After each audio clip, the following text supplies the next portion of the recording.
Honorable members, Madam Speaker.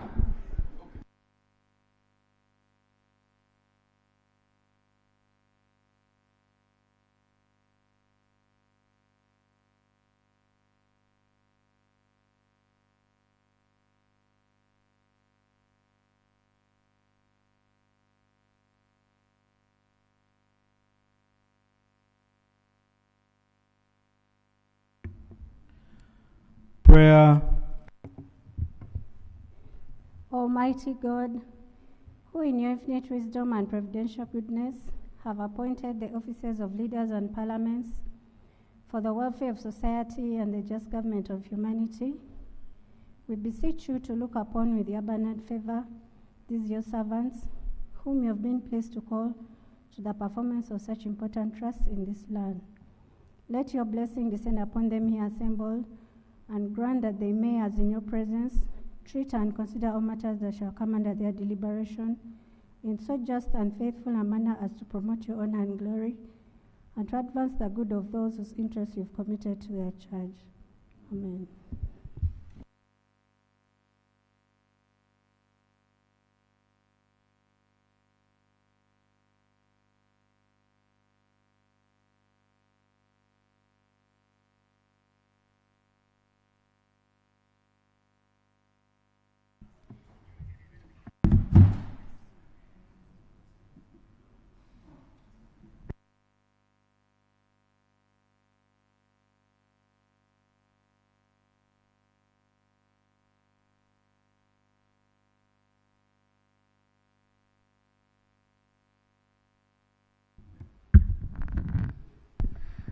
Item 2 on the order paper, communication from the chair.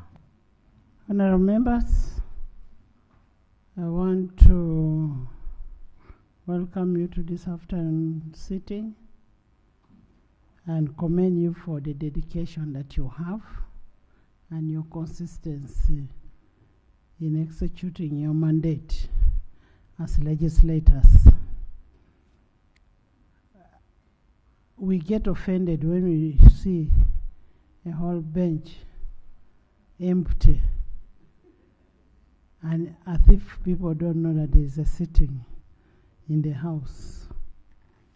I want to commend the departments and the ministries who have laid their ministerial statements. I know they tabled them yesterday, and some are supposed to be laid today. Unfortunately, I don't see the people who are supposed to lay them. Honorable members, in the bid for us to ensure that we have timely consideration of the budget, and together for us to be able to go for our politics, upon receipt of the ministerial policy statements, the House will go for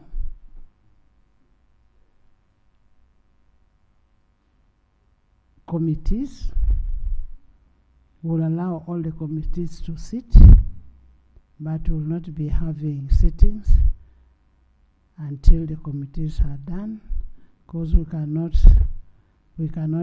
have committees sitting as well as the House is also going on.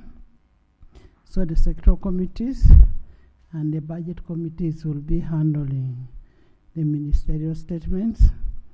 And when we are handling the ministerial statements this time round, we really want to look at what was there in the previous financial year vis-a-vis what is there in this current year.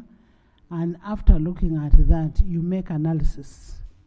You make analysis of that, and you are supposed to report back to the House by 1st of April 2025.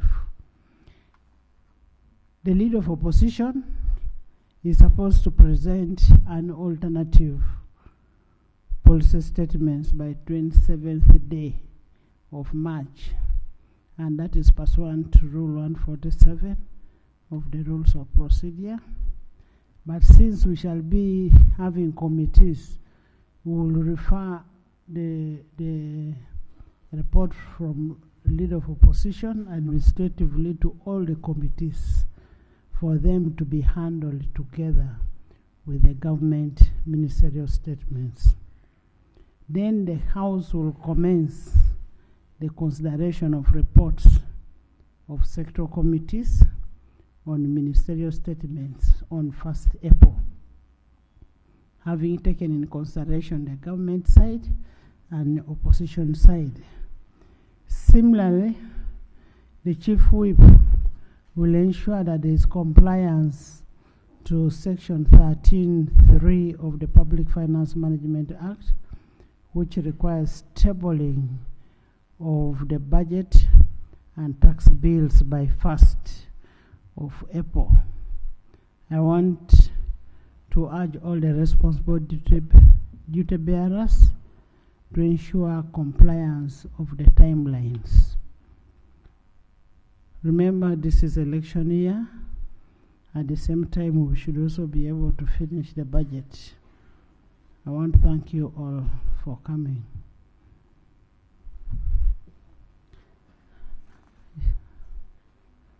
Yes. Madam. Let me first hear from Minister of Foreign Affairs. Shadow. Thank you, Madam Speaker, for the communication. I've seen in the press you interacting with members of the diplomatic community, and I wish to use the same opportunity to raise another pertinent concern. Just a minute. Yes. Are you reacting on my communication or on my personal discussion with my visitors?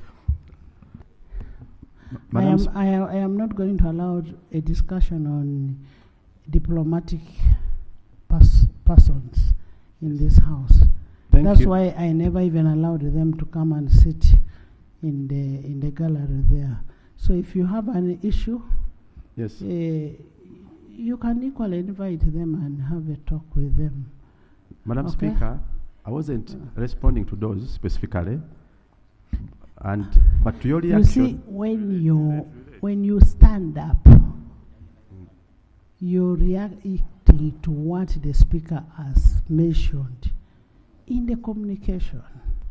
That is what you're supposed to do, not smuggling in what you think you want the cameras to see. Most obliged, Madam Speaker, and I take your guidance. As a Shadow Minister of Foreign Affairs and as a Member of Parliament for Chadondo County East,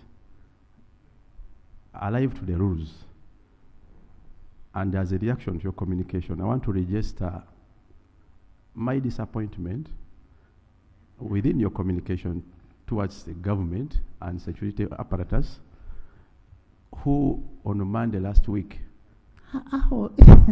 using jet. Honorable Mwada. Madam Speaker, this just a minute, can you first sit? Honorable Mwada, when you say you are alive to the rules, I will now ask you which rule. Okay? Macho? Madam Speaker, I want to appreciate strongly your communication to the August House and agree with you that we are in the time of political process that makes absenteeism of some members or delay to take place. But however, truly, to confirm it, we are hearing voices that we want to settle since we are in the time of budgeting.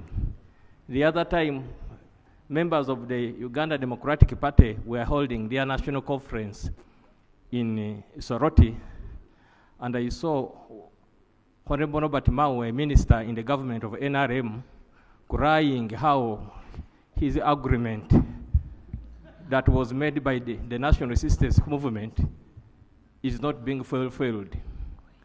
It is my prayer also at the same time that since he's working with the same government, those cooperative agreements that he made with the National Resistance Movement, they should finish them in the boardroom. Since our people are busy concentrating to use money of the PDM, they should leave us handle very important matters like issues that the Right Honorable Prime Minister talked about yesterday of a number of some members who are printing ballot papers in Jinja. Bad enough they are not here, Madam Speaker. I want to protect myself by not talking or mentioning their names. But now, if Honorable Namuga was here, I would have mentioned it. Don't talk about Honorable Namuga. Have you seen her anywhere here? Is that in response to my communication? Exactly, Madam Speaker, about the political process that is taking place. I therefore want us to do good political process, Madam Speaker. Thank you. Item 3 on the order paper. Bills first reading. The Mortgage Refinance Institutions Bill 2025. Honorable members, pursuant to Article 91(1) of the Constitution of the Republic of Uganda, 1995, Rule 128 of the Rules of Procedure of Parliament, I hereby invite the Minister of Finance, Planning and Economic Development, who has delegated the Minister of Trade to lay the bill for the first reading.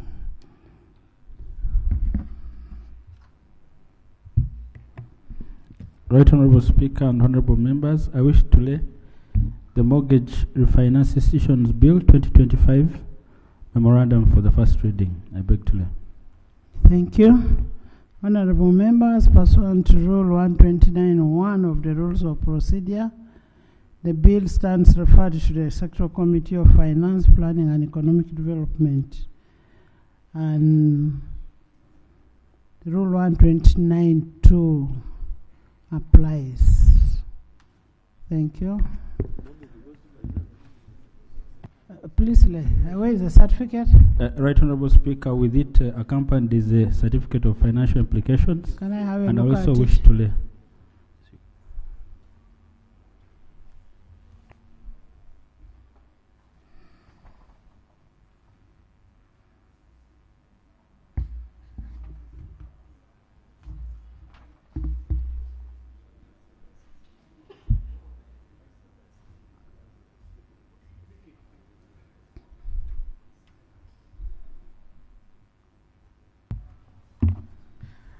Item 4 on the order paper.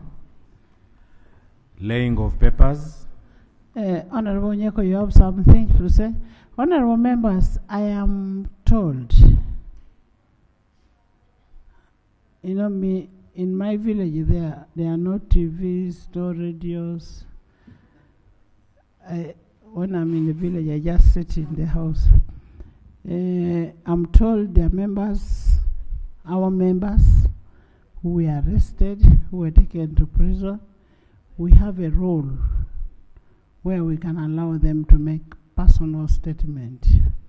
And in that role, you will write to the Speaker and we'll give you space on the order paper to come and make a personal statement. Don't imagine we don't mind about you. We do care about our members. So we'll give members space to make personal statement. Jonah, are you okay, Jonah? You are arrested.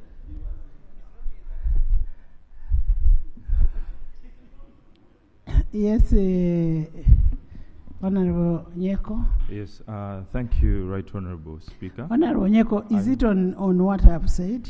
Yes, Right Honorable Speaker. Honorable Nyeko, what would be good and smart enough is for us to finish where we are. because for the flowing of the Hansard, because now we are on laying of papers. Let's lay the papers, and then we can have that. Yes. Madam Speaker, I have Honorable Mwada, am I speaking in the language you understand or what? Yes. Item 4 on the order paper, laying of papers. 4A, ministerial policy statements and budget estimates for the financial year 2025-2026. 4.1A, the Minister of Foreign Affairs. Minister of Justice and Constitutional Affairs. Honorable members, yesterday we received 21 ministerial statements, for which I commend those ministers. We still have some pending ones to be laid, and that is pursuant to Section 1313 of the Public Finance Management Act 2015 and Rule 146 of the Rules of Procedure. So can we have those that are ready to be laid? Ministry of Internal Affairs.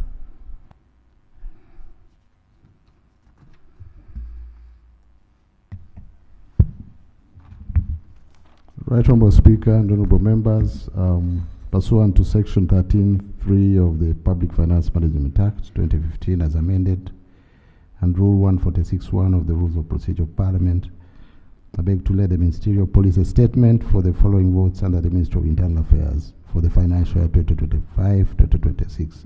Vote 009, Ministry of Internal Affairs, Headquarters. Vote 120, National Citizenship and Migration Control.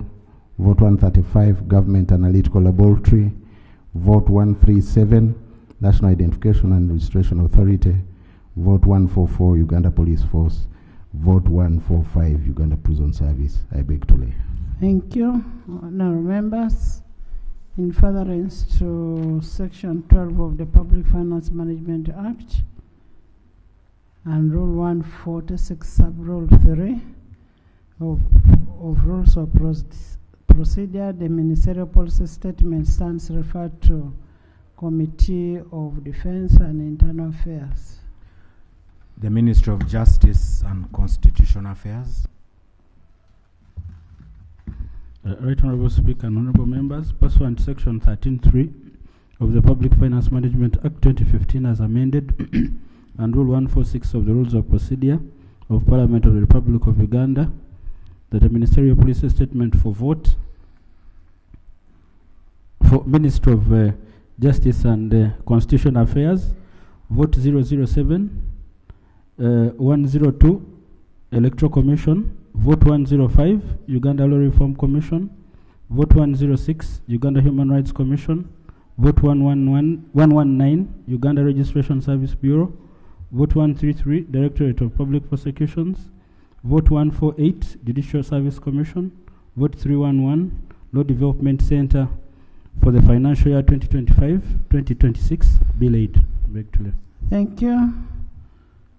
In furtherance to Section 12 of the Public Finance Management Act and Rule 146 Sub-Rule 3, the ministerial policy statement stands referred to Sectoral Committee of Legal and Parliamentary Affairs. And honourable members, I hope this time around we don't have copy and paste. We've always had a copy and paste of this ministerial statements. Yes. Ministry of Works and Transport. Minister of Works and Transport.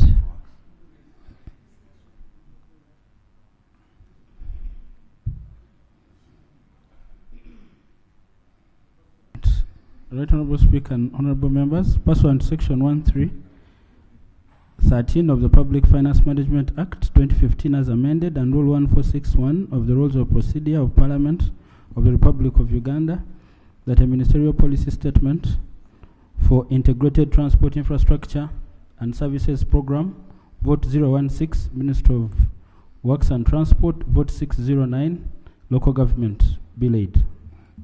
Thank you. In furtherance to Section 12 of the Public Finance Management Act 2015 and Rule 146, Sub-Rule 3 of Rules of Procedure, the Ministerial Policy Statement stands referred to the Sector Committee of Fiscal Infrastructure.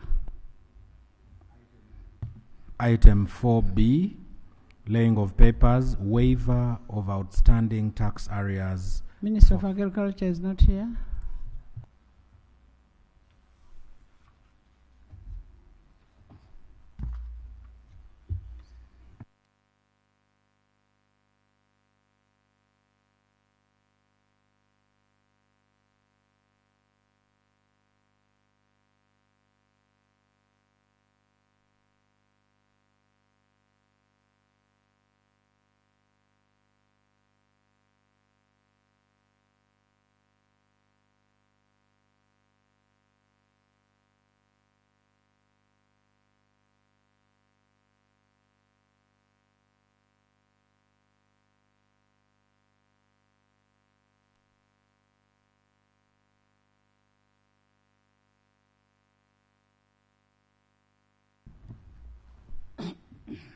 Honorable members,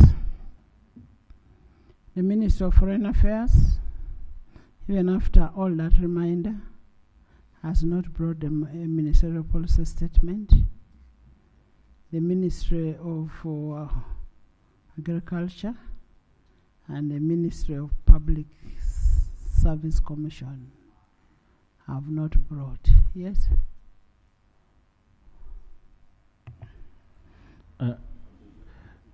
Right Honorable Speaker. And don't tell me about the deadline. Don't. Because we guided you, we must have them. Yes, and the 15th you're going to talk about is a Saturday. When you come here, that because the deadline is 15th, we manage the operation of this house. No, we have until tomorrow, right, Honorable, and we'll lay everything. We are not, you're not going to guide us. Much obliged, the Right Honorable, tomorrow. Honorable members, we gave these people all the time to bring the ministerial statements, and if you cannot bring them, what do you want us to do? We come to the house, nobody is seated there. Members are raising issues, nobody is there to answer. What do you want us to do?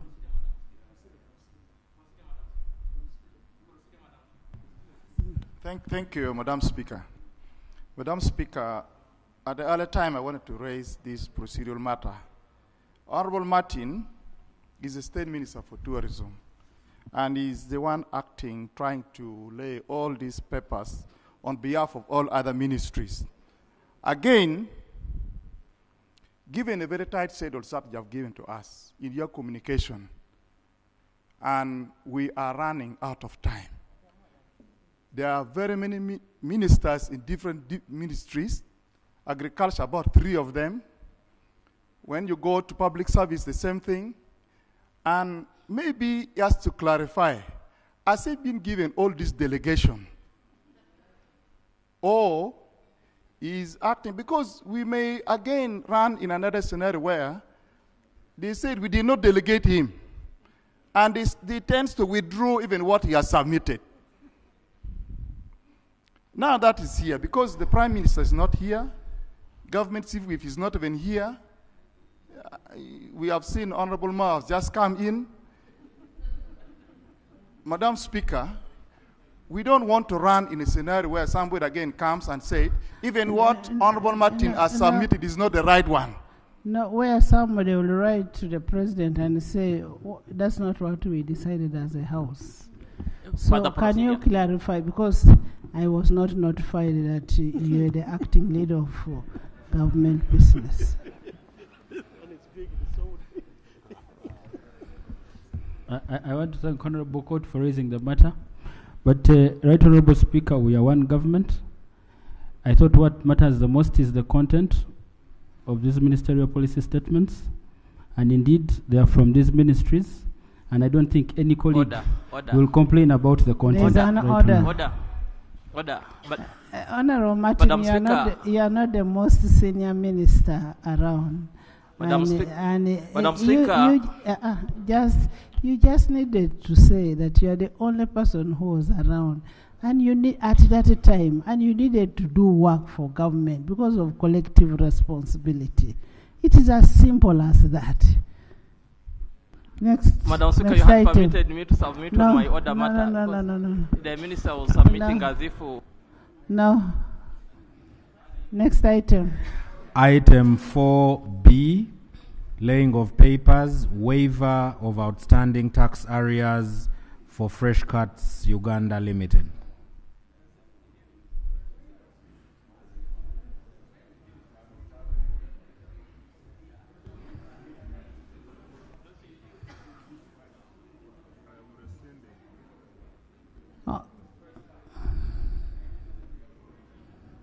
Honorable members, there was a letter that had been written by the Minister of Finance, and after a thorough discussion, and we agreed there is no money. We cannot continue on waiving. Next item. Item 4C, laying of papers, report of the delegation to the 80th session of the Executive Committee and the 45th Conference of Presidents of National Parliamentary Assemblies of African Parliamentary Union, held in Abidjan, Côte d'Ivoire, from 11th to 15th December 2023. Honorable members,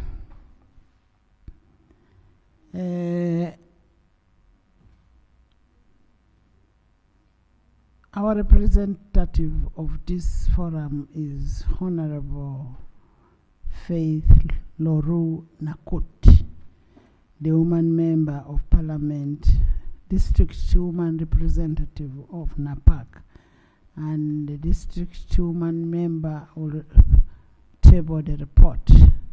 Please go ahead. Right Honorable Speaker,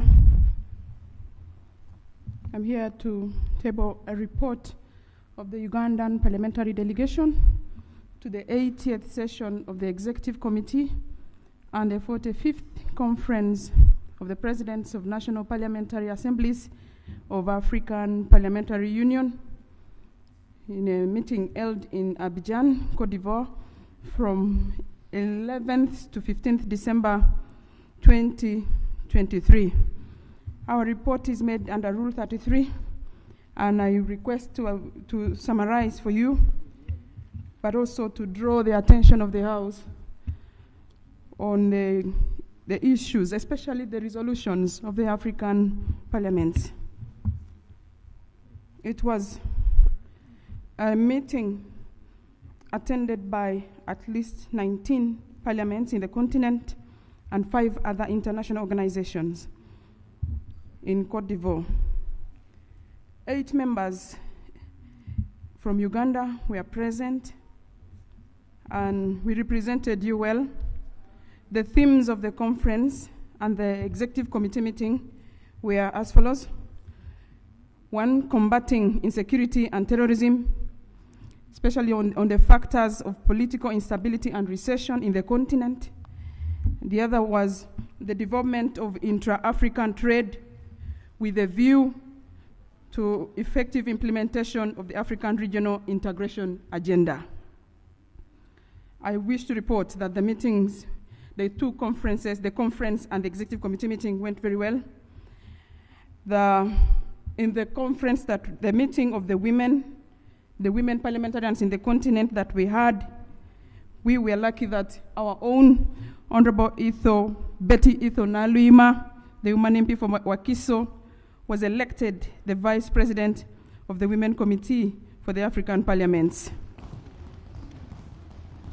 It is a term she is serving even this year. Thank you very much, Honorable Betty. Thank you. Congratulations, Ethan. She is serving even now. Maybe she will hand over in December. if she's not given a second term. In that session, also our own Honorable Remigio Achia was elected the auditor of the APU.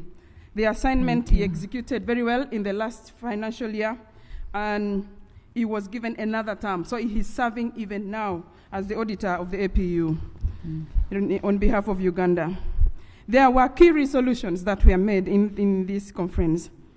Then I will highlight just two. One was the participation of women and youth in the intra-African trade. Members were urged to take to their parliaments on the need to make our borders safe, especially for women, and to support the youth in intra-African trade. That one, it's something, the resolutions of the executive committee have clear outline on what each state should do. And I will urge that the sectoral committees pick it up so that we can see how to support our border posts to make it safe for women and youth to participate in this trade. The other is the making available of trade information for citizens to participate. Even though there is the Africa Continental Free Trade Area, an agreement which Uganda signed to, the information seems not to be coming out clearly to the citizens to participate.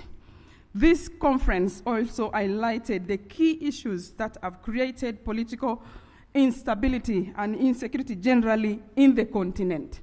And the parliamentarians in all the continent were urged to make sure that those issues are put under check, and they are just two. One, economic. The conference unpacked the economic quest that makes youth vulnerable to the point where they participate in causing insecurity in the country. The other is democracy, constitutionalism, and the rule of law. As you are aware that by the time these conferences were happening, there was turmoil in parts of West Africa. So it informed the kind of discussion that we had. I beg to submit, Right Honorable. Thank you so much for the report, and the report is informative. It will be deposited in the Parliamentary Library for ease of access. So thank you so much. Honorable members in the public gallery this afternoon, we have student leaders of Buheshu Students Association in Buheshu West County. They are represented by Honorable Bilaro Ephraim. Who is Ephraim? Ephraim is there. And Honorable Olive Koyochenga. But you also have Francis here. Francis, you are also from Buesh. You're most welcome. Please join me in welcoming them. You can, Bilaro, you can greet your people.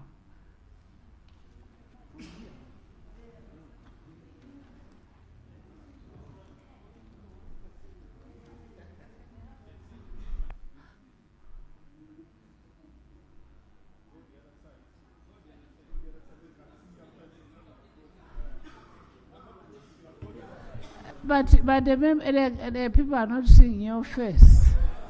So Yeah.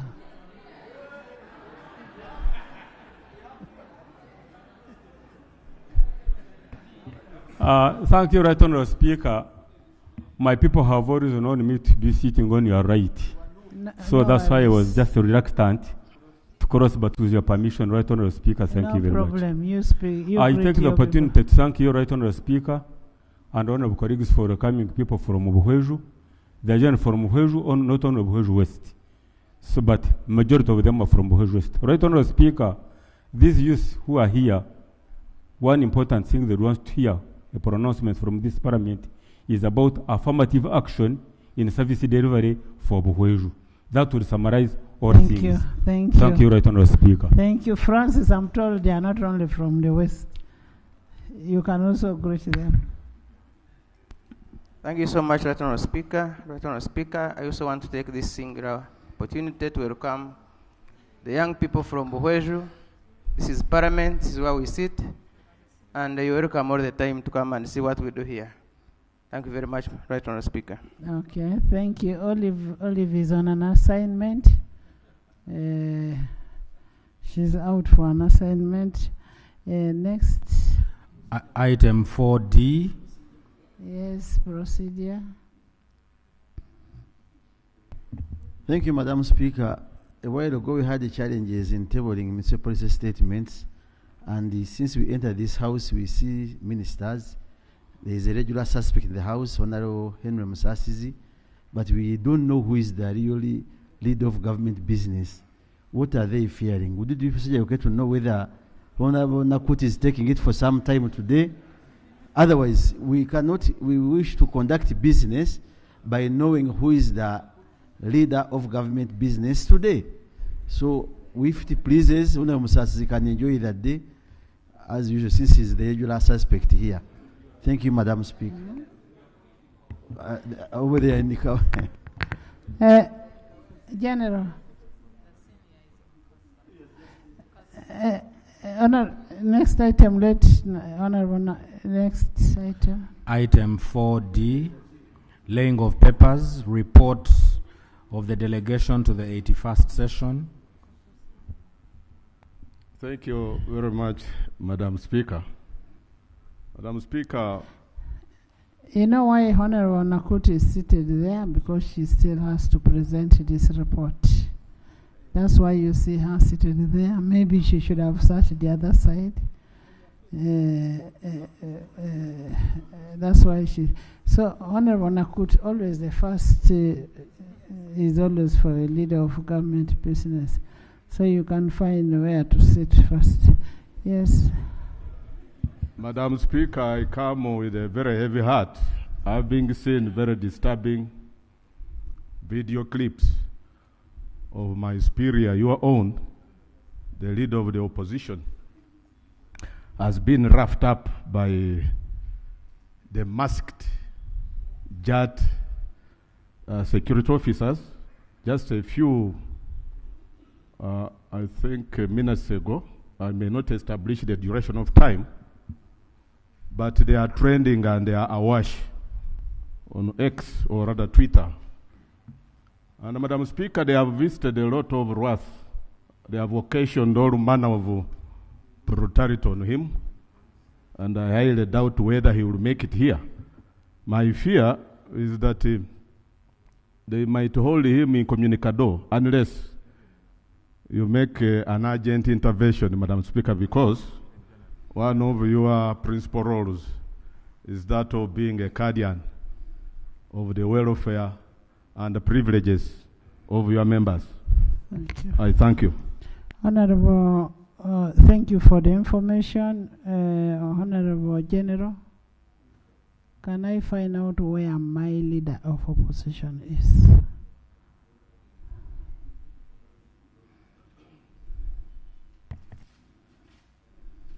Right, Honorable Speaker, let me find out and get back. Yes, please give us a feedback.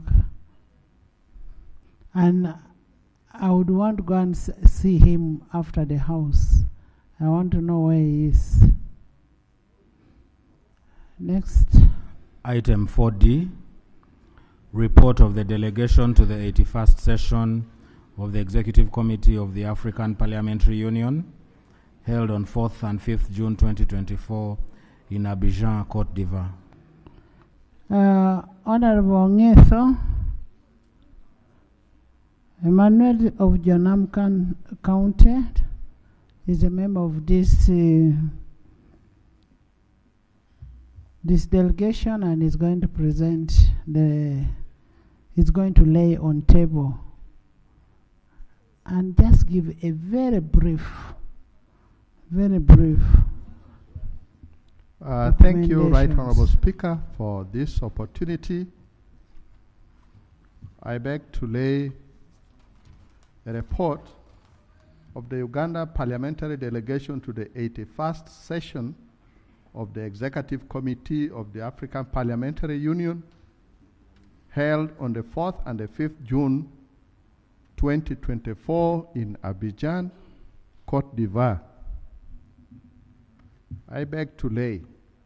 But Right Honorable Speaker, I beg that I am given an opportunity to provide a summary of the report.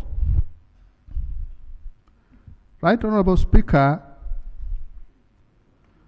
you constituted a delegation of 4 members of Parliament to represent Parliament of Uganda at the 81st session of the Executive Committee of the APU that was held on the 4th and the 5th June 2024 in Abidjan, Ivory Coast.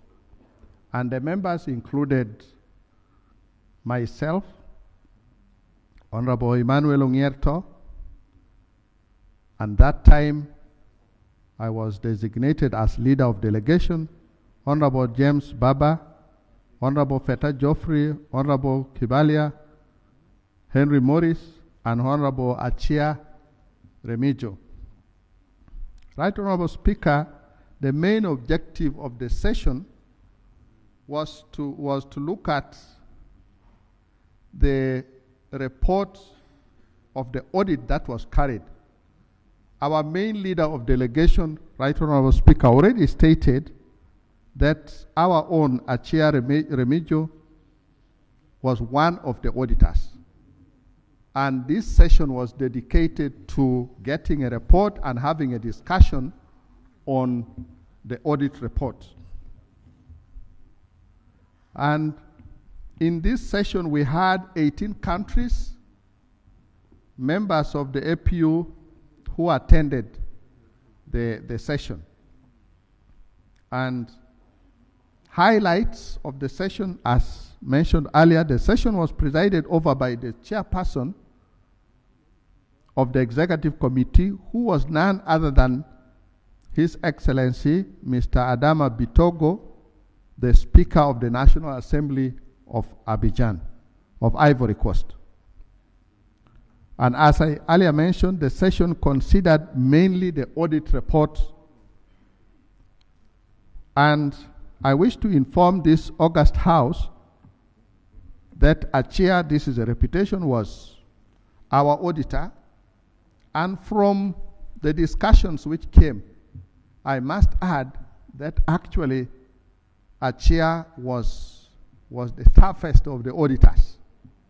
And even the Secretariat recognized that it's Achia that brought out the issues that were affecting them.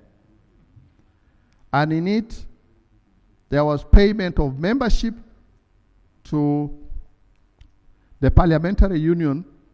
Madam Speaker, we want to thank you very sincerely, because a number of countries had not yet paid their dues, but Parliament of Uganda has paid their dues, and we are not in arrears at all. So thank you so much, Right Honorable Speaker. One of the things which was outstanding was the retirement of staff.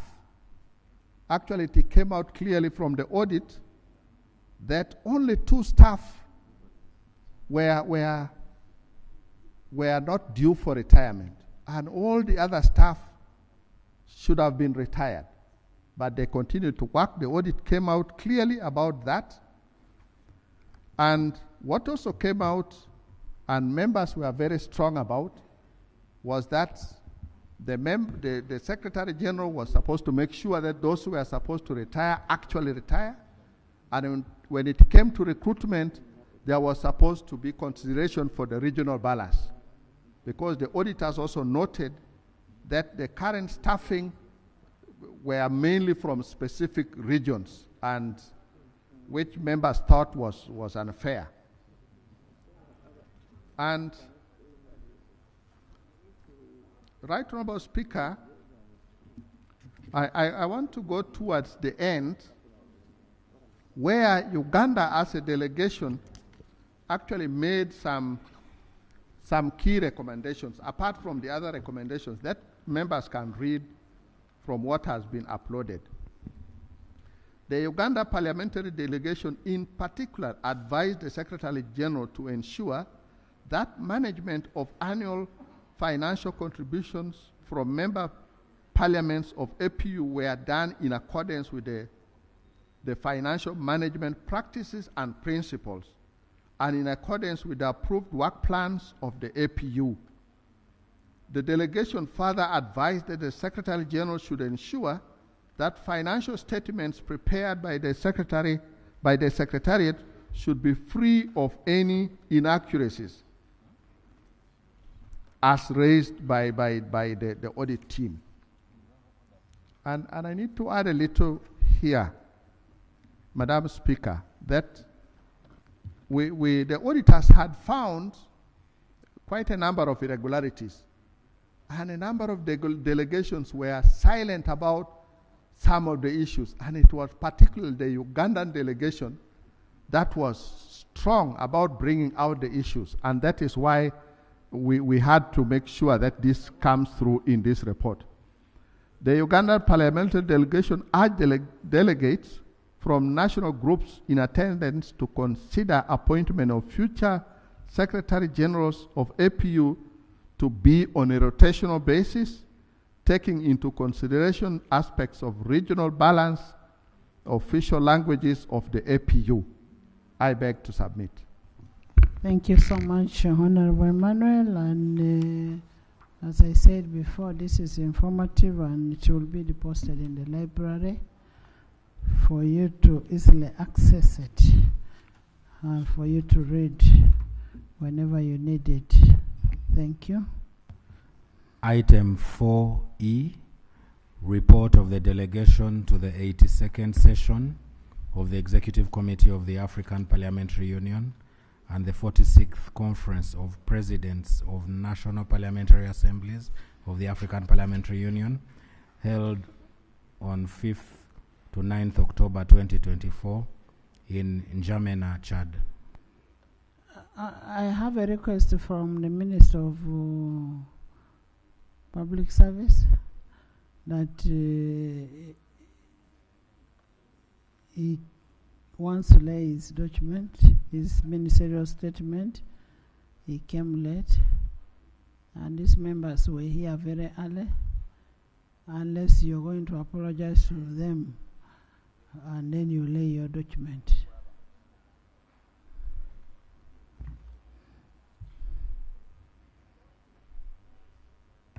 Right Honorable Speaker, I would like to acknowledge the chance given to me having come late, but I also wish, Right Honorable Speaker, to register my apologies for coming late. We are indeed very sorry as public service. However, I appreciate the chance given to me.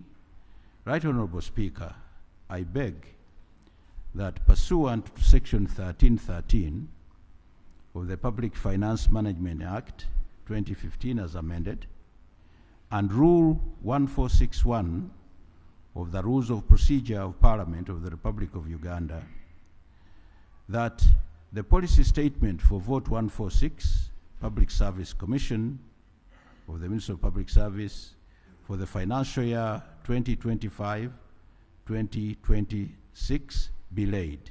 I beg to move, Right Honorable Speaker. Thank you. In furtherance to Section 12 of the Public Finance Management Act 2015 and Rule 146 sub Rule 3 of Rules of Procedure, the ministerial policy statement stands referred to the Secretarial Committee of Public Service and Local Government.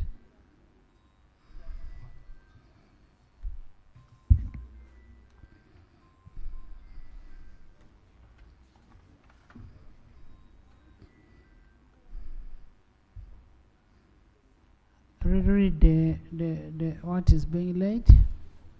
Right Honorable Speaker. Mr. Kema, can you reread it? Item 4E, report of the delegation to the 82nd session of the Executive Committee of the African Parliamentary Union and the 46th Conference of Presidents of National Parliamentary Assemblies of the African Parliamentary Union, held on 5th to 9th October 2024 in N'Djamena, Chad. Thank you, Honorable Nakot. Right Honorable Speaker, I beg to lay a report, to table a report of the Uganda delegation Parliamentary Delegation to the 82nd session of the Executive Committee of the African Parliamentary Union and the 46th Conference of Presidents of National Parliamentary Assemblies of the African Parliamentary Union, held from 5th to 9th October 2024 in N'Djamena, Chad. Right Honorable Speaker, in just a few minutes I will have completed summarizing, but I want to interest members in reading the detail therein. The 82nd session and the 46th conference addressed two themes.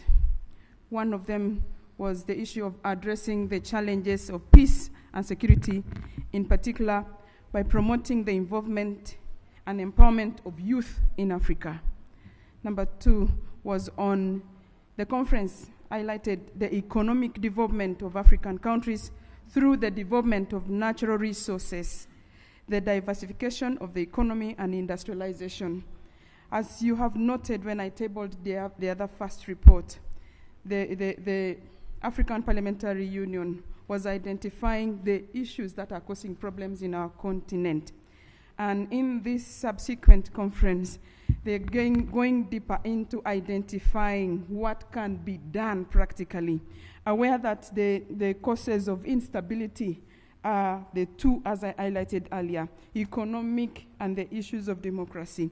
So the conference resolved that the African countries should do everything reasonably possible to explore the natural resources as a means for boosting our economic base so that our unemployed youth can be engaged in economic activities so they will not have room to think of rebel activity or other subversive activity. That was encouraged. The key learnings are those that Uganda proposed one thing which was adopted, and resolution number 15 of the political committee. Uganda proposed that countries should be encouraged to open up their borders to the African youth so that if there are opportunities in Uganda, the rest of the countries can also come and participate, just like the way our country has opened up already to the youth and the skilled people who are employed here. For example, in the tourism sector, we have a number of people working here who are from the rest of the countries of East Africa. So that resolution was adopted so that other African countries can copy and take that into serious consideration. The issue of empowerment of youth as a means for securing our continent was also re-emphasized. So those are the two issues that we should take on as the sectoral committees could examine how our mineral resources are being utilized so that our youth can be employed. Maybe even taking stock on how many youth are now participating in the mineral sector of our country.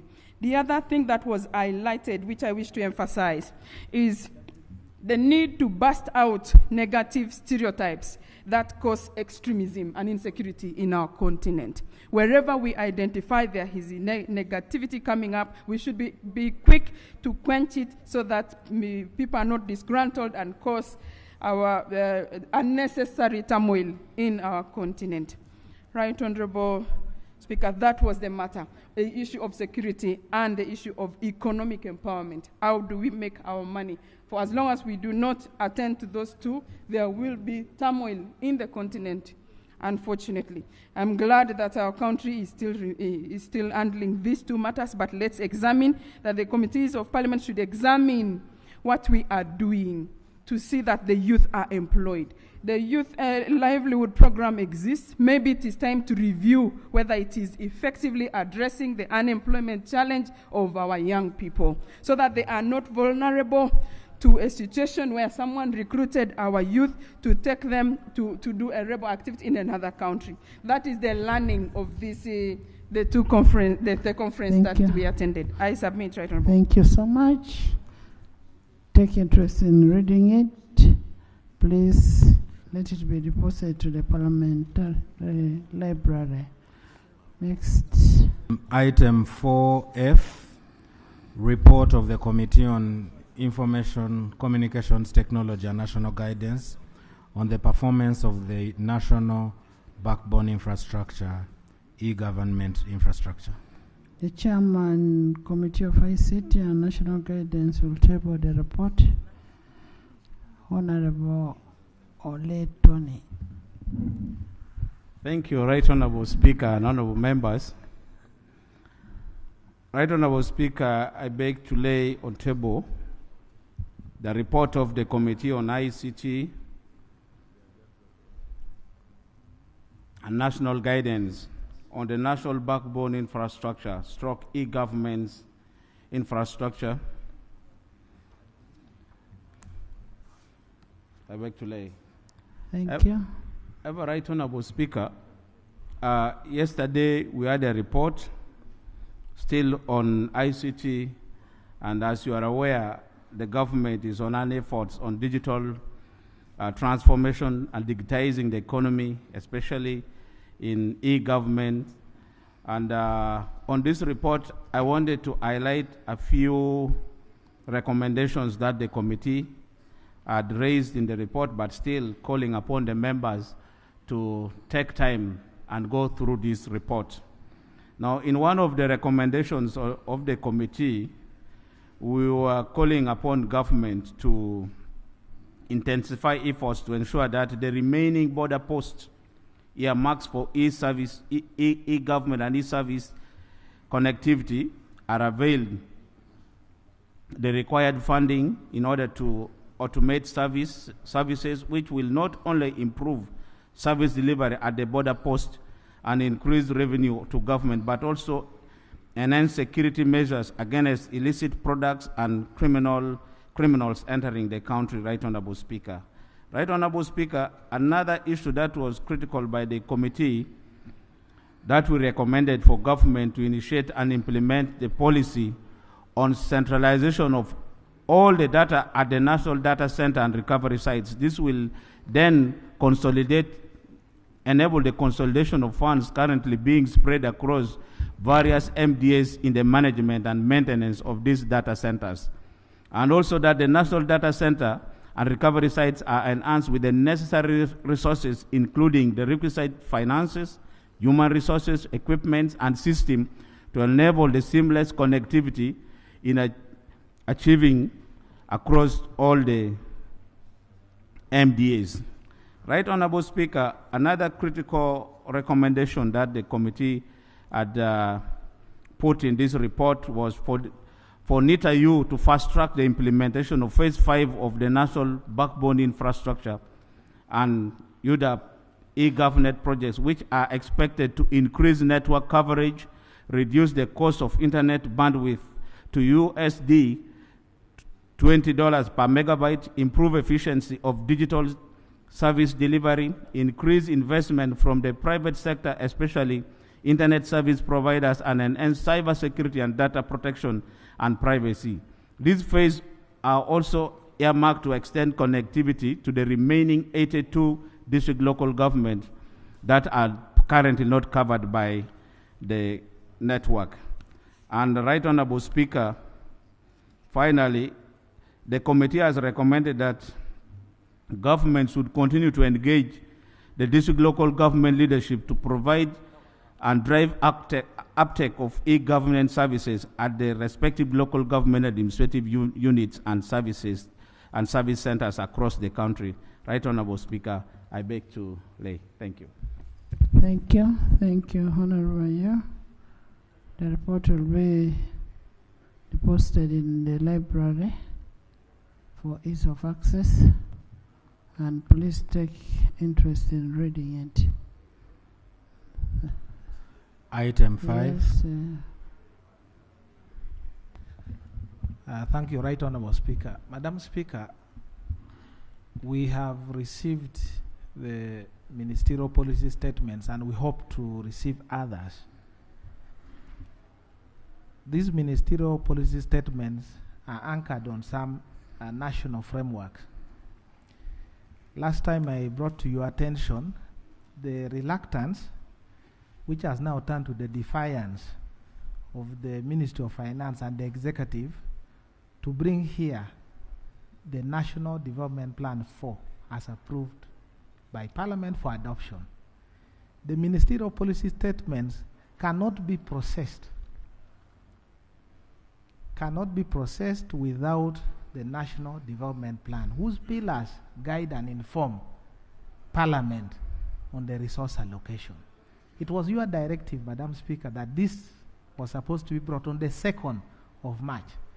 It has been defied, and they seem not to be bothered, and Parliament is being taken for granted. Would it please you, Madam Speaker, to prevail over this matter? Otherwise, if the front bench Ministry of Finance thinks it's not, Parliament is not an important stakeholder in this process, why are they bothering us? And why would we waste our time and resources to look into this ministerial policy statement? And I must point out that it is not, I'm not raising it for the sake of it. Some regions of this country, where I come from, having gone through the war and having seen how the national cake has been deliberately served at a higher percentage to some areas and others left behind without roads, without schools, without health centers, and for us we are supposed to sit and escort them to develop their area. Madam Speaker, that is unfair. Honorable Minister, you had asked for 2 weeks too, and it was very simple. You were only supposed to go and incorporate what was discussed, what was raised in this house, putting in mind the equity, fairness, regional balance, and bring and lay it on table. I even asked the minister to first give me and I look at it before it is laid on table. Up to today it is not brought. What do we do?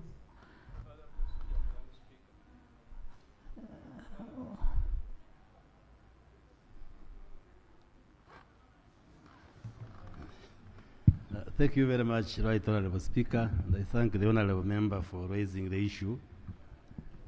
There is no reason as to why government cannot share NDP4 with the Parliament. There is no reason, because the document has been prepared for Ugandans, including MPs. Secondly, it is also not true that as we plan and budget, that we leave out particular parts of the country. We know for a fact that the northern part of the country was affected by war and conflict for a long time, but from technical studies, there is evidence that what we call the Gini coefficient, which measures issues of inequality, there is a great improvement in the north. But yes, no. There is a way we measure inequality. And the point I am making, that while that part of the country... There's an order. Madam Speaker, the reports released by the government consistently, from the Poverty Status Assessment Report, from Uganda Bureau of Statistics, etc., government agencies, have clearly pointed out that the North, Lango, Karamoja, Acholi, Teso, and Busoga, have worsening poverty situation consistently. The report of the Equal Opportunities Commission assessed and found, 1, that we are nowhere in this government. 2, that we are at only, yes, in terms of employment, it's a report of government available.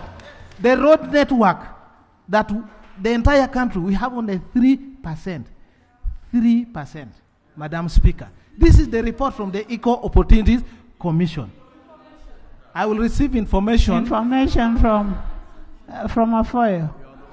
I will receive from Madam Afoyo-Shan, and I will receive from Okotogong, Honorable Linda Uma, all the northerners who are available here. Thank you, Right Honourable Speaker. Thank you, Right Honourable Speaker. Parliament is a place where we disagree and also agree. But today I stand to agree with the other side of the alternative government, because Right Honourable Speaker, we need to take keen interest in some of these things. It even gets worse where the areas with ministers get better and bigger budgets.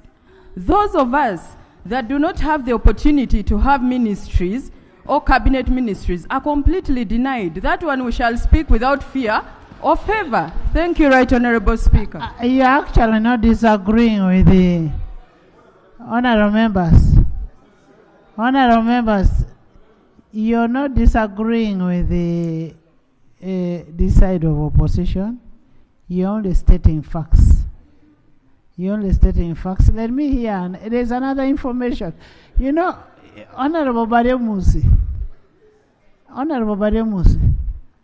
it's just because I cannot debate, but I'm also an interested party. Right Honourable Speaker, we want to thank you for this very great opportunity. So before Honourable Felix Okotogong speaks, let me speak. Right Honourable Speaker, it is from the bottom of my heart that I speak, and I want to appreciate Honourable Odur for starting. Maybe there are many members who should have spoken. You say it is from the bottom of our hearts. It is from the bottom of our hearts that I speak. And Madam Speaker, on Friday I did raise from the caucus at Entebbe that if we do not pass the transitional justice law, we are at a quagmire. Why? Because that is the law that should be helping us to create a balance through a law. I'm saying so because the injuries that we are nursing from the past and historical injustices in this country are not easy to arrest. Right Honourable Speaker, one time I had an opportunity to fly in a chopper. I looked down and I saw a country divided into two. One side was looking like a desert and the other side was looking green. And I asked myself, what is the question? Is it about rain? Is it about the rivers? Or what is the issue? So, Right Honourable Speaker, from the bottom of my heart and our hearts, equal opportunities is a matter of the Constitution, and we must adhere to the requirements of this Constitution of the Republic of Uganda so that this country is moving as a country that is balanced together, so that we avoid having this kind of insecurity in terms of poverty that creates injustice. Honourable members, the guiding principles of state policy, when you look at it, it is about balanced and equitable development. The state shall adopt an integrated and coordinated planning approach. The state shall take necessary measures to bring about balanced development of the different areas in Uganda and between the rural and the urban.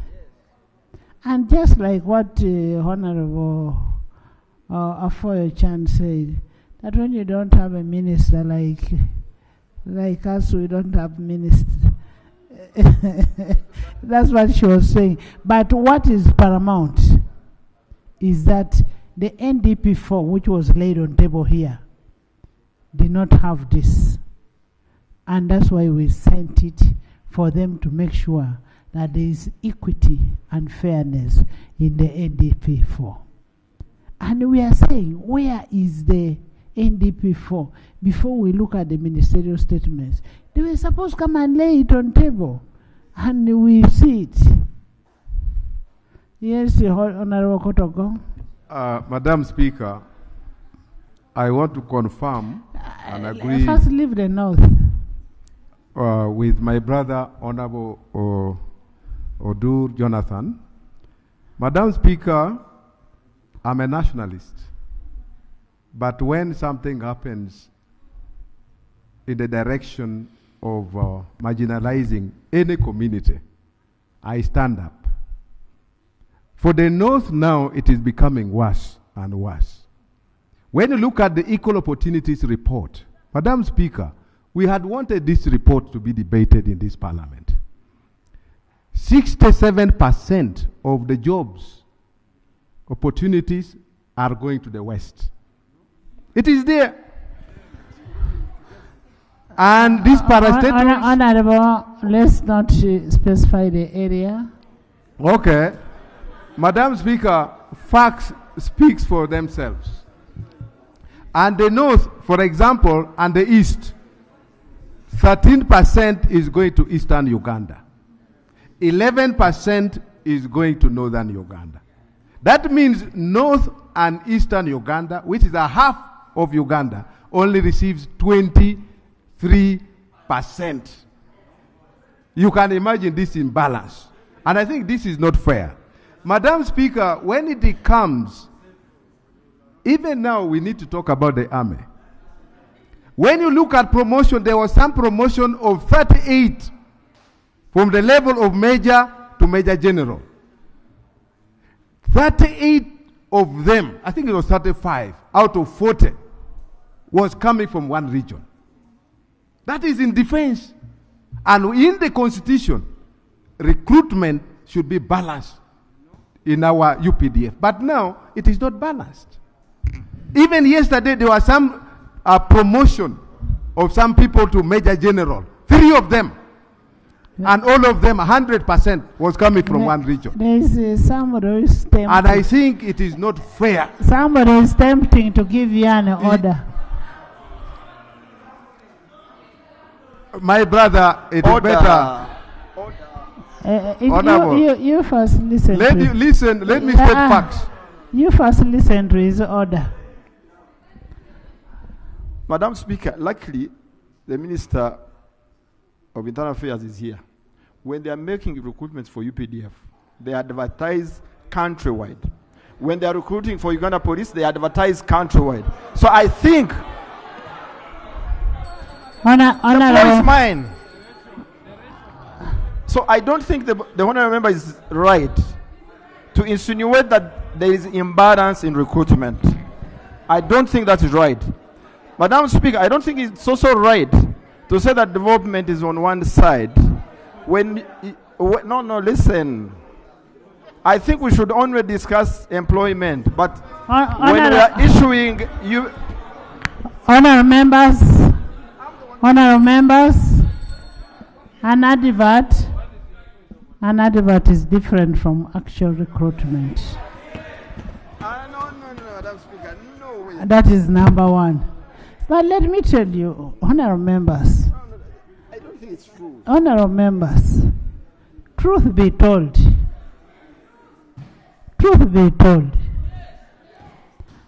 I am a chairperson of appointments committee.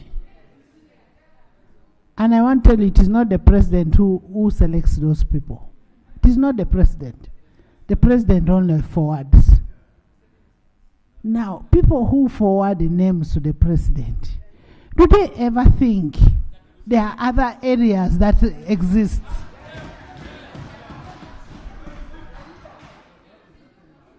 Do they ever think? Honorable Baremus, you may think I am being opposition, but I am telling you, this is a fact. Do you ever think that Teso belongs to this country? I have never vetted anybody who comes from that place. You find there are people who are coming from different areas, and you're living other areas. Let's have equity.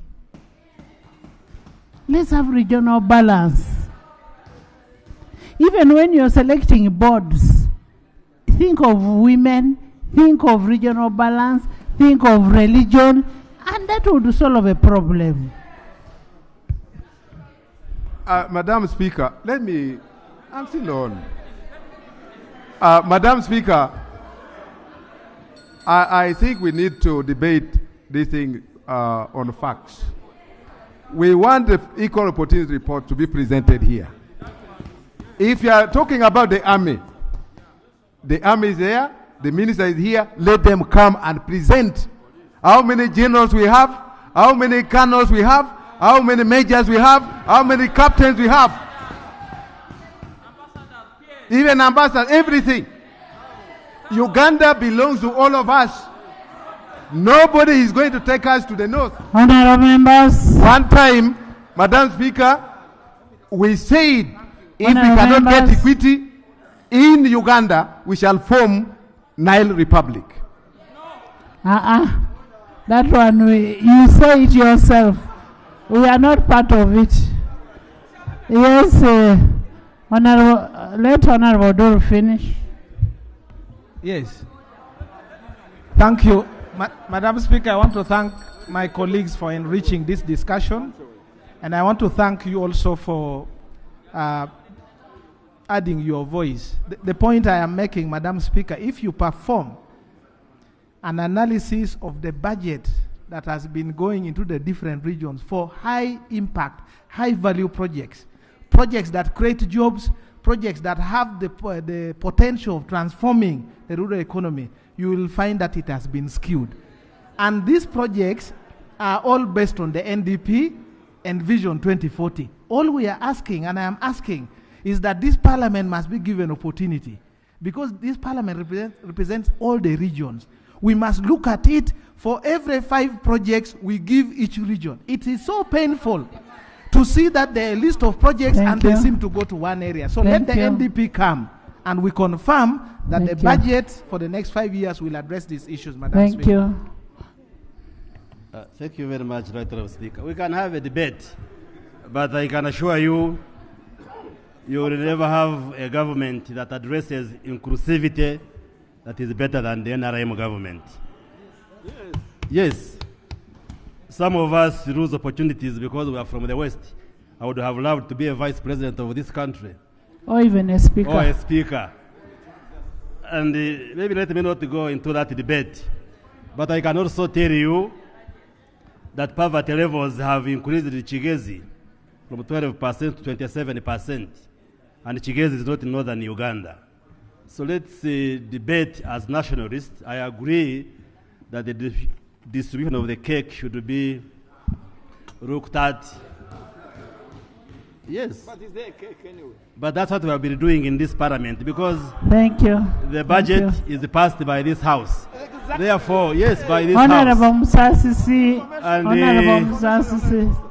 And therefore, I think the question was the NDP for Minister of ICT. It's simple. Get for us the NDP for. The accusation is that the areas represented by ministers are much better is false. It is false. It is false. Okay. And the budget, the national budget, is passed by this house. So let's all scrutinize the budget. The plan will come. Let me cross-check with the Minister of Finance, and they should be able to bring the NDP for maybe early next week on Tuesday. Thank you. Let me commit that on Tuesday, the Minister of Finance should lay on the table the revised NDP 4. Thank you. Next item. But we can have a debate on inclusivity and how we are sharing the national cake.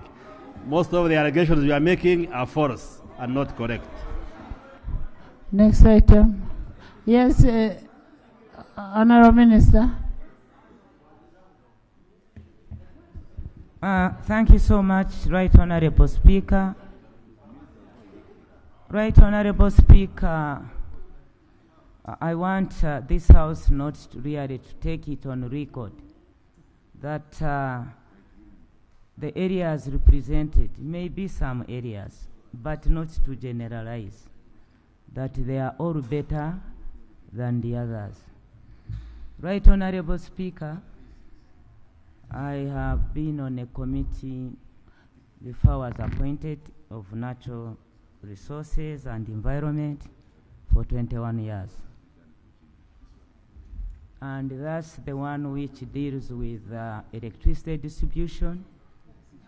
Honorable Speaker, I can tell you, when you reach in my constituency, for example, where I come from, you can't find electricity there. And if there are poles there, they have been there for 16 years. Right Honourable Speaker, I have been here, I'm coming to 30 years, I don't know, but I'm beginning 5 years. No. You relax. I am talking 25, 30 years, wait first, I also tell you.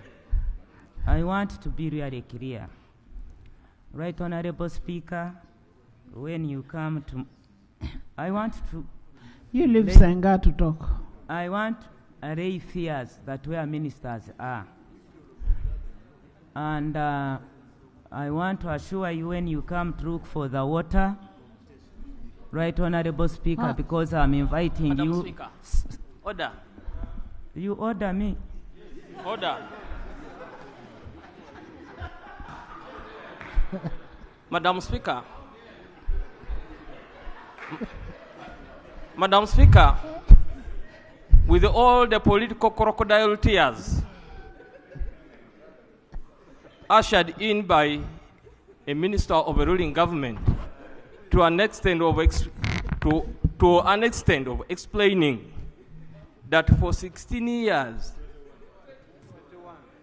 for 21 years, she has been in the Natural Resource Committee and added on as a minister. Her place have never received electricity. Is she really in order? And she sits in the cabinet and it has no water. They are using water from Sofia in Busia. Is she in order to come in front of the August House and lament when the NRM government is saying it has achieved all its manifesto since it came in power? Are you not exposing your government that you are serving? Are you in order? Honorable members,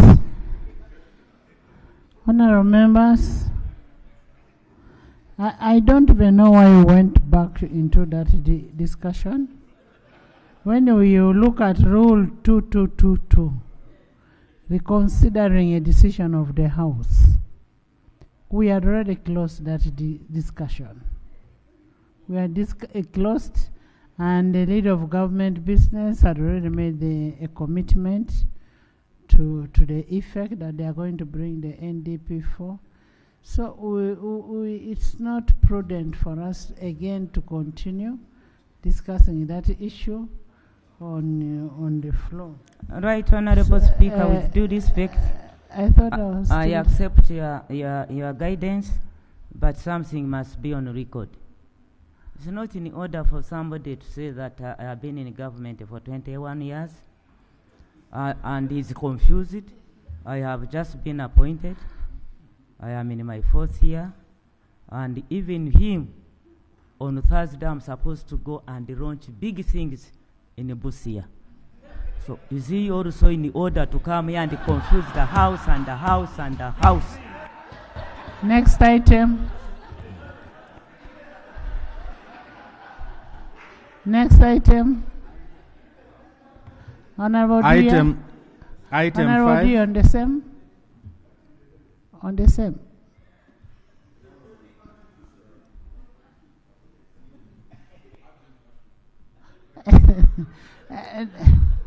I'm going to give you to bring it under the women.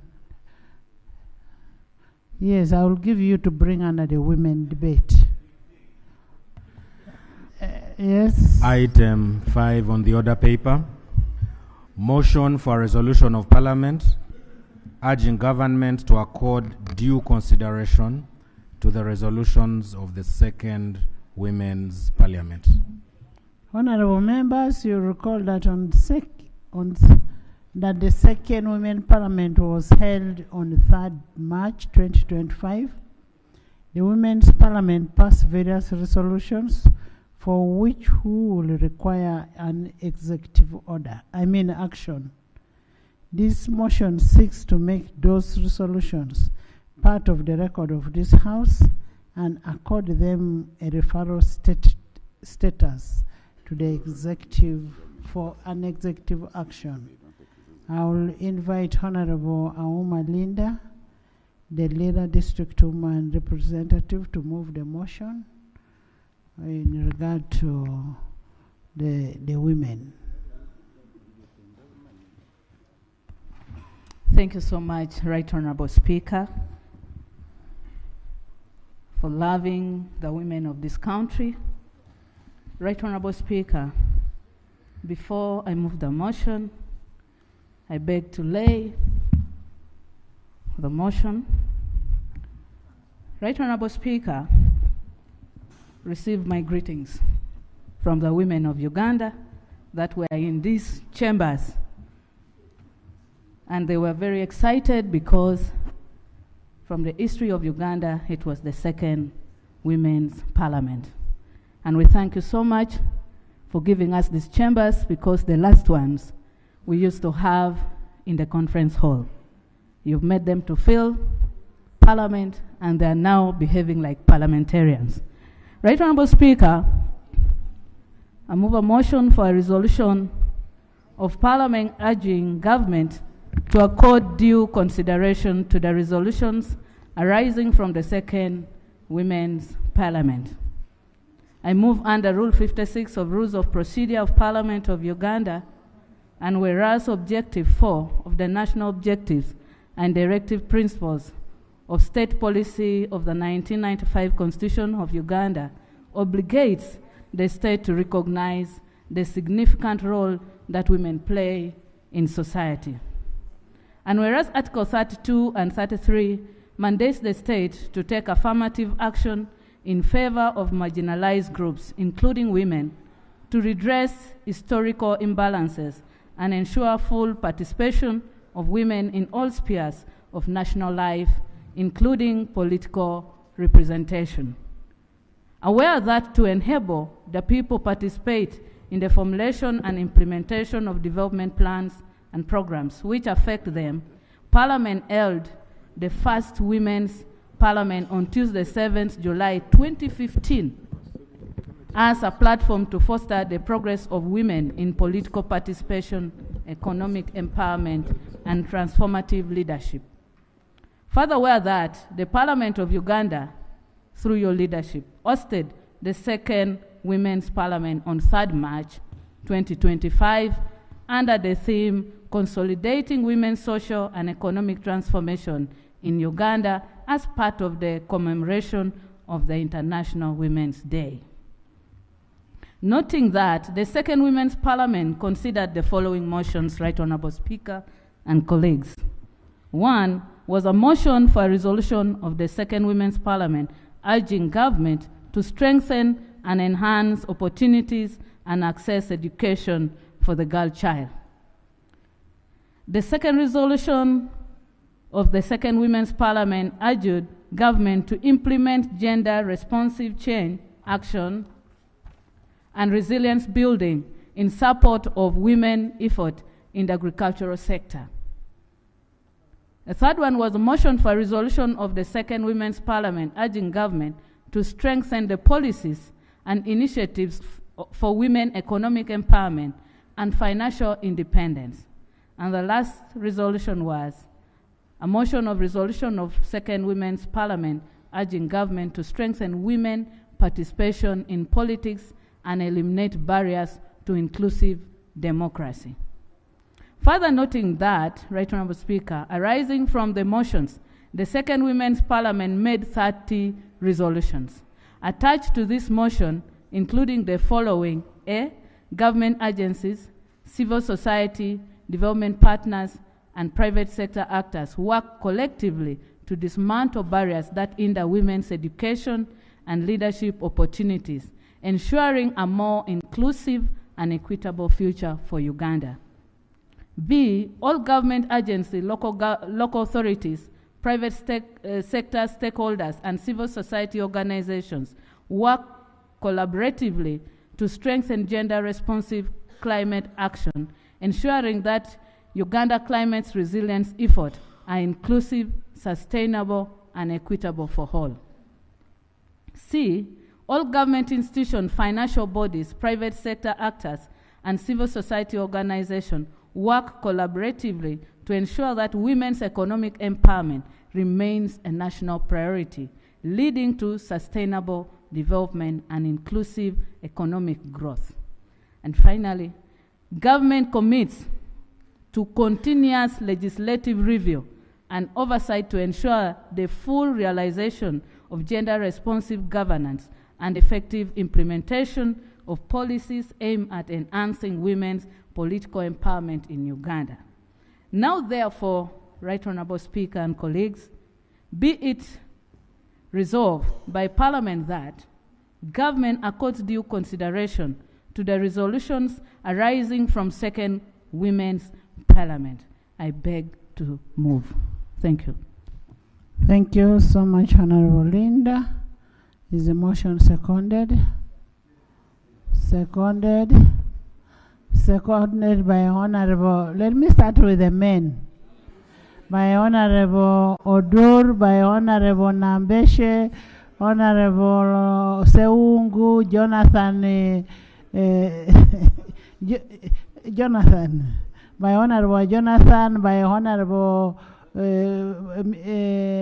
Badomusi, by Honorable Tourism, by Honorable Winfred, Honorable Nyeko, Honorable Alan, Honorable Mujiche, Honorable Alan Sewanyana, Dr. Bedi Okello, Gerald, Emmanuel, Okot, Margaret, Connie, Apea, Pascali, Workers, Dokolo, Aru, Santa, Akelo, Honorable Lawrence Zombo, Honorable Lebtong, Honorable Lillian, Patrick, Honorable Baba, Honorable Chua, Honorable Liantonde, Honorable the whole of Arua, Matchbox, and, and then Tima, then Honorable Minister Senga, Honorable Victoria, Honorable Mamawi, Honorable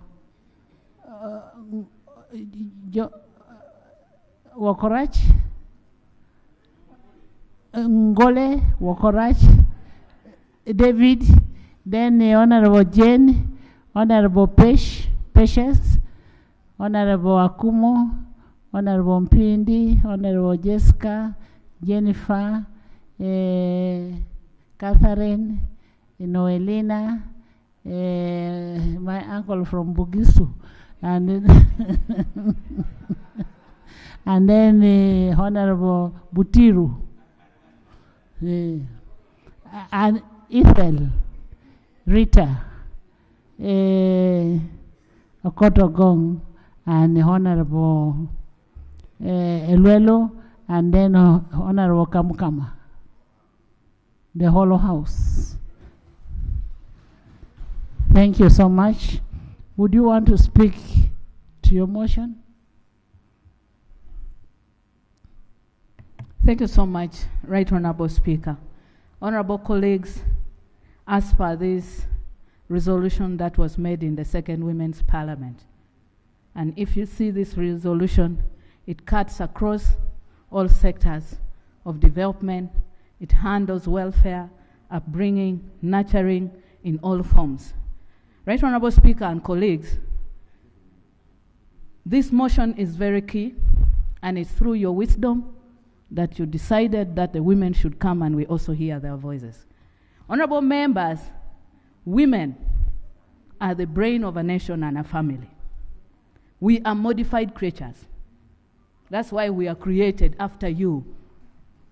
We are not analog. We are technical. When you support us, we produce a better result. So I urge this Honorable House to really support the resolutions so that government can take appropriate actions. When you give a woman a coin, that coin will not be the same. I support you so much, and I'm also happy that you will also support this motion. Thank you. Thank you.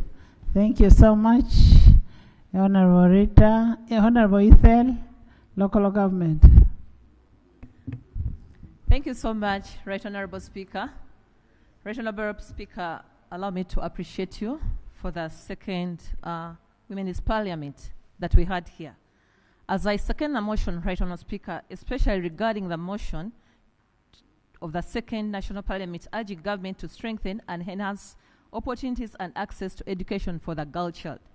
we have a duty, Right Honorable Speaker, to see that as Parliament, we put in place mechanisms, and we should make sure that the executive brings on to all those mechanisms and policies that are going to ensure that our girls that became pregnant before they left school are in position to get back to school. We should also see that our girls are granted those very opportunities to resume and to strengthen, to see that they strengthen their right to education.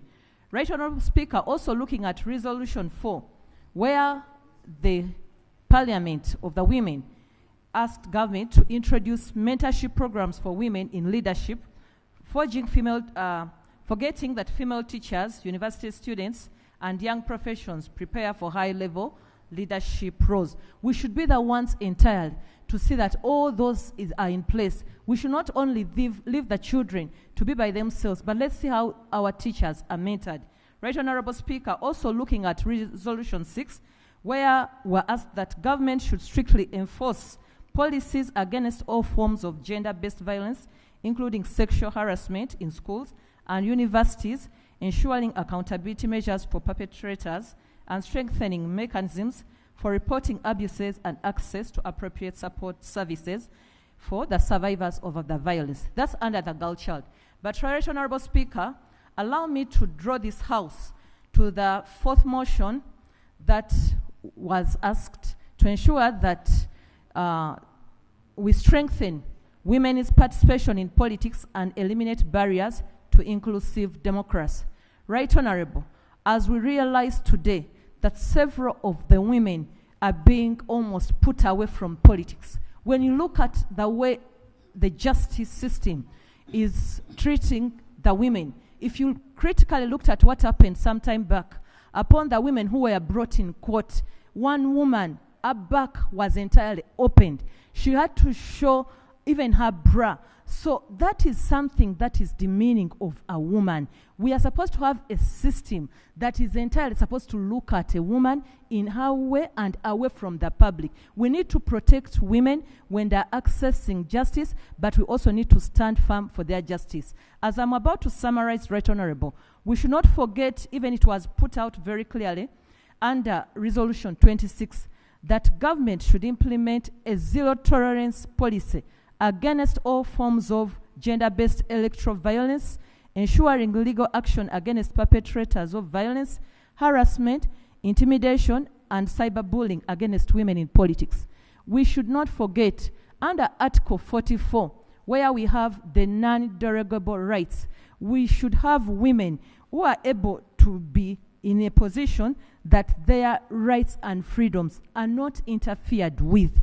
We should stand firm for women who see that up to this day, that their husbands are now political prisoners for 5 years.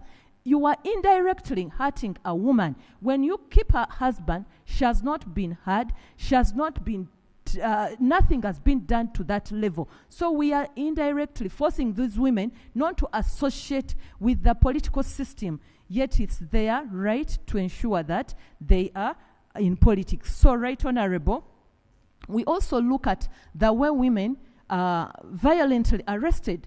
Can we look at once again at the procedures of arresting a person? Now, this is not only to the women, to all persons in this country. If it's about dignity of a person, let's turn back to fairness. Let's turn back to what our Constitution provides for. Otherwise, we want to stand once again as per our Constitution. Let's have that freedom against torture and cruelty, intimidation, and degrading treatment. Let's stand firm and stand for the Constitution of Uganda. We shall be better people. I thank you so much. Thank you. Honourable members, it's about making the local woman down there to shine. Let's talk about the financial inclusivity of the local woman there. If you're giving PDM, what is the percentage of the money that is going to the local woman? If you're giving money for GROW, how many women out there get? If you're talking about education, how many women there are able to go to school? Let's look at the issues of domestic violence. the issues of owning property, the issues of how women are tortured in all aspects. Yes, Rita, let me finish with the main seconders, then I come to you. Thank you, Right Honorable Speaker. I do stand to second the motion, but also to thank you for allowing the women to come to this August House and feel it and see it, so that it can become a point of motivation for them to go and work hard. I'm told the chairperson who sat in your chair, her life will never be the same again. Right Honorable Speaker, I would like to speak much to the motion 2 about a climate change action and resilience, and then economic empowerment. When you talk about climate change, Right Honorable Speaker, even to some of the people in this August House, it is still abstract content. So the issues raised by the women here is to urge government to make sure that the Climate Change Act is put into implementation, that we have money to be able to educate. In this country, we have come from far, learned so many things of science, of HIV, of making money, and climate change is very alive to all of us. Recently, or even until now, you see the heat wave. Yes. And most of the women who go to the gardens to work, who do this toil using hand hoe, they cannot link what is happening with the change of weather to issues of climate change. They do not even understand what is happening to their motherland. So we need to make sure that government and all agencies and the private sector come together to be able to sensitize and educate. And of course, this is not far from the issues and the cardinal role of women. In Uganda, specifically, people who are behind a meal at the table to cook, they are usually women and girls. And they cannot understand why many years ago you would walk into the neighbor's farm, you would walk into somebody's garden and be able to pick firewood. Today you can't. It's not even available. Right Honorable Speaker, I who represent City, we have situations where people cannot eat because they have no energy to cook. So implementing the Climate Change Act and investing in it could see government being able to prioritize renewable energy. Right Honorable Speaker, we said do not cut trees. What is the alternative? Issues to do with cheap and affordable gas. The Minister of Energy had, I think in the 2023, intimated that they were going to start a program to reduce the costs of gas so that people would be able to afford. And when you look at the way our planning is done, especially for the cities, when we travel, you see estates, you see villages accessing gas linked where you don't even need these cylinders. But because our planning is not rhyming with the changes of the world, we need to up our game as government. And lastly, Right Honorable Speaker, economic.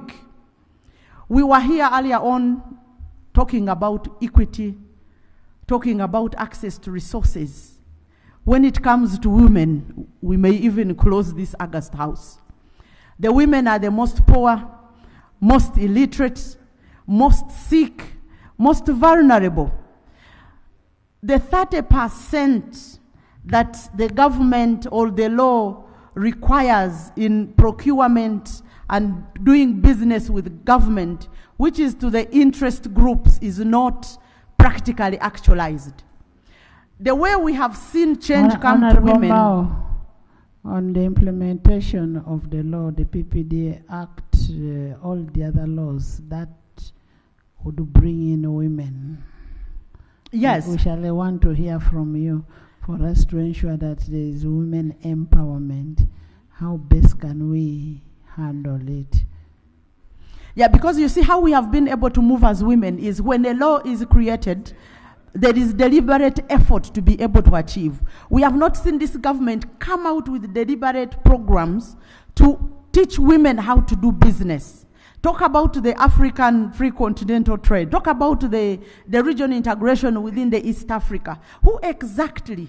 Where is government program that is building a cadre of women in business to be able to deal with all this? And lastly, Right Honorable Speaker, the issue to do with affordable financing, we cannot fail to speak about it today. Talk about the grow. We need to fast track it. Right Honorable Speaker. Before you go to the grow, you've been here trying to give money to ADB. And the money that you're giving to ADB, what percentage is going to the women? UDB. You're here getting a loan to give to UDB. How much of that money is going to a woman? 99% of the responsibility in a home lies on a woman.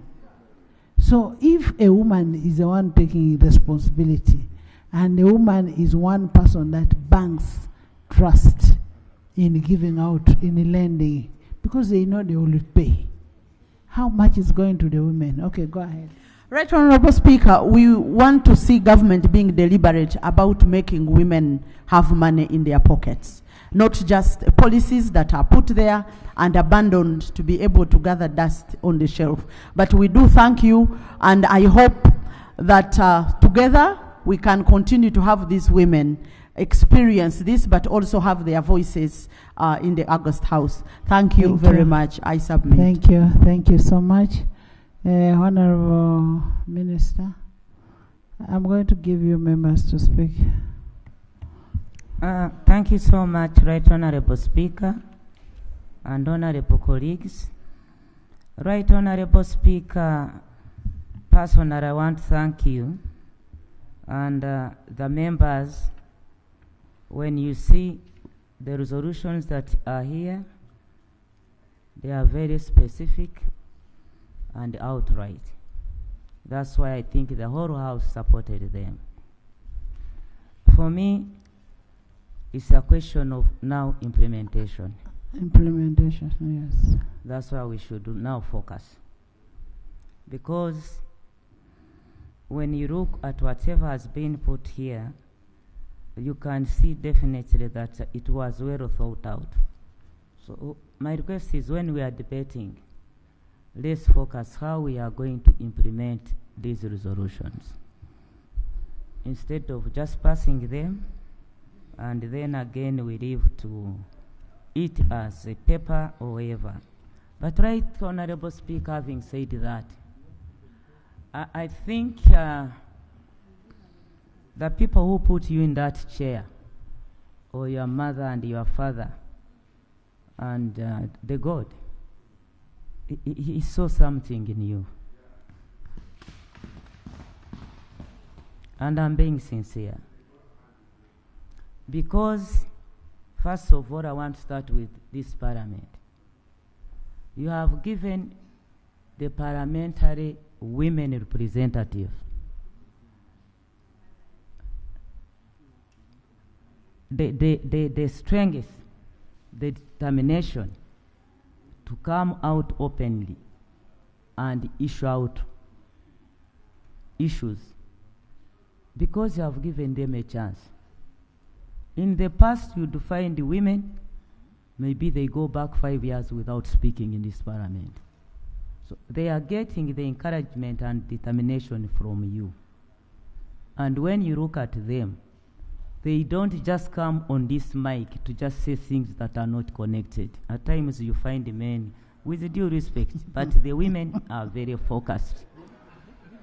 I am saying that at times, but men, the Right Honorable Speaker, the Right Honorable Speaker will bail me out that whenever the women come on the mic, they are focused and their issues are focused. Thank you, Senga. Lastly, I want to make an appeal. When you look at most of these issues, and you look at the percentage of the women in government or in cabinet, you'll find each of us as ministers, we have got an issue to address. When we talk about government, it is a multi-sectoral government issues. is us. So my appeal would be, if so wish, maybe you even call us, the women ministers, to sit with you and look at this, and we start saying this is this. You in health, how far have you done on the women? You in education, how have you done into this? You in finance, where we have even Honorable Beverin and Musasizi can come in with us. That will give way how to move. Thank you. To see this implemented. Because we are on this side. Yes. But we need again to join hands with you and then account. When we go to Ministry of Gender, most of these issues are on Ministry of Gender. And the ministers of gender, as you know, the biggest of them, they are all women. When you go to health, all of us are women. When we reach roads where we don't have a woman, we can co-opt somebody to come with us. So my movement is that we should have time with you to see how do we implement this and achieve the intention of the resolution that we are going to pass. Yes, thank you. Thank you. Thank you. I think Honorable Hanifa is very correct, because at the end of the day, the Women Parliament sat here. We will need actions taken under Rule 220. We need actions taken on the resolutions of the women. The women were very passionate on their debate, and if you're getting up to speak, you're only making an amendment. If you're making an addition to the resolutions of the women that you think can make it better, then you should stand. Honorable Victoria.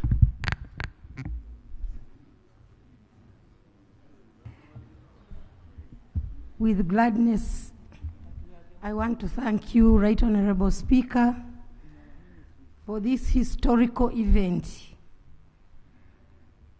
It has spread all over the country and women are happy.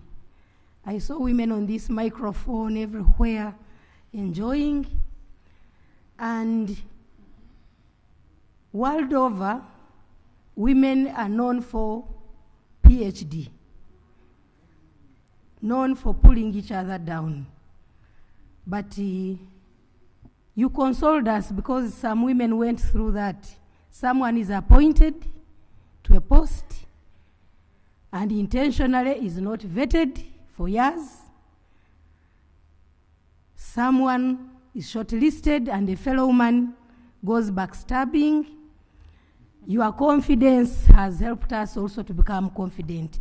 When you are confident, you don't block others. Thank you, and may God bless you for that. You have empowered us to think of every woman and not to leave any woman behind. This has energized us to make sure we implore government. We have to change the laws. We have to think of the next coming budgets to make sure things that obstacle our young ladies from growing up and replacing us in the future are cleared. It hurts to find a very brilliant girl dropping out of school just because he or she lacks pads. We have all the power to enact laws and change them and make sure part of the money goes to rescue these girls. Life-saving environments and encouraging environments, Right Honorable Speaker, are a very, very big blockage to our girls' success. why don't we think of making compulsory infrastructure in schools? Just an additional room for a changing room, just little money for a spare uniform and some pads and some knickers, so that these girls can come, attend, complete, and rise to higher horizons. I want to promise you that we are very prepared to rally behind you in your wishes and endeavors. Thank you, Right Honorable Speaker. Thank you so much. There was a promise of providing pads for all the women in the hospital. I mean, in all the girls at school. And you know, when a girl reaches that level, that's why most of these girls drop out of school. They get the stigma. They cannot contain being there. But remember, they are from very poor families. So we need to look at that when we are making our budgets. But even when we are making our budgets, we need to make sure that this money reaches to the last girl down there in the village. Yes.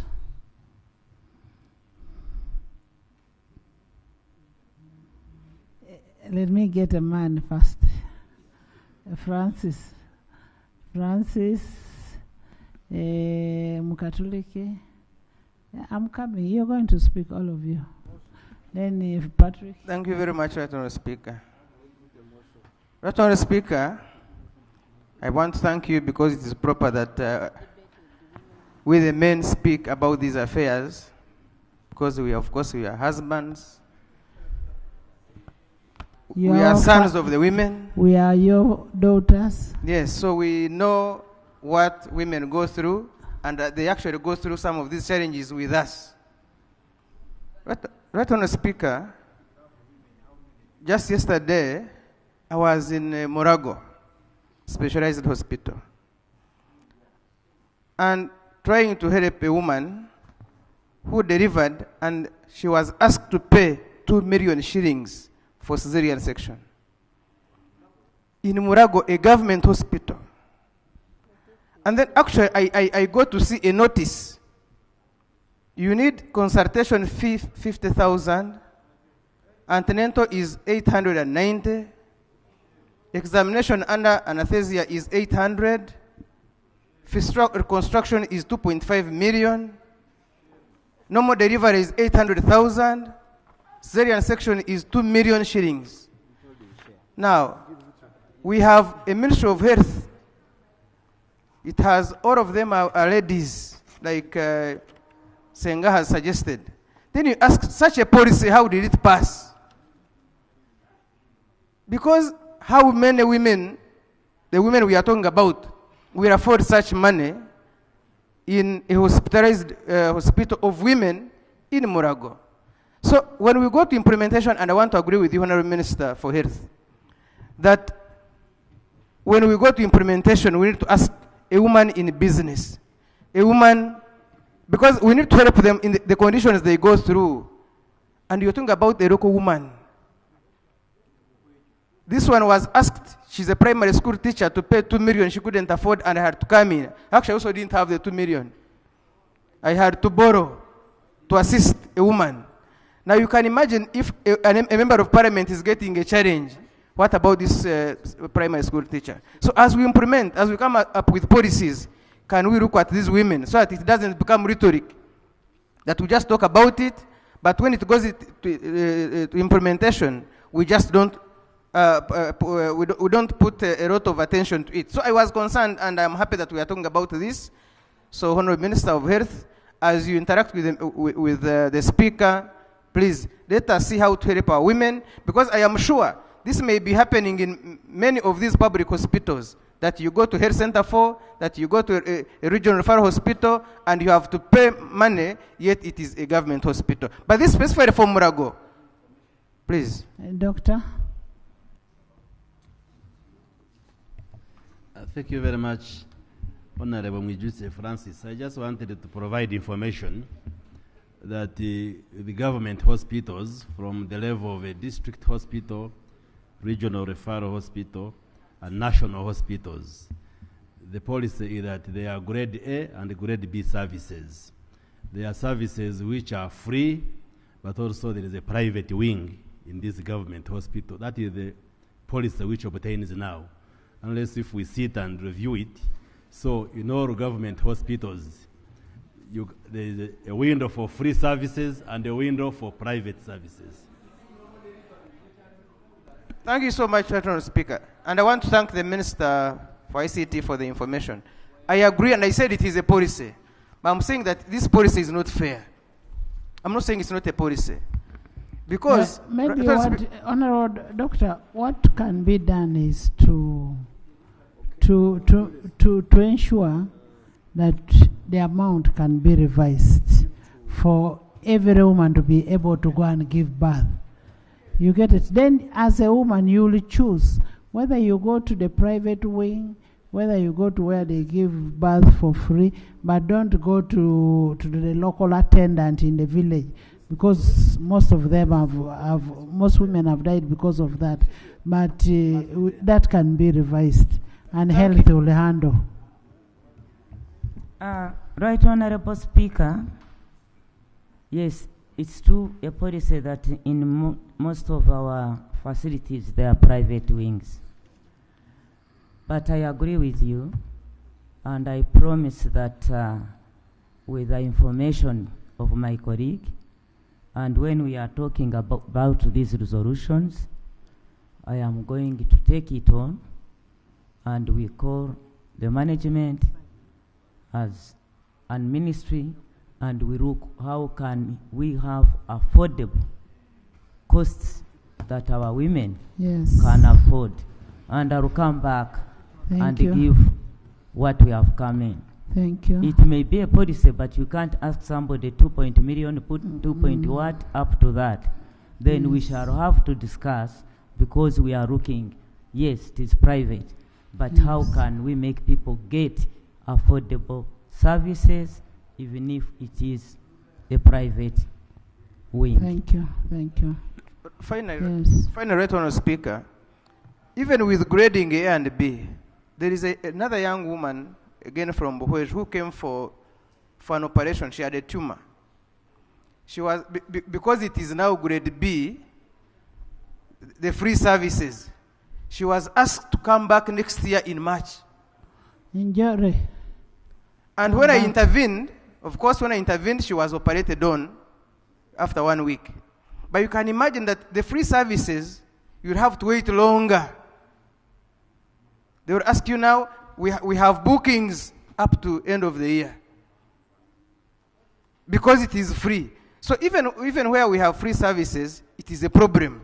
So, Honourable Minister, and again it is for women, because almost some of these complications are for the women. As you look at A and B, also look at the people who are told it is free, but wait for 6 months. It is free, but wait for 1 year. At the end of the day, you have not helped her. You are forcing her to go to a private hospital or to grade A and pay. Thank you very much. Thank you. Thank you so much. Patrick? Thank you. There's a procedure matter. Mukat. Thank you, Madam Speaker. Madam Speaker, allow me on behalf of these members of Parliament to thank, through you to thank these members of Parliament.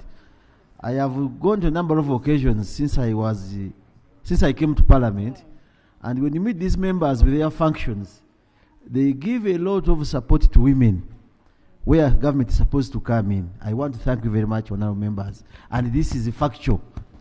Secondly, the word in English is very clear, ladies and gentlemen.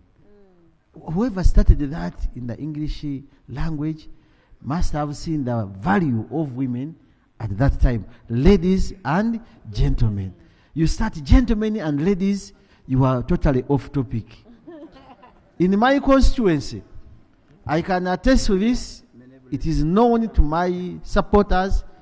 I always ask them, tell me any man beating a woman. And the moment I get that man, he faces me rough.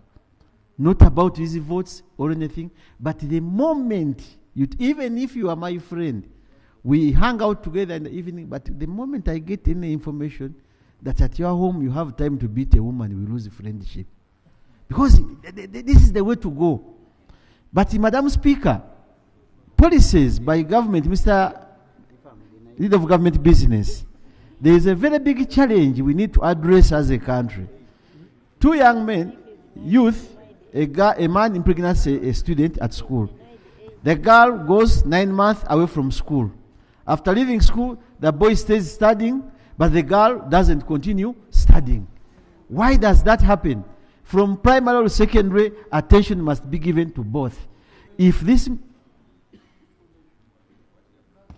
How can I refuse with it? You have information?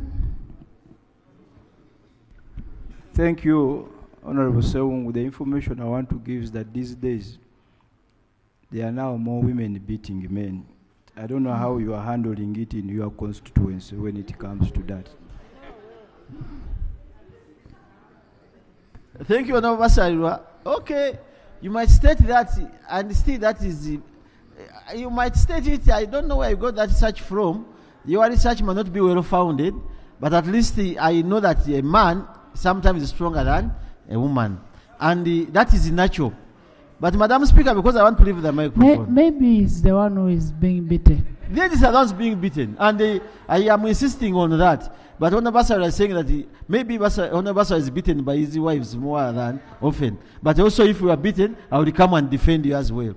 Madam Speaker, I'm seeking for a policy that must give attention to girls who get pregnant while still in school. Majority of these girls are left out. And we must come out very seriously on parents who go for money from the side of the boy and seek for money so that they get early marriages. Yes, the early marriages. My daughter was impregnated, she was in P6, but I want money. And after that, getting money, she cannot use that money to continue educating her daughter, but uses it for his own benefit, the girl being a source of income because of a mischief that took place without her willingness or because of her young age. We need to address all these issues. And the government, in the NRA manifesto, Minister for Government, you have it stated that you must provide girls with the sanitary pads. At this era, this is a Karungu, Karamoja, Kanungu, where you come from. You should be having small factories manufacturing these simple things for these girls. Madam Speaker, as I conclude, one time when I was teaching in Shimoni, I was a P7 teacher. But the training we had for girls, because of use of senior women, you could see a girl getting that problem during class, but a boy would come and inform you, Mr. Sewungu, as you on the blackboard, Jane has got a challenge. Not making noise, then you move out all the boys, you remain with the girls, and you handle the challenges. Let us work on senior women, build them in schools to manage our girls, and they get their rights, or that will be better. Thank you, Madam Patrick. Speaker. Thank you so much, Madam Speaker. Madam Speaker, I will start by commending the women for holding the 3rd Women's Parliament. And I will also hasten second on the 3rd of March. And I will hasten, Madam Speaker, to address myself to the first motion, speaking to enhancing and strengthening access to education. Madam Speaker, first, I want us to look at proximity to education institutions. Madam Speaker, we all know that there is a policy that parishes should have primary schools. Sub-counties should have the city schools. And the problem is, in most of our constituencies, secondary schools are in one parish, then in one sub-county, but to go to the next sub-county, it's not there. So a girl child will have to move kilometers. Like 20 kilometers, because from one sub-county, you have to cross the next sub-county, now to go to the next sub-county. And in between there, that's where they get these hungry men this is exactly who defile them. This is exactly what I wanted to bring out, Madam Speaker, that along the way, there are different levels of temptations.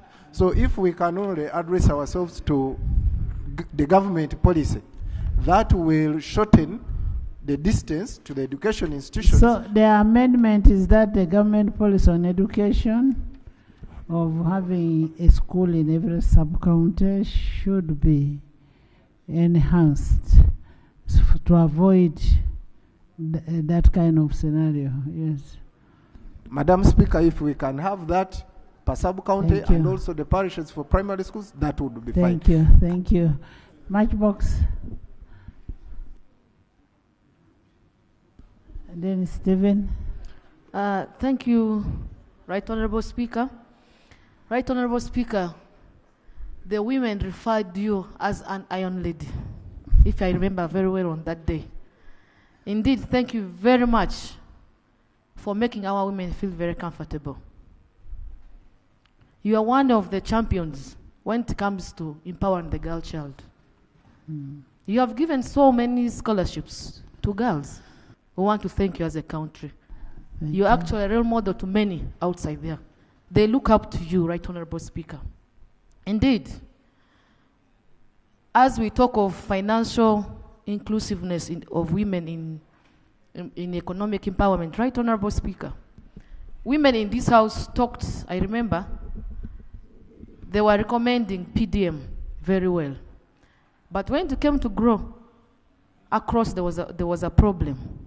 And now last week, the presiding officer requested the Minister of Gender to come here with a comprehensive report to be laid here on the floor of Parliament.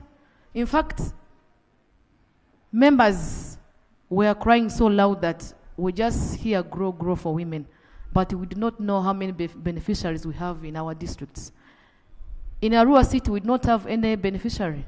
We wondered how this GROW program was designed. Second, Right Honorable Speaker, in refugee camps, the NGOs are doing very well when it comes to training the girl child with reusable sanitary towels. Our parents, those days, in ancient days, they were not using pads. I think they were just using clothes. But today, Right Honorable Speaker, our women cannot even afford that local person in Bukedia, even in Arua City, cannot afford to buy a pad of 3,000. Why can't the government come up with a program that in every school they can train our girl child how to make the reusable sanitary towels in order to curb girl child from dropping out of school, Right Honorable Speaker. Thank you. I think that's a matter of concern. Honorable Minister, Leader of Government Business, we really need to understand how GROW works. As members of Parliament, if you ask any member of Parliament here, what is GROW? How does it work? I don't think there are people who know about it. So we need to understand what it is. So you may need to tell the minister that we need to understand, because we need to help her and explain to the people outside there. I saw a woman crying, saying, this man was supposed to be given to us, we don't know, and that kind of thing. Stephen? Thank you. Thank you, Right Honorable Speaker. Right Honorable Speaker, I want to thank my brother, Honorable Mwijuche. You know, in health sector, much as the Honorable Minister has said that we have grade A and grade B, whereby in grade B, at least if you have the capacity, you can pay for an extra service and be treated well. But remember, majority of our mothers, our women, down there in the village, they don't have the capacity to do that. And there are reasons why people go for, you know, a private sector to be treated well. It's because they know that there are a number of challenges there in grade A, whereby in that very facility in the hospital, you are being attended by the same doctors. If the hospital has more than 5 or 10 doctors, those are the very ones who would attend those ones in grade B or those ones in grade A. So, Right Honorable Speaker, my issue is one. If we are to look on how we can help our mothers or the women there, should we have a specific number of doctors with same qualifications with those ones who are given enough time in grade B? also to have time for those women there who are in grade A. Because remember, the reason why most of them lie there and they end up dying, it's because they take long to be attended to. And remember, they're in the same hospital, but the doctors would prefer to go and treat those ones in grade B, because there are some extra allowances. Even if you are a doctor, you yourself, you'd prefer to go and treat the other one, get your kamane, then in the end, you balance yourself. But in grade A, we need also to see how best we can have a clear policy on how we can be able to attend to our mothers or to the needy, those ones who are in our villages there suffering. Thank you. Zombo. Thank you very much, Right Honorable Speaker. First of all, I want to congratulate you for hosting this very important conference for the women. And I pray that these kind of conferences should go up to the village area so that the women can also, the rural women can also participate actively, and that will be an encouragement to them. Honorable members, first of all, the women who came here are rural women. They are rural women. They were not members of parliament. These were councillors from the villages. So these were rural women. Thank you for that. But I think we can still go deeper to the real deep villages so that the women can get empowered. As leaders of different districts, different constituencies, I want to urge you to take this kind of training down to the local woman, down, and educate them what their entitlement is, how best they can get financial inclusion, how best they can get to be empowered. Leaders, I want you to go to do that. Thank you very much for that guidance. Now, I want to really support this motion by the fact that the policies focusing on the women should really work to address the women's health. If you go to the rural areas right now, especially the primary school, if you see the health of the girl child, it is a big challenge because of poor hygiene, sanitation in schools. I think policy should be able to address so that we can control infections right from the primary school. And then issues of water and sanitation. Many women are moving long distance looking for water and cooking very late. It's bringing a lot of domestic violence. That should be addressed. The issue of education is also very important. I have a foundation called Songa Community Foundation. Since I joined this parliament, much as many of us would be supporting first graders, so I went ahead. So bringing water nearer to the women should be an addition to the exactly. In that foundation, I had been supporting first graders, but also I've gone ahead to pick girls who have got second grade just to promote them in education. So we think that access to education should be very important. And then expanding economic opportunities for the rural sector, focusing on women, access to land, access to resources that can help them invest. I think that will be very important. Now, coming to the issue of people who are helping women in the rural area, nurses and VHTs, these people are suffering. If there can be a way to hold the hands of the VHTs and the nurses who are working in rural area, they are really helping these women. So that is a call. And then another thing is, when you give a woman money, they will first think about education, food at home, priority things. But when you give a man, I don't know what the priority thing is to start with that money.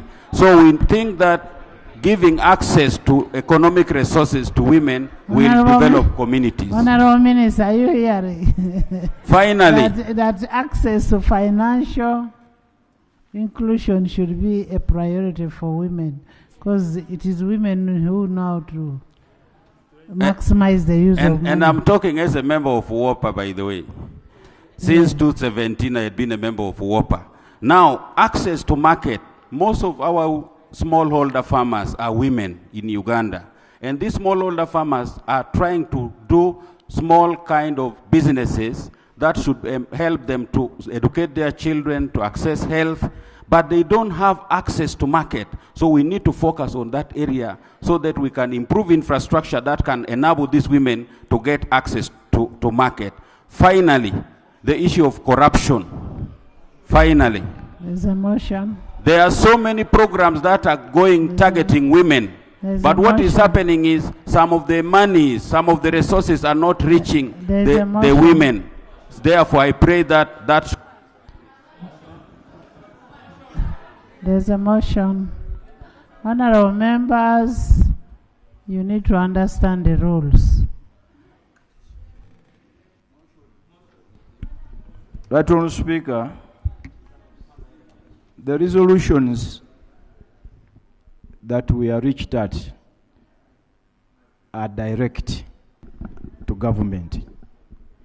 They are straightforward. They are obvious. The additions being made, supplementary comments being made, are equally good and welcome.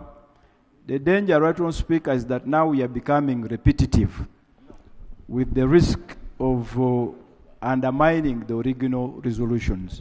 I therefore beg to move that we adopt the resolutions mutatis mutandis. I beg to move, Right Honourable Speaker. Seconded.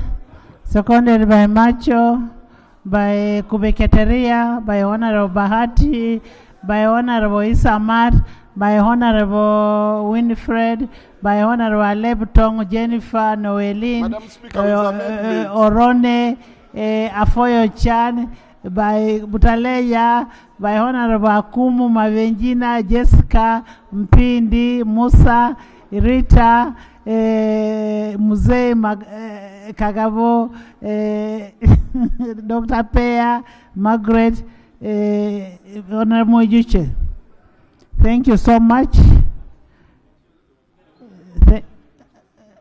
Honorable members, the resolutions. Do you want to say something? No, the minister. Madam Speaker, before the minister.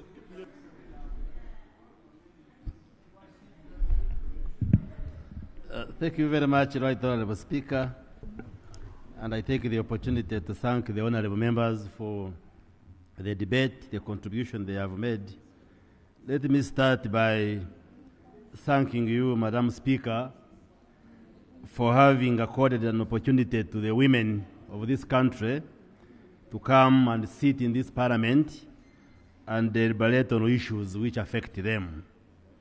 But of course, issues which affect women also affect us as men. And therefore, I would like to appreciate you and thank you for having accorded that opportunity to the women of Uganda. I thank Honorable Uma for the motion. The motion is for a resolution of Parliament urging government, and now I speak for government. And I have gone through the various resolutions which were passed by the women, and they are very positive. And they add value to the work that we do as a government and as a country, and we receive them with enthusiasm and warmth. Let me say that they have also come at the right time when we are in the budgeting process, because some of the resolutions have budgetary implications, and since we are now presenting ministerial policy statements, and the committees are going to be interrogating the budgetary proposals, I urge our members that when we interact with the ministers and agencies also, let's see how much we can integrate in the budgeting process. But I just want to express our commitment as a government that we shall take the resolutions and work on them. Let me also say that women are special. Even God, who created us, made women special. I can give you a statistic, Madam Speaker, that at birth, there are more males who are born compared to females. The average sex ratio at birth is for every 100 females, there are 105 males. But in life, more males die compared to women. Even when you check what we call life expectancy at birth, you'll find it is higher for women and lower for the males as the men. And the reason is both social and environmental and also biological. For instance, you will find women possess hormones, possess chromosomes, and the other biological biomarkers which offer protection to women compared to us, the men. So even God realized that and gave special physiological protection to the women. And therefore, we are duty-bound as males to give all the support to the women so that we move together. Madam Speaker, that's what urged me to move a law on prohibition of female genital mutilation, even when I am a man, because as men, we must support the women in all the causes. There are some specific issues which have been raised, but in the interest of time, let me just comment on a few issues. Yes, government pledged to provide pads to our girls. I think the challenge has been a budgeting issue. Government remains committed to ensuring that girls get the pads, but let's together address it through budgeting, and then we'll be able to support our girls. There was an issue raised by Honorable Francis Mwijuchi and others about the grade A, grade B services. And I think Honorable Francis has a point, that even when the government created a private wing, the intention was not to commercialize government hospitals. And therefore, the Ministry of Health should be able to look at that policy perspective and be able to regulate the fees, the money which is being charged in the government hospitals. So the intention was to provide a quick service for those who can afford and want a quick service, but the intention was not for commercialization so that you put exorbitant and astronomical figures, like saying 2 million shillings for a cesarean section. So I think the Ministry of Health and the Committee on Health should engage with the ministry so that there is a proper regulation on the fees and amounts which are being charged. The policy on girls getting pregnant when they are in school, I think, has been settled, and the Minister of Gender the other day also clarified that the girls who get pregnant are allowed to get back to school. That should not be a reason for them to drop out. You have requested that the Minister for Gender comes and makes a presentation on the GROW project. And I will relay this information because we need to know as members of Parliament how these projects work so that when we get back into our constituencies, we are able to explain to our voters, our constituents, from an informed point of view. So I agree with you, Madam Speaker, and I will request the Minister for Gender at the earliest to come up with an information paper for Parliament in order for us to understand.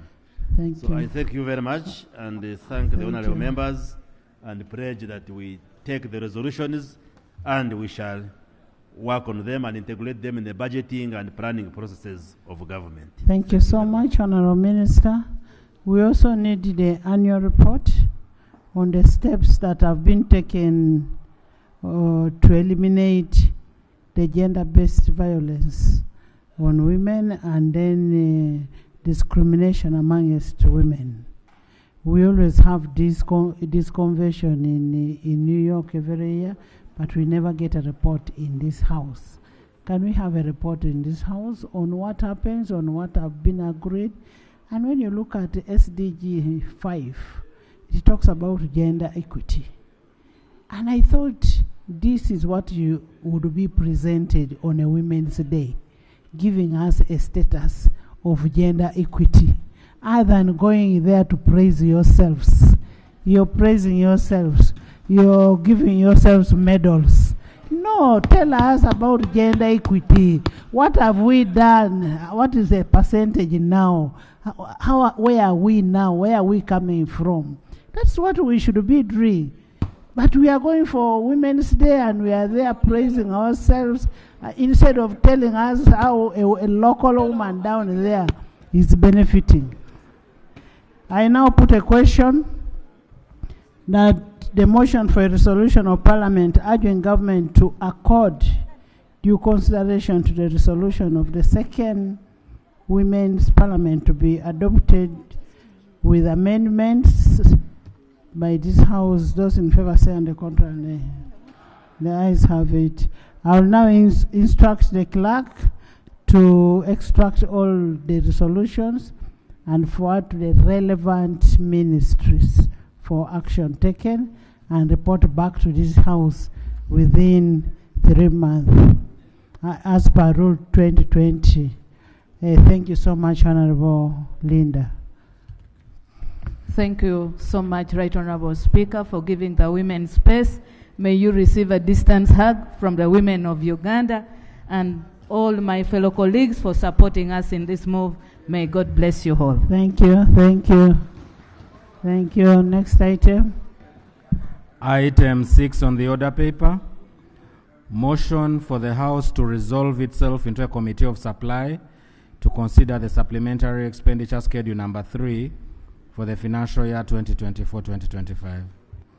Honourable members, you will recall that yesterday the Minister of Finance, Planning and Economic Development tabled the supplementary expenditure schedule 3 for financial year 2024-2025. It was referred to the Budget Committee for consideration, and the committee is ready to report as required by Article 156(2) of the Constitution of the Republic of Uganda, 1995, and Rule 153 of the Rules of Procedure. I will now invite the Minister of Finance, Planning and Economic Development to move a motion to that effect. Honourable Minister. Honourable Macho.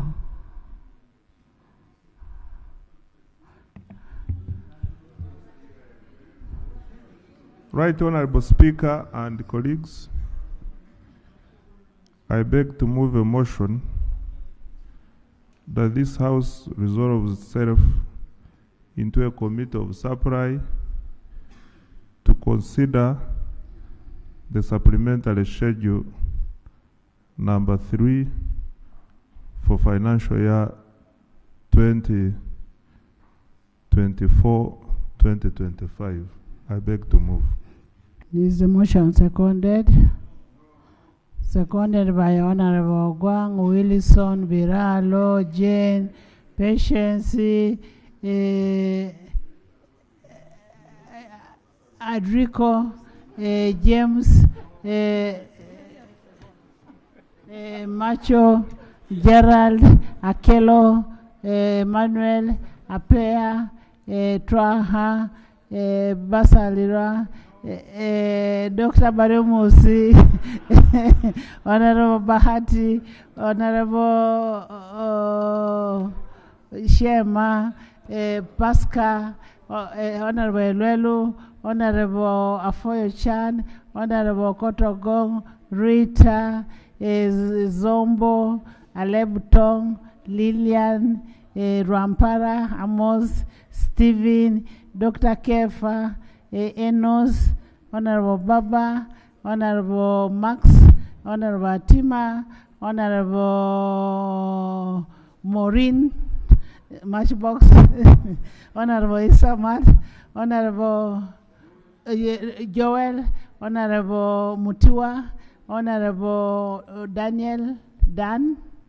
David, Honorable Kifensa, Honorable Annette Mugisha, Honorable ICT, Innovation, Chair Innovation, Honorable Catherine, Honorable Kaliro, Noeline, and elders, plus Kamukama. Speak to your motion.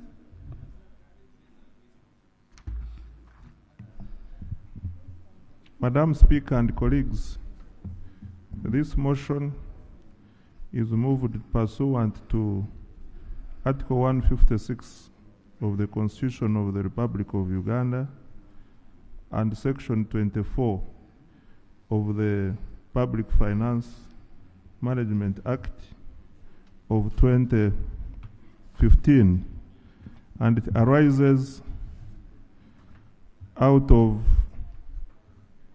the need to provide for government commitments and obligations, which include outstanding certificates for the road construction companies, security-related expenditure under Ministry of Defense and Veteran Affairs and Uganda Police Force, completion of Hoima Stadium, construction of Akibwa Stadium, training facilities, and operational expenses in the preparation for the African Cup of Nations AFCON 2027.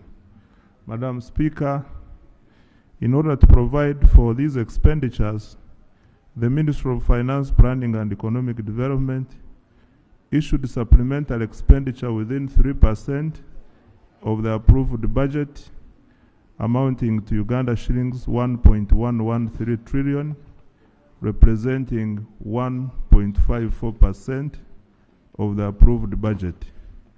This exhausts the supplementary limit under 3%. Additionally, we sought and obtained approval from Cabinet to present to this House the supplementary expenditure amounting to Uganda shillings 3.142 trillion, which is above the 3% legal limit, and therefore requires prior parliamentary approval before the funds are utilized by the respective votes.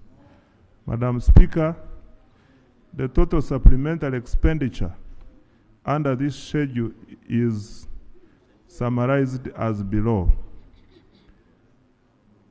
Under 3%, 1.113 trillion, and above 3%, 3.142 trillion, totaling to 4.255 trillion. Madam Speaker, I beg to submit. Thank you, Honorable Minister. Can we now get a report from the chairperson of the committee?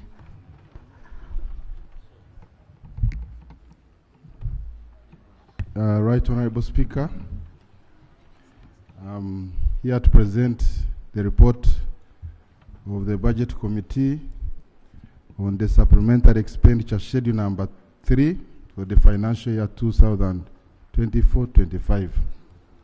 And I beg to lay the committee report.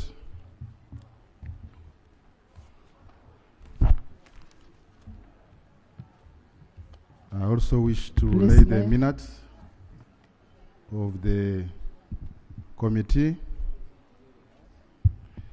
I also have a minority report, and I beg to lay.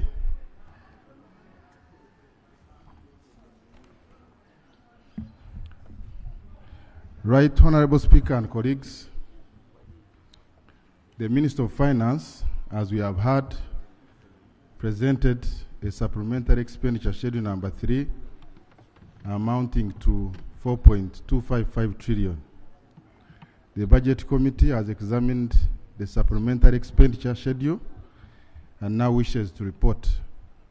Right Honorable Speaker, Schedule 3 constitutes 1.13 trillion that is within the 3% legal limit, and shillings 3.142 trillion, that is above the 3% legal limit of the total approved budget of 72.136 trillion for the financial year 2024-25.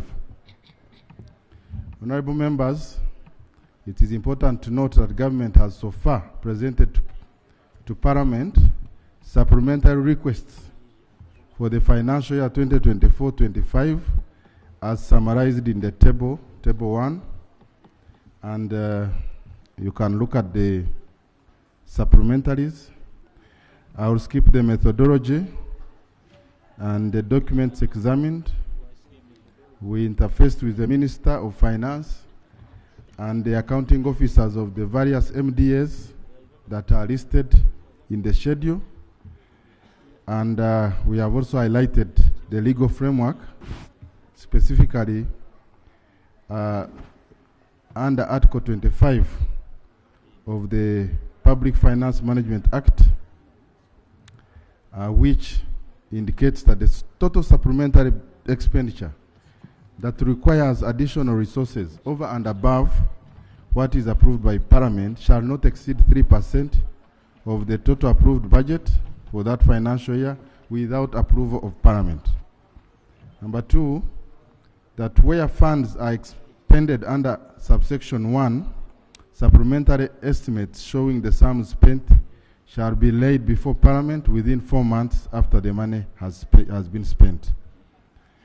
We are making further reference to the regulations 18, 5, 6, and 7 of the PFMA that indicates that Parliament may approve the supplementary appropriation, or the Minister may approve a supplementary budget as the case may be, where the supplementary expenditure is unavoidable and unforeseen. Right Honorable Speaker and colleagues, I will go to the source of funding. According to Rule 153(2) of the Rules of Procedure of Parliament, the supplementary estimates presented to Parliament shall clearly spell out the source of funding for the supplementary expenditure requested for each vote. This particular Schedule 3 is being funded from a combination of additional external borrowing, additional domestic borrowing, additional non-tax revenues, petroleum fund resources, among others. The table highlights the various categories as sources of funding. I will go to 3.0, the committee observations and recommendations. Part 1, supplementary requests within 3% legal limit, which amounts to 1.113 trillion. Procedure. Thank you, Right Honourable Speaker. Madam Speaker, I'm raising a procedural matter. When a supplementary schedule, which forms a part of the budget, is brought to this House, Rule 153, which should be read together with 148 and 49, requires you to subject this supplementary to scrutiny by the sectoral committees first, before the budget committee can report. There are sectors where I belong. For example, under Justice and Constitutional Affairs, the sectoral committee did not. And these supplementaries are not standalone. They anchor on the policy positions that were articulated by the executive to the sectoral committees. And now the chairperson is here reporting on these matters, which is a breach, is a violation of our own rules of procedure, for which, Madam Speaker, you are the custodian. The point of procedure I'm raising is first for you as the custodian to clarify under what powers were these mandatory provisions disregarded or, in another way, abused to the extent that the budget committee overtook the mandate of the sectoral committees. That's the first procedural matter, because it would help us avoid repetitions and also hold the executive to by the promises they made to us during commitments they made during the processing of the ministerial policy statement. That's the first preliminary point that I wanted to raise. The second one, Madam Speaker, is that this report has been uploaded about 12 minutes ago, availed to members of parliament. You are talking about 4 trillion shillings. And unless otherwise, this is not an adequate time for a diligent member of parliament to scrutinize and pass the budget. Even a robot may require time to be processed, the computer to give instructions to a robot to do that. So even if I assume that we are here, machines that can be programmed and coerced to do that, Madam Speaker, we must be given time. The procedural matter, the second one, which is by way of objection, is to request and require you to allow this report to be tabled as the rules provide. Give us time so that we assess, and it is in good spirit. I'm not saying the supplementary is bad, but so that when we pass it, we can own and also explain to the public. Remember, there are so many supplementaries that have been requested by our districts and stakeholders who would like to be convinced why these ones and not the other one. The last one is also for us to appreciate the details, which at the moment is not available. I require from you, Madam Speaker. Thank you so much, Honorable Jonah. Jonah, I appreciate what you're saying. But when you look at the matters of urgency on some of these issues that are being brought, that is what is preempting us to do whatever we are doing. Because when you look at, if I could give you an example, Ogwang will stand up and say, you know, now my contractor is leaving Akiba Stadium. We have Chan in August, that kind of thing. And then two, the members of sectoral committees are members of the budget committee. We are alive to that fact, and our imagination and our belief is they have been there to make sure that these issues are being handled. We appreciate what you're saying. We really do so. But we have had these kind of scenarios. And then we are going into the budgeting process. As we go into the budgeting process, we should be able to conclude with this. Systems cannot stop working because we don't have money, and yet we have obligations to meet. You want to say something? Right Honorable Speaker, I want to appreciate Honorable Jonathan for having that in-depth thinking about what we are doing. However, I want to note the following. One, specifically, for instance, for me who belongs to the Committee on Education, when we talk about AFCON and the kind of opportunity that we have as a country for the first time, and if we're about to squander it, you just know that we have lost it, and Africa will never trust us ever again. So I think, first of all, this House already has members who are in these sectoral committees. So away from being in the budget committee, we have here members who belong to this House, and they are here. It does not mean that as a House, we are not concerned at all. Right Honorable Speaker, the speakers of the House also have the powers to relate and take these matters to relevant. They take decisions. For instance, when they say that this is referred to the Committee on the Budget, that comes from the presiding I thought officer. you're adding something. Point of order. I thought you were adding something. That's what I'd already said. Yes, because the Speaker has the powers. Madam Speaker. I am saying that is what I'd already said. I was talking about issues of emergency, urgency of the matter. But anyway, before we go into a serious discussion on this, let me first congratulate my friend. Madam Speaker, I was on honorable members, the gentleman who gave us to host AFCON, Dr. Patrice Musepe, has been re-elected now unopposed as the president of CAF again. As Parliament, we want to congratulate him and thank him for that. Yes. No, I had stopped you. Yeah. Madam Speaker, the point of order, you. and by way of orientation. No, I had stopped him from talking because he was repeating what I had said. Yeah. Madam Speaker, by you allow Honorable Dur to bring the issue. Thank you. And, Thank you, right, Honorable and one thing you should know, Jonathan is not bringing it in bad faith. He's not bringing it in bad faith. That one, just know it. One is only mindful of one. We should have sent this to the sectoral committees first. 2, why are we in a hurry? 3, we are going into a budgeting process. Couldn't we put this into the budget? But then we are saying, yes, we appreciate your issue. The issue now is we have obligations that we must meet now before we have timelines. Secondly, these issues, the chairpersons of committees are ex-officials of the budget committee. They are ex-officials and they have been there in the committees.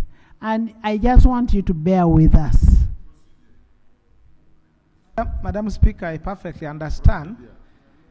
I'm also on procedure. It's on procedure. Yeah. Courtesy demands of this House, and we keep learning, that when a member of Parliament rises, even on order or something, you sit down. I usually do that. But the point I raise does not go into the merits and the justification for a supplementary. I am totally acting as per our rules. That's why I have not even touched anything in it, because we shall debate it. My point was first, Madam Speaker, for us to deal with that. But with your guidance, it's on procedure. With your guidance, Madam Speaker,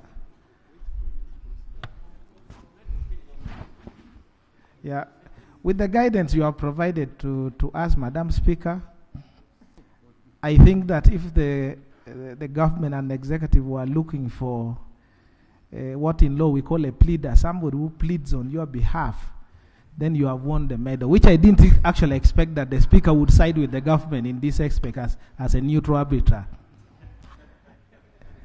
Now, the government has all the tools to plan and know what to do. No one has stopped them bringing it yesterday or the other day.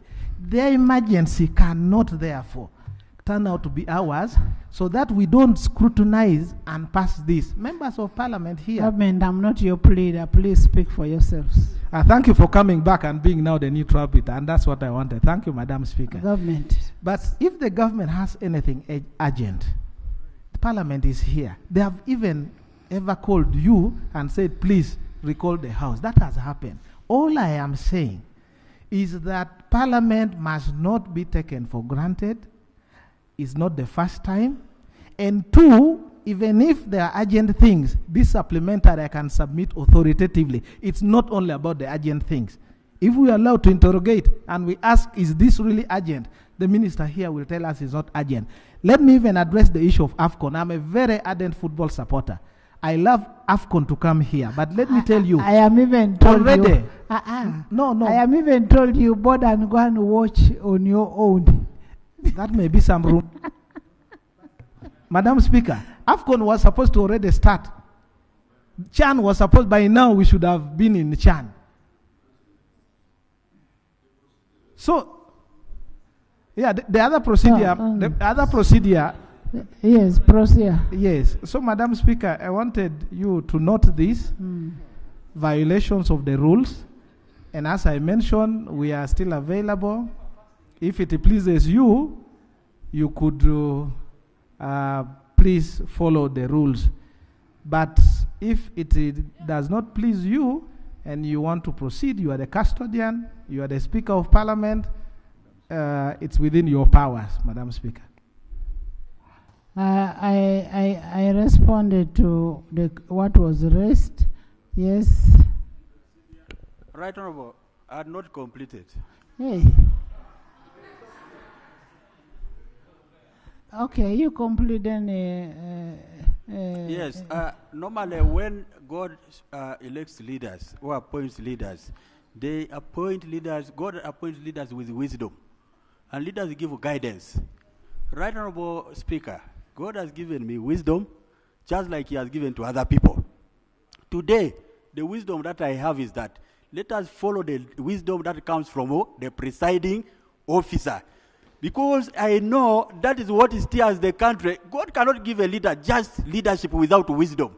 By the time they decide that let us take this to the budget committee, that is wisdom. That is wisdom. And it comes through our rules. The Speaker has the powers.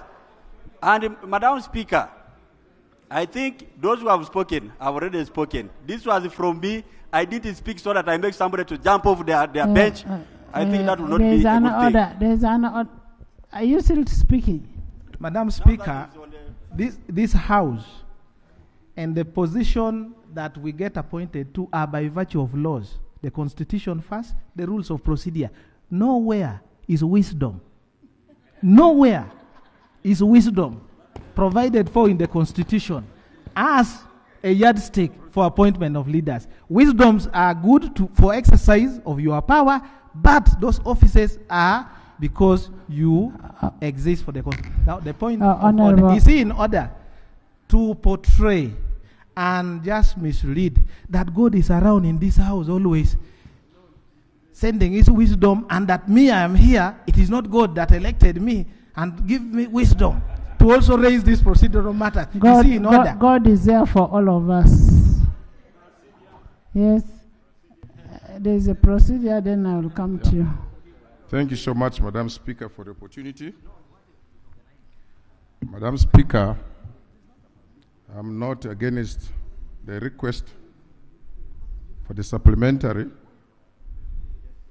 because if you look into the submission by the chair of the committee, the Public Finance Act has been respected. We are not beyond the 3%. The sources of this fund are very clear.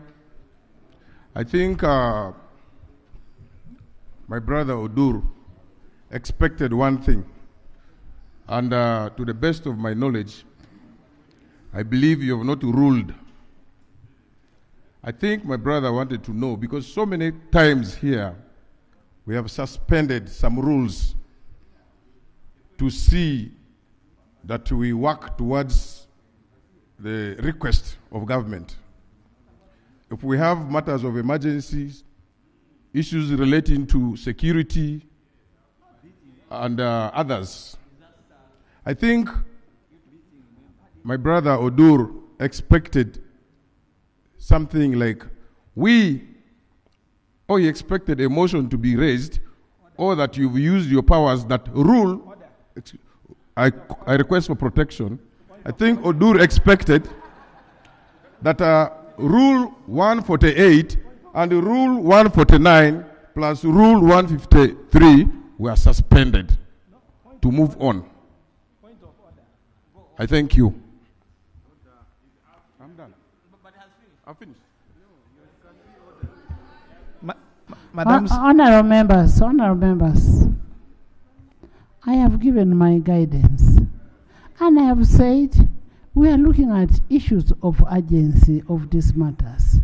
Number two, the schedule that has been given is very clear. There is clarity in the schedule, and then the rules are not an end of everything. We must look at the reality, the situation at hand.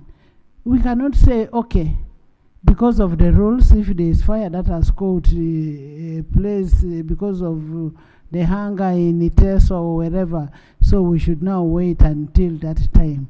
Let's be realistic ourselves. Maybe let's hear from government.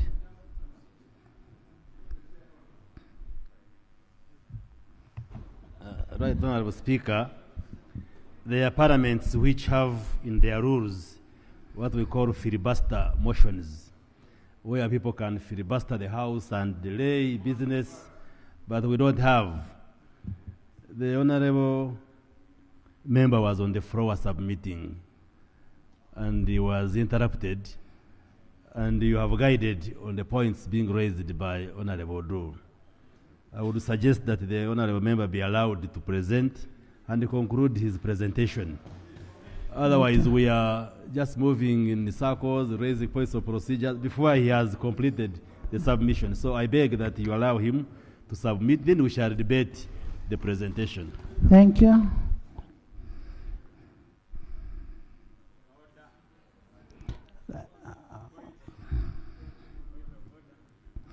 You have a minority, you will present, you will have your time. No. Let's have the report presented. Huh? Yes. Right Honorable Speaker and colleagues, part 1 is the one that attributed to the 3% legal limit. This is where government spends and they report to the House. So the votes under this part, money has already been spent. So vote 001, State House, 8.967 billion. Procedure. Madam Speaker, the government chief whip has mandated by our rules presented to us a list and designated chairpersons and vice chairpersons of committees. And I know the chairperson of budget, I also know the vice chairperson of budget. And you have severally referred to the current holder, Honorable Katesh, as the chairperson, without due regard to the members who approved the chairperson and the vice. Wouldn't it be procedurally correct that we... Honorable Adoro Jonathan, that is Honorable Katesh, a member of Budget Committee. I did not want to say this, but maybe I may be forced to say it, that the chairperson of the committee, actually last night I left the hospital, not last night, this morning, I left the hospital at 3. From nowhere he collapsed and is hospitalized. And Honorable Poloti Shagi is sick, is in hospital, and I had already given permission to his deputy to travel, and I am the one who gave him permission to take on. And Honorable Polot, for your information, is still in the hospital.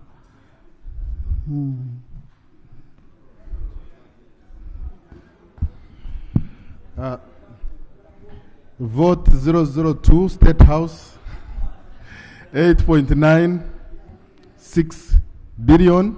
The committee was informed that State House required 5.7 billion for classified expenditure and 3.2 billion to support the internal security organization to carry out operations stop citizens from abusive use of wetlands.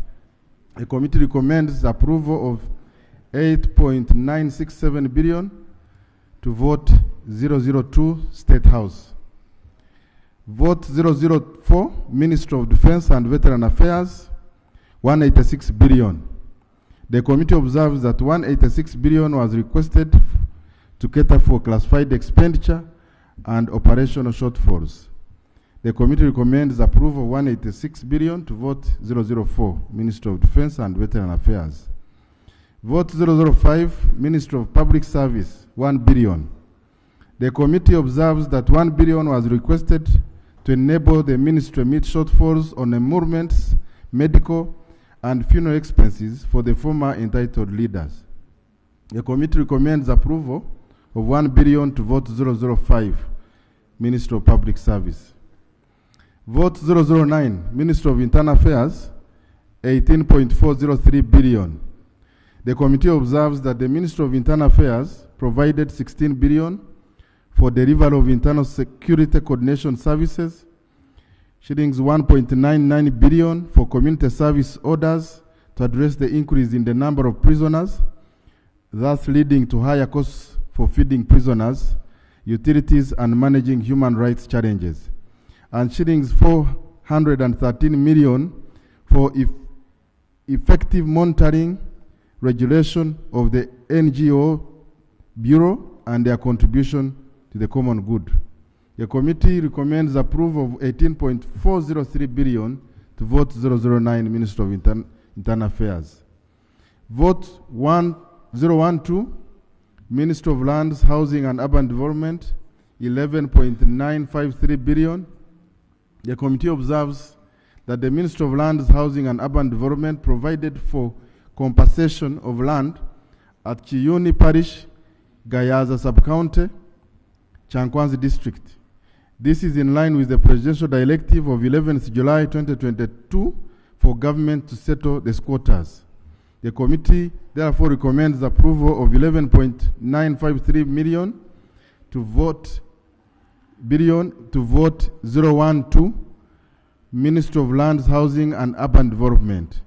Vote 013, Minister of Education and Sports, 7.09 billion. The committee observes that the Minister of Education and Sports requires 7.09 billion for Walimu Teachers SACCO Limited. The Minister of Education and Sports signed an MOU with Microfinance Support Center Limited to manage the funds for Walimu Teachers SACCO amounting to 9.317 billion. However, the SACCO leadership objected to the arrangement in favor of managing the fund themselves. At the time of the objection, only 9.07 billion had not been disbursed. Accordingly, Uganda shillings 7.09 was transferred to Bank of Uganda and later to the Uganda Consolidated Fund. The committee recommends approval of 7.09 billion to vote 013, Minister of Education and Sports for Walimu Teachers SACCO. Vote 014, Minister of Health, 12.287 billion. The committee was informed that the Minister of Health received Gavi funding for malaria vaccine introduction and co-financing requirements for routine vaccines in order to sustain routine immunization program. The committee recommends approval of 12.287 billion to vote 014, Minister of Health. Vote 015, Minister of Trade, Industry and Cooperatives, 115 billion. The committee was informed that the Tiag Sugar Factory required government funding. Government acquired 40% ordinary shareholding in Atiak factory. However, since 2020, when it started operations, the factory has been facing a number of challenges, including but not limited to failure to attain the planting needs, frequent fires, inadequate infrastructure, labor shortages, and high cost of raw materials. The funding is required for providing agriculture extension services, public infrastructure and housing development, irrigation, factory expansion, and debt financing. The committee therefore recommends approval of 115 billion to vote 015, Ministry of Trade, Industry and Cooperatives, funding Atiak Sugar Factory. Vote 016, Ministry of Works, Transport, 61.9 billion. The committee observes that the Ministry of Works and Transport 61.9 billion was provided for the settlement of the outstanding SGS compensation payment. The committee was further informed that the failure to meet the obligation will mean that government will not have access to the inspection sites which are needed as sites for fitting digital number plates and exposure to litigation damages. The committee therefore recommends approval of 61.9 billion to vote 016, Minister of Works and Transport, for settlement of outstanding compensation SGS. Vote 018, Minister of Gender, Labour and Social Development, 800 million. The committee observes that the Minister of Gender, Labour and Social Development requires 800 million as additional amount required to meet the shortfalls for hosting the Ateker Reunion Festival. The committee recommends approval of 800 million to vote 018 to Ministry of Gender, Labour and Social Development. Vote 019, Ministry of Water Environment, 31.749 billion. The committee observes that the Ministry of Water and Environment requires 31.749 billion for counterpart funding obligations under Strategic Towns Water Supply and Sanitation Project. The committee recommends approval of 31.749 billion to 019. Vote 126, National Information Technology Authority, 18 billion. The committee observed that the National Information Technology Authority requires 18 billion to enable the vote settle outstanding obligations with Soliton to ensure uninterrupted ICT services. The committee recommends approval of 18 billion to vote 126, NITA-U. Vote 130, Treasury Operations, 380.496 billion. Committee was informed that 380.49 billion was provided as follows: 298 billion being funding for promissory note obligations in respect of completion of Ruboa Hospital, 37.496 billion in interest payment on the IMF special drawing rights, quota allocation, 15 billion debt management fees for the rural electrification project, and 30 billion for quota awards. The committee recommends approval of 380.496 billion to vote 130, Treasury Operations. Vote 131, Office of the Auditor General, 15 billion. The committee was informed that the Office of the Auditor General requires 15 billion for operational shortfalls to maintain the audit scope. The committee recommends approval of 15 billion to vote 130, Office of the Auditor General. Vote 132, Education Service Commission, 1.3 billion. The committee observed that the Education Service Commission requires 1.3 billion to facilitate the vote recruit 2,852 teaching and non-teaching staff required to operationalize 92 Phase 2 seed secondary schools under the UGIFT program. The committee recommends approval of 1.3 billion to vote 132, Education Service Commission.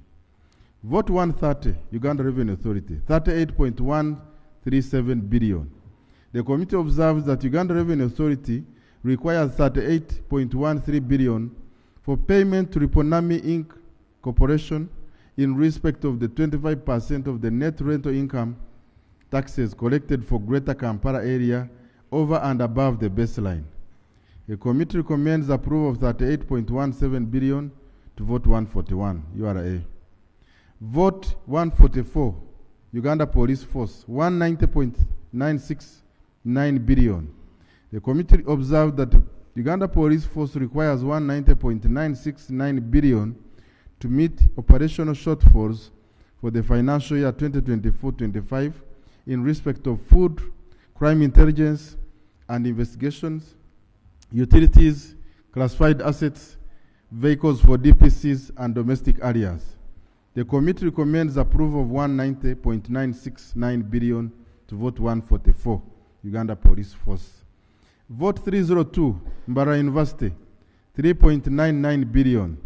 The committee observed that Mbara University requires 3.998 billion for non-tax revenue corrections, which are over projections in the budget and have been confirmed by the Accountant General. The committee recommends approval of 3.9 billion to vote 302.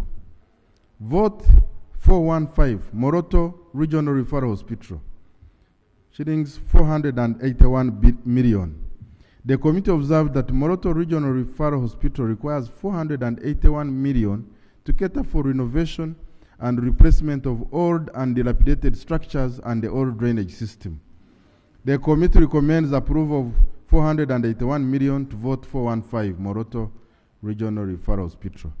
Vote 506, Uganda High Commission, Dar es Salaam, Tanzania, 749 million. The committee was informed that Uganda High Commission in Tanzania, Dar es Salaam, requires 749 million to enable the vote meet budget shortfalls on rent, financial constraints in the Uganda Consulate in Arusha, and organization and participation in the 5th session of the Uganda Tanzania Joint Permanent Commission. The committee recommends approval of 749 million to vote 506. Vote 512, the Uganda Embassy in Ethiopia, Addis Ababa, 2 billion. The committee was informed that Uganda Embassy in Addis requires 2 billion to cover budget shortfalls on rent, AU Peace and Security Council activities, and to cater for salary shortfalls. The committee recommends approval of 2 billion to vote 512. Vote 513, Uganda Embassy in China, Beijing, 219 million. The committee was informed that the Uganda Embassy in China, Beijing, requires 219 million to cater for unpaid premiums on medical insurance to avoid legal action against the vote. The committee recommends approval of 209 million to vote 513. Vote 515, Uganda Embassy in Japan, Tokyo, 1.5 billion. Committee was informed that the Uganda Embassy in Japan requires 1.5 billion to facilitate the 2025 Osaka World Expo in view of the economic and commercial diplomacy. The committee recommends approval of 1.5 billion to vote 515. Vote 516, Uganda Embassy in Saudi Arabia, 273 million. The committee was informed that the Uganda Embassy in Saudi Arabia requires 273 million to cater for outstanding medical bills of the head of mission. The committee recommends approval of 273 million to vote 516, I beg your pardon. Vote 517, Uganda Embassy in Denmark, Copenhagen, 904 million. The committee was informed that the Uganda Embassy in Denmark requires 904 million to cater for the vote, take on additional accreditation functions, rent increments, security enhancements, and anticipated costs for recalling and posting officers. The committee recommends approval of 904 million to vote 517. Vote 523, Uganda Embassy in German, Berlin, 2.959 billion. Committee was informed that the embassy in German requires 2.959 billion to cater for the operationalization of the new office in Austria because of the strategic nature of Vienna as a diplomatic hub and opportunities, and also cater for the relocation of the mission premises, which was not planned for at the time of finalization of the financial year budget 2024-25. Committee recommends approval of 2.959 billion to vote 523. Vote 524, mission in Iran, 1.038 billion. The committee was informed that the Uganda mission in Iran requires 1.038 billion to cater for the vote in order to meet the budget shortfalls under rent, medical, travel abroad, and wage return to the consolidated fund in financial year 2023-24, given the need to travel and collect funds from Uganda. The committee recommends approval of 1.038 billion to vote 524. Vote 537, Uganda mission in Havana, Cuba, 314 million. The committee was informed that the Uganda mission in Havana, Cuba required 314 million to cater for deficits in rent costs, furniture, and household items, and branding and promotional materials. The committee recommends approval of 314 million to vote 537. Right Honorable Speaker and colleagues, I now move to part 2. This is the supplementary requests over and above the 3% legal limit. This is the one that requires prior Parliament approval, and it amounts to 3.142 trillion. Part 1 was already done, so this is where the ministry cannot spend before they get parliamentary approval. Vote 001, Office of the President, 3.6 billion. The committee was informed that the Office of the President required 3.6 billion to cater for shortfalls on wage for the deputy RDCs. The committee recommends approval of 3.6 billion. Vote 01, Office of the President, to cater for the wage shortfalls of the deputy RDCs. Vote 002 State House, 358.068 billion. The committee was informed that the State House requires 358.068 billion to cater for the classified expenditure shortfalls. The committee recommends approval of 358.068 billion to vote 002. Vote 003, Office of the Prime Minister, 2.249 billion. The committee was informed that the Office of the Prime Minister requires 2.249 billion for operational requirements for the Office of the Deputy Head of Public Service. Committee recommends approval of 2.249 billion to vote 003. Vote 004, Minister of Defense and Veteran Affairs, 47.174 billion.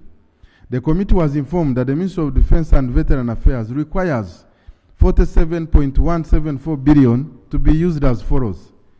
Number one, 33.3 billion for compulsory acquisition of land in Mpigi district, which is owned by the Parliamentary Circle for the establishment of a military police barracks. Two, 13.874 billion for operational shortfalls. The committee recommends approval of 47.174 billion to vote 004. Vote 007, Minister of Justice and Constitutional Affairs, 10.6 billion.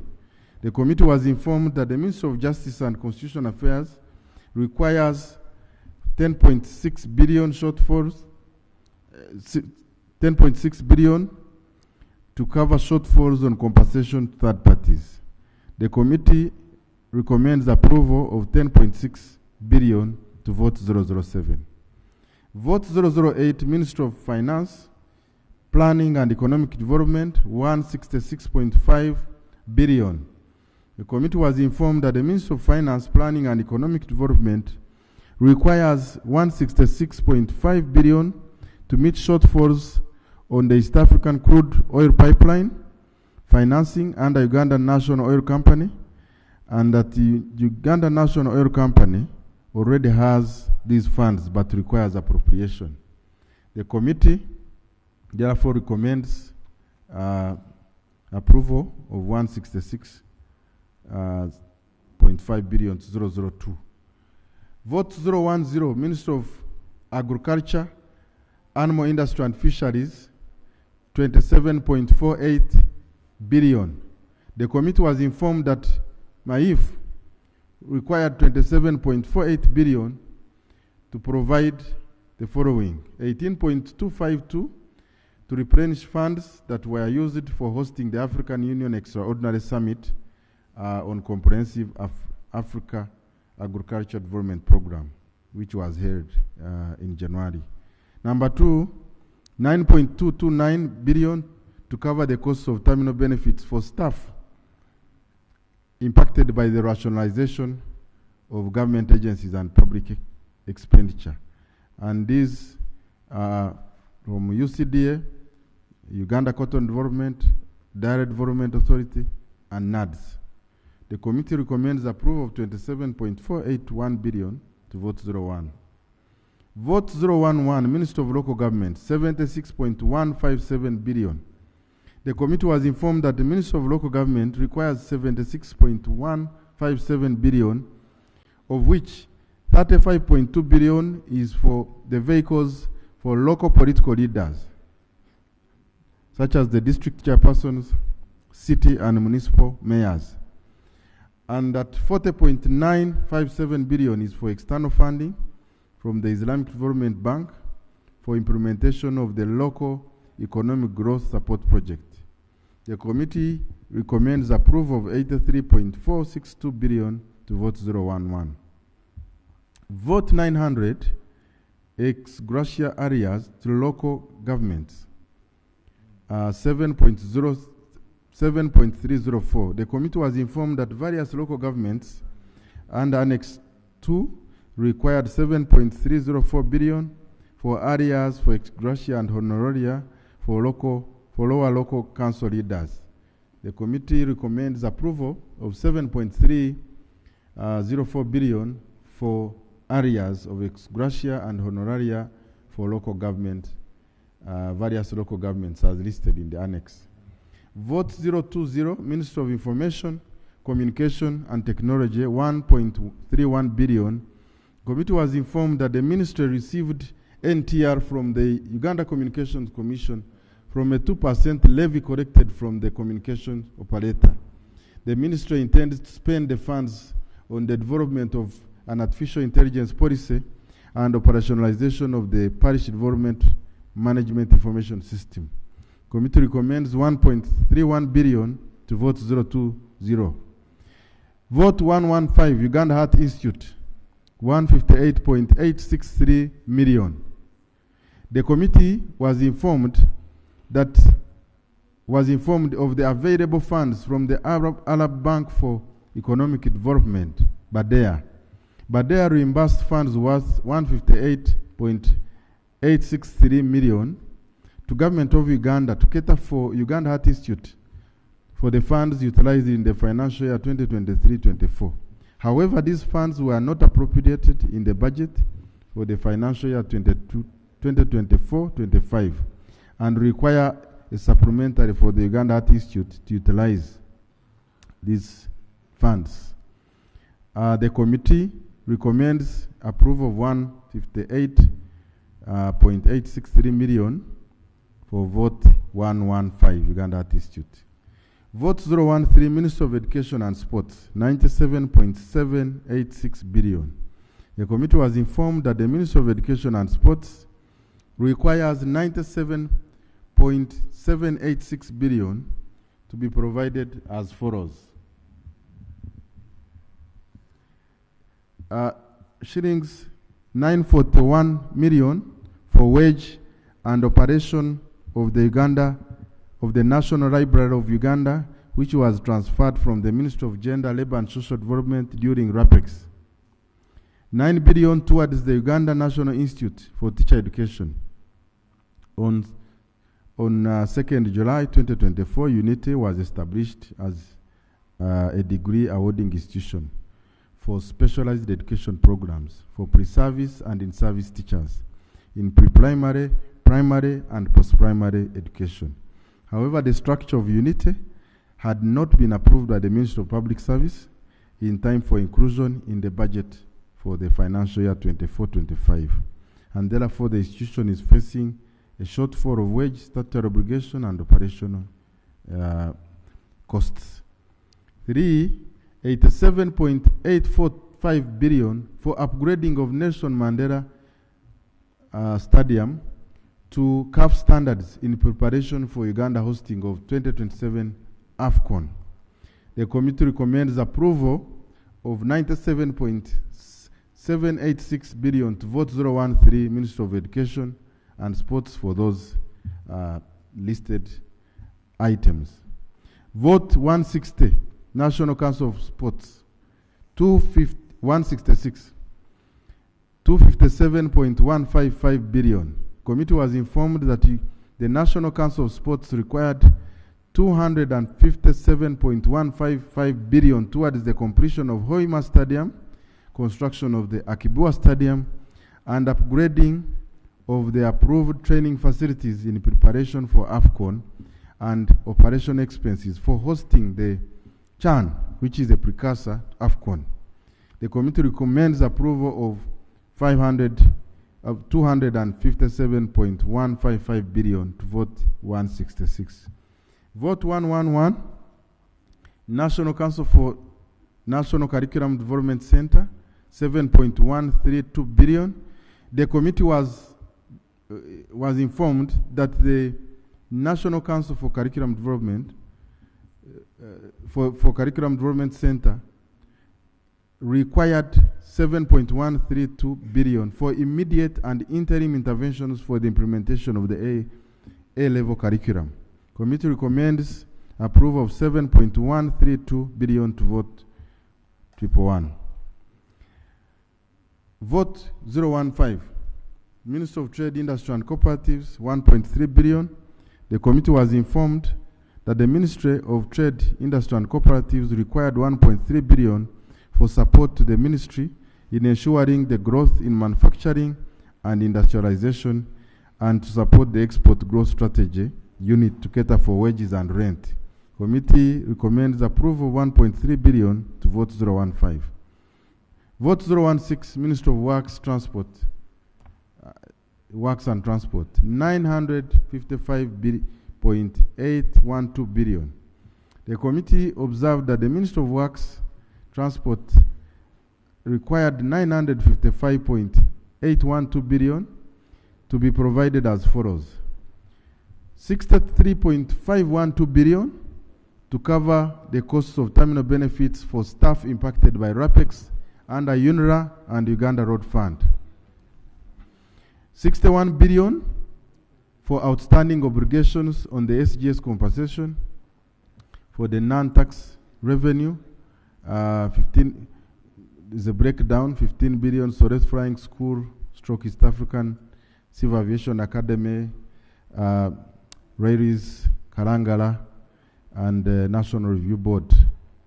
500 billion outstanding debt against the interim payment certificates for the national roads projects and the district and urban community access roads, DUCA. 40.2 billion for the construction of a steel jetty at Pakwach Bridge and access roads to a cement factory in Karamoja. 291.1 billion for the preliminary works for the commencement of the Marava Kampala SGR project to finance the works under the limited notice to proceed. The committee recommends approval of 955.812 billion to vote 016. Vote 017, Minister of Energy and Mineral Development, 928.014 billion. The committee observed that the Minister of Energy and Mineral Development required 928.014 billion for the following: Umeme buyout, 725.42 billion, and capex, that's capitalization, 190 billion. 7 billion for the construction of a dedicated power line in Ntungamo, provide reliable power to the Inspire Africa Coffee Factory and H5 Tin Factory.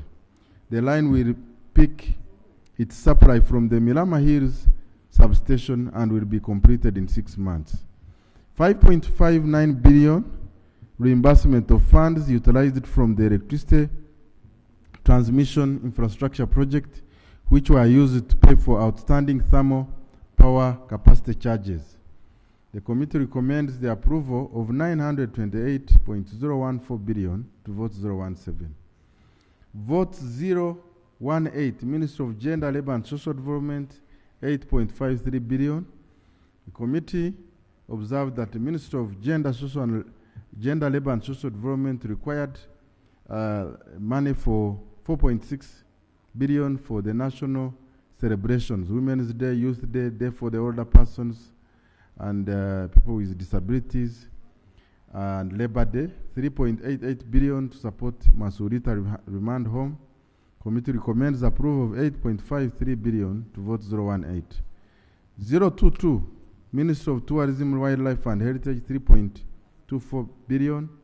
Committee observed that the Minister of Tourism, Wildlife and Heritage required 3.24 billion for additional NTR. The committee was informed that the NTR collected by the Uganda Hotel and Tourism Training Institute in Jinja from school fees and hotel revenue is to be used for the payment of contractual, gratuity, training, and operationalization of the new administration block. The committee recommends approval, 3.24 billion to vote 022.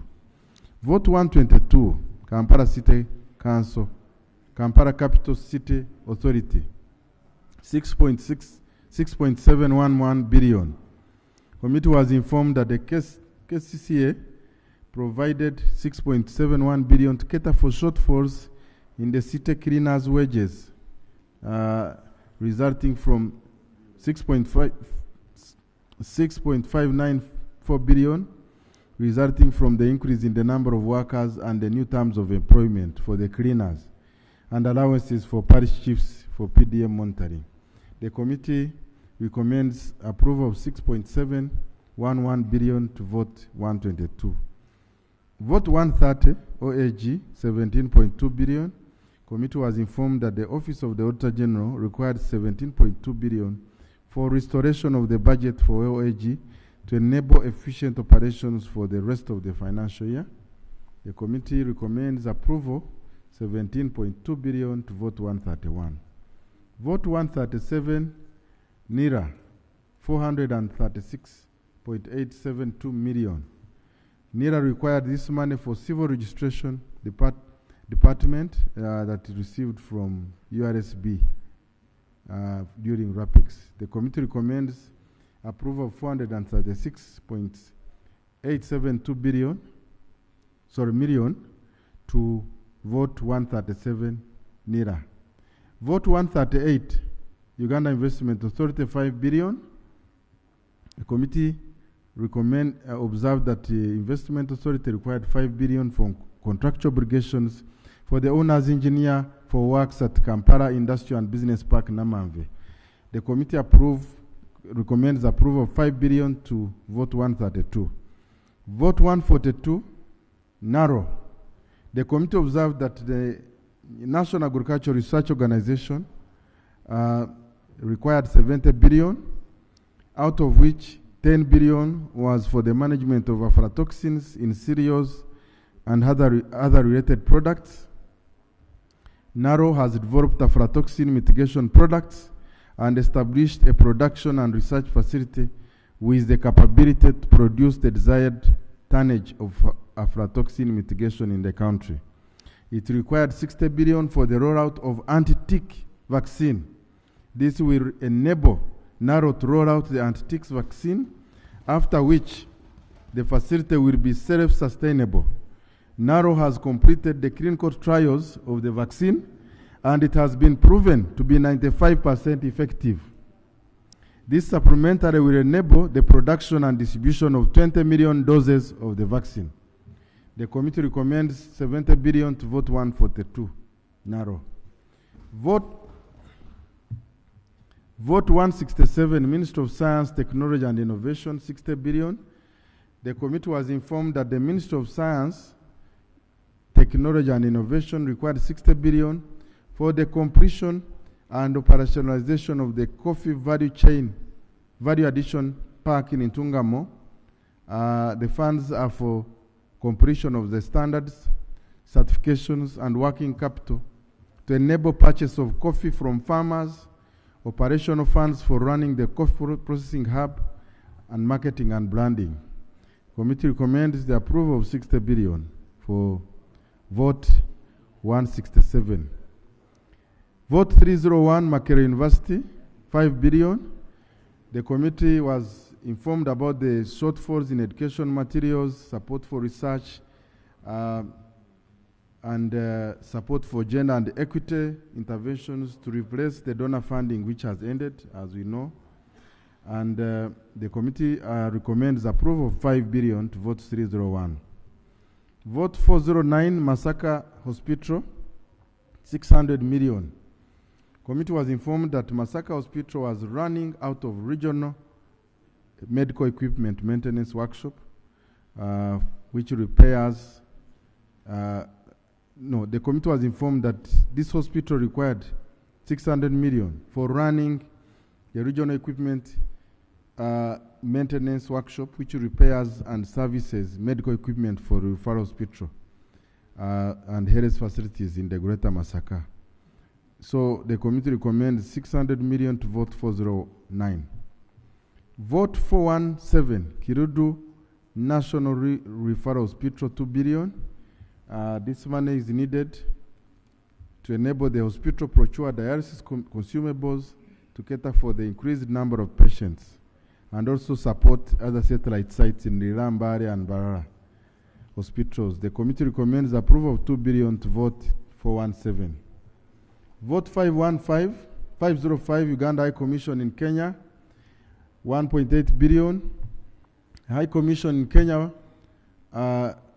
provided 1.8 billion as funding that will be used for remedial works on the restoration of Uganda House, which was destroyed during protests in Nairobi, to avoid deterioration of the building. The committee was further informed that these funds arose from a saving from the tax exemption on the building materials and appreciation of Uganda shillings against the Kenya shillings.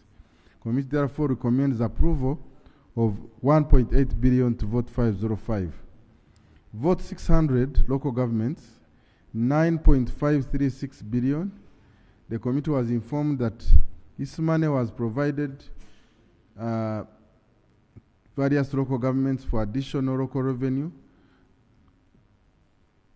to local governments that are projecting to collect more local revenue for the financial year. The local governments are listed in Annex 1, and therefore the committee recommends 9.536 billion to various local governments as provided in the annex.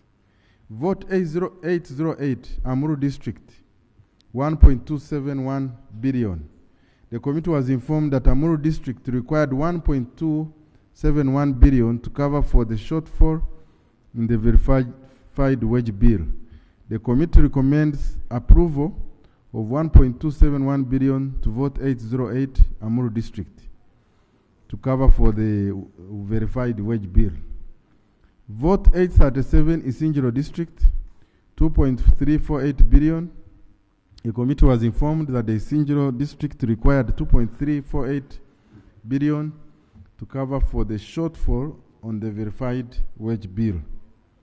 The committee recommends approval of 2.348 billion to vote 808 Isingiro District to cover for the shortfall on the verified wage bill.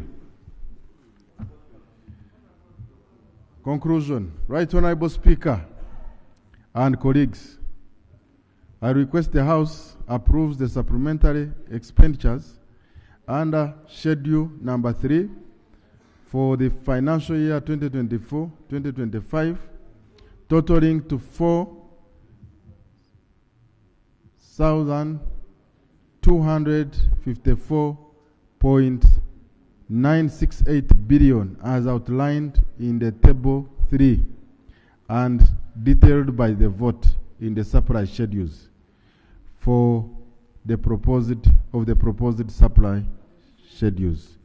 The Right Honorable Speaker and colleagues, I beg to report.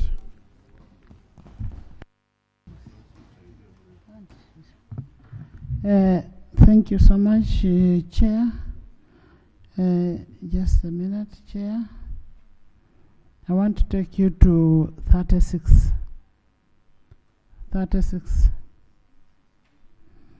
That is vote 11.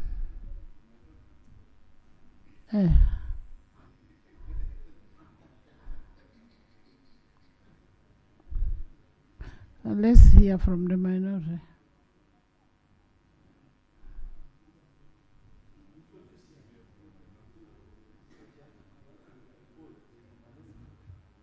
Right Honorable Speaker and colleagues, as I had mentioned, among the reports I laid on the floor is a minority report from one of my members, Honorable Semuju Ibrahim Nganda, and as part of the committee report, I request him to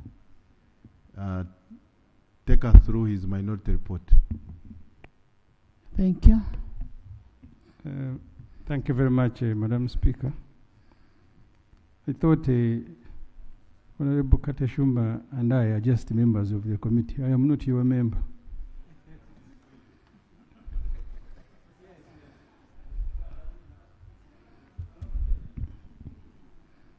We are of the same status, if you heard me.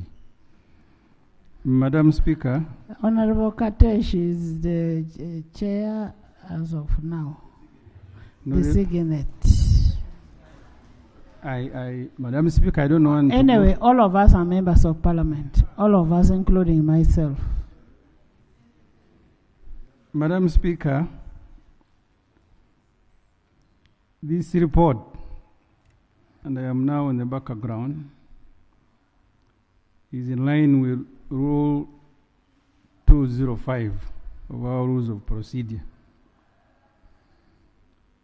Right Honourable Speaker, Parliament approved the total budget of 72.130 trillion for this financial year. The Minister of Finance in January, this calendar year, revised this budget through a supplementary schedule number 1 to 73.18 trillion. The ministry then tabled the second supplementary request in February, primarily transfer money meant for rationalized agencies to ministries. It has now trafficked another supplementary schedule number 3, totaling 4.255 trillion. That will revise the budget to 77.4 trillion, the budget of this financial year. This supplementary request is in 2 parts. Just for emphasis, the main report captures that, one that is below the 3% and one that is above. So I'll skip those 2 paragraphs. Remember, Honourable Speaker and Honourable Members, that this budget started with 52.7 trillion in the budget framework paper. It grew to 54.5 million in the draft estimates and 58 trillion in the appropriation bill, finally becoming 72 with the last minute kurjena. You remember the one they brought here at lunchtime. This therefore has been a chaotic appropriation process, one not seen in the modern history of this parliament. Non-compliance with the law, just for emphasis, the Honourable Doe dealt with this matter. Rule 153, and I go to 3 specifically, states that the Speaker shall commit the proposed supplementary estimates to the Budget Committee and to each sectoral committee the part of the supplementary that follows within the jurisdiction of the respective sectoral committee. That to save the committee, because ordinarily they are supposed to look at procurement plans, recruitment, work plan, etc. And please take note, before I resume, that we have 3 months to go to the end of the financial year. The money you are passing, there must be capacity to absorb it. This supplementary budget request was only laid in Parliament yesterday. Suspiciously, the Budget Committee, whose chair is indisposed and vice not around, scheduled a meeting to consider this request today, March 12th. This meeting was still ongoing at the commencement of today's sitting. Yet the matter was on the order paper already. Tens of accounting officers who came to Parliament to explain the need for a supplementary budget were not even afforded adequate time to explain, as they were being marched from the Budget Committee even before introducing themselves. Mind you, this is a 4 trillion supplementary request that must be scrutinized. In truth, no serious scrutiny has been done as envisaged by our rules. The Public Finance Management Act is very clear in section 25(7). It states Parliament may approve a supplementary, or the Minister may approve a supplementary budget, as the case may be, where the expenditure is unabsorbable, unavoidable, and unforeseeable. In fact, this is not in the report, but the introduction of the chairman, the one who assumed the chair, he said none of these things fit in this description of the law. That was his introductory remarks. I hope he has included it in the minutes. And the terms are defined below. Unabsorbable means an expenditure that cannot be funded through viamen. Unavoidable means an expenditure that cannot be postponed to the next financial year. Unforeseeable does not include an expenditure that was foreseeable by the vote at the time of preparation of the budget of the vote, or an expenditure that should have been included in the budget of the vote. Right Honourable Speaker and Honourable Members, all the items, some, by the way, very important, are items that either were included in the budget as unfunded priorities or were foreseeable. You can look at the examples I am giving below.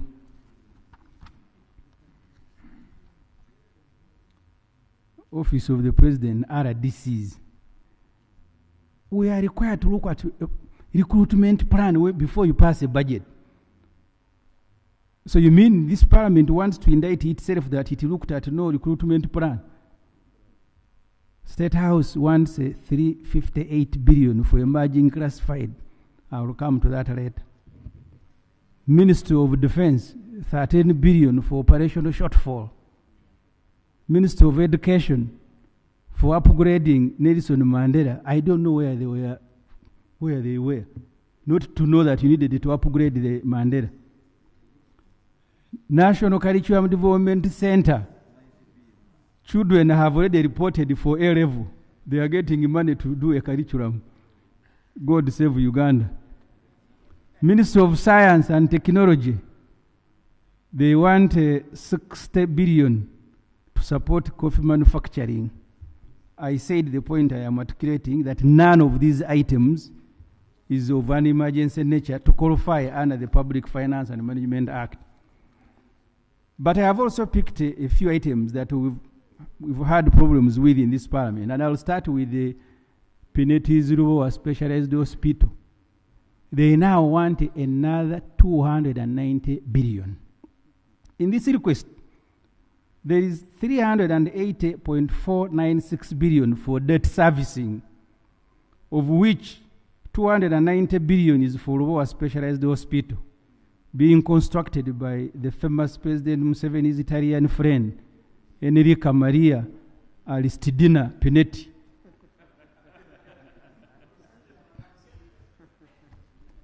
So you even want to change, you want to change Pinetti's name?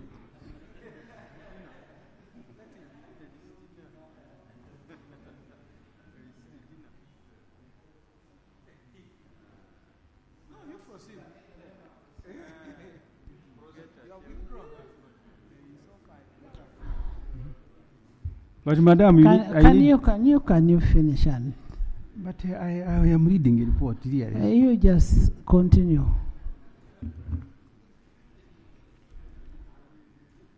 In this request,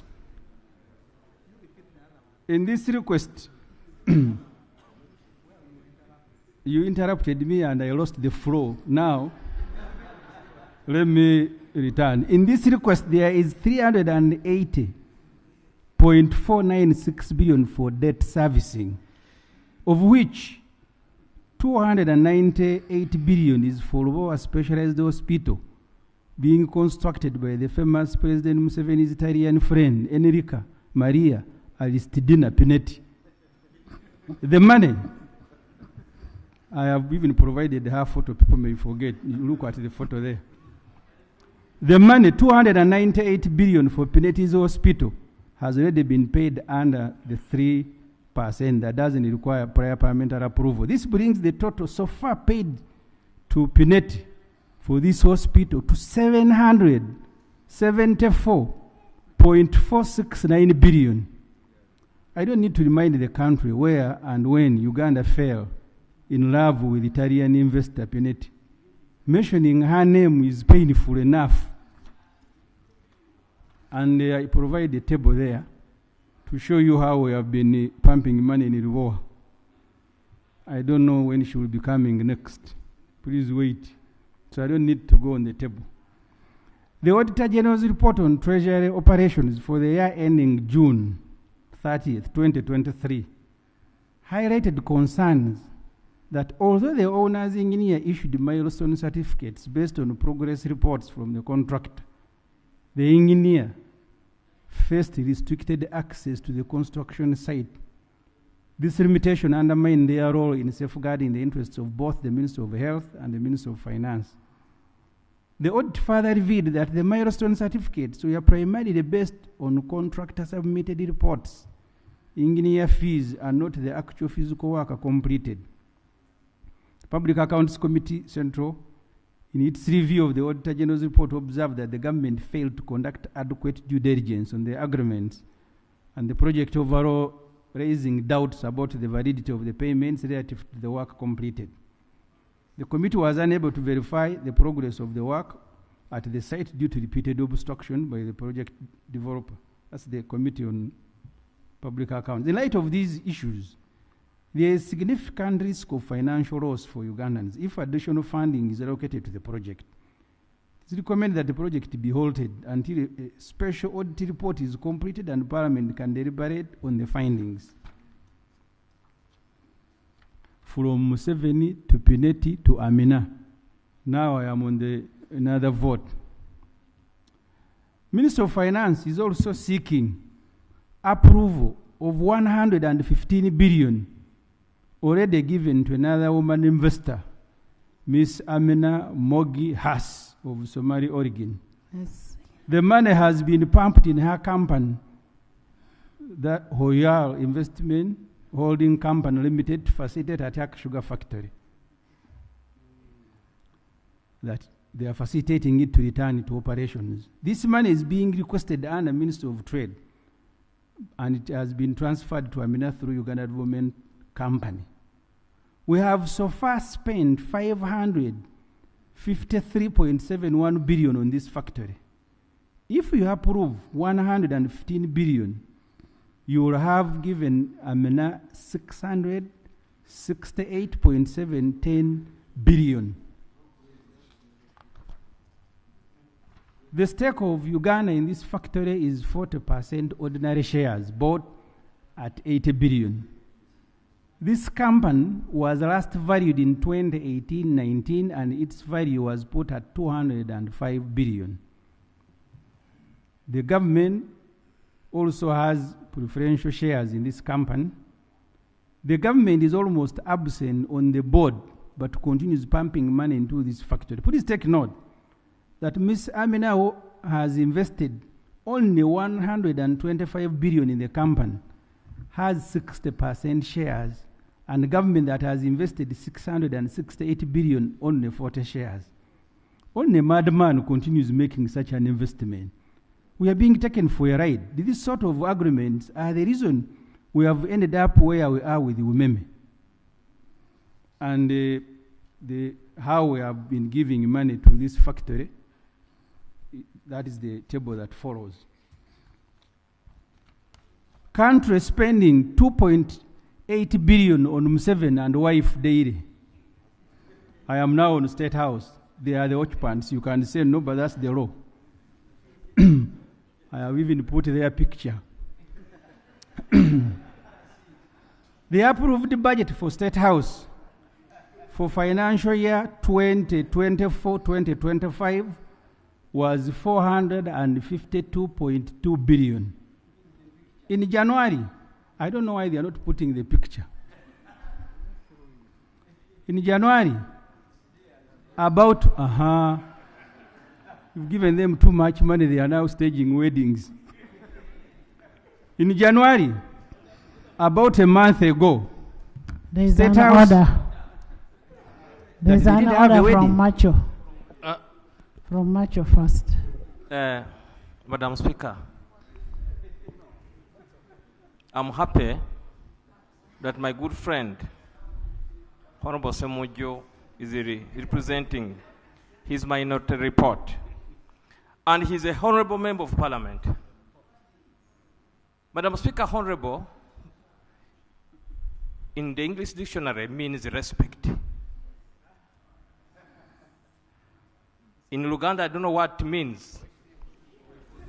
But one day, Honorable Odur described it here.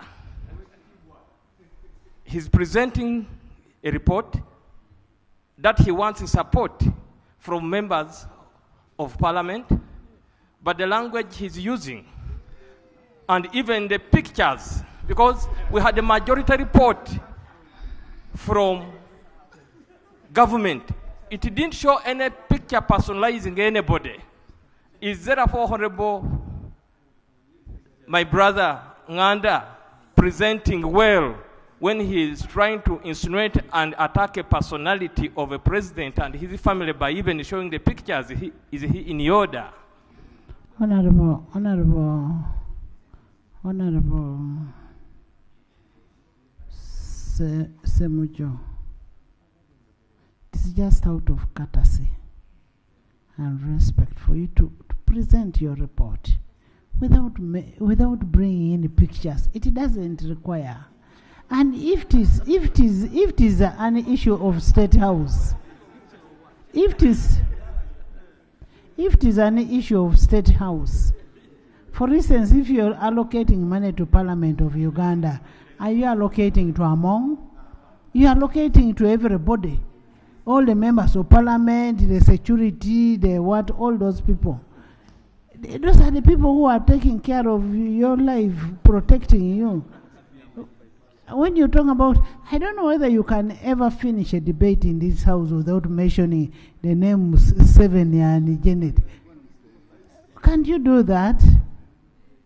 That would even make your submission better. There's a procedural matter. Thank you, Right Honorable Speaker. Right Honorable Speaker, I think Honorable Semju needs to understand this. Article 99 and Article 98 of our Constitution, it tells us that there shall be a president, the commander-in-chief, and the head of state. And in this case, we have a president, and the president who has been elected by the majority and who are the Ugandans of this nation.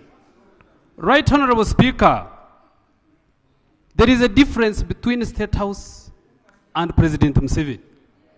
A very big difference. Once we sit here as Parliament and we allocate money to cater for State House, it has to do with State House duties and the functions. That's not President Museveni. Just like Parliament. For instance, Right Honorable Speaker, Honorable Semuju is a member of Parliament, but is being facilitated by the government of Uganda to go and perform duties that are totally meant for him to perform for the good of his constituents. But that doesn't mean that you, the Honorable Semuju Nganda, when you give out something to your constituent, that means that you have cheated Uganda. Second, Right Honorable Speaker, I wanted to inform Honorable Semuju that President Museveni and his family, they are not as poor as you think, to be sincere. And even the money that we give out, it is not meant for them. That is for the State House as what? As an entity or as an institution. Is he proceeding well to continue bringing personal pictures, photos, and everything, and even giving out people's names without giving us a clear evidence? Even the money that you talk about, there are people who can be able to account for it. And even today, we're in the committee, you asked that question, and it was fully answered. I think this should stop, Right Honorable Speaker. It has become a habit here. Thank you. Honorable members, our rules dictate that we don't discuss about persons who are not in this house. President Museveni is not in this house with his family, so it is not proper for you to start mentioning about their names. If the money is for State House, let it be for State House. Let it be for State House. You see, the trouble, Madam Speaker, you need to go and read the law called the Presidential Vice President and Prime Minister's Emoluments and Benefits Act. This is personal. You're telling who to read the law? The one who is very angry that the family is talked about. And what's wrong with them getting the benefits by virtue of their offices? And I am not.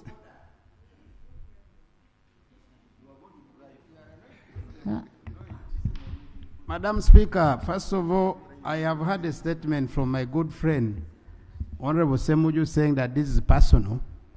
Like the colleague did say, first, it's constitutional that this country takes foot of the bills of the head of state. is it in order to begin to assume that as per the figures he has attributed here, specifically go to the head of state as Museveni as personal? Is it in order? By the way, when it is your entitlement, is your entitlement. Like today, the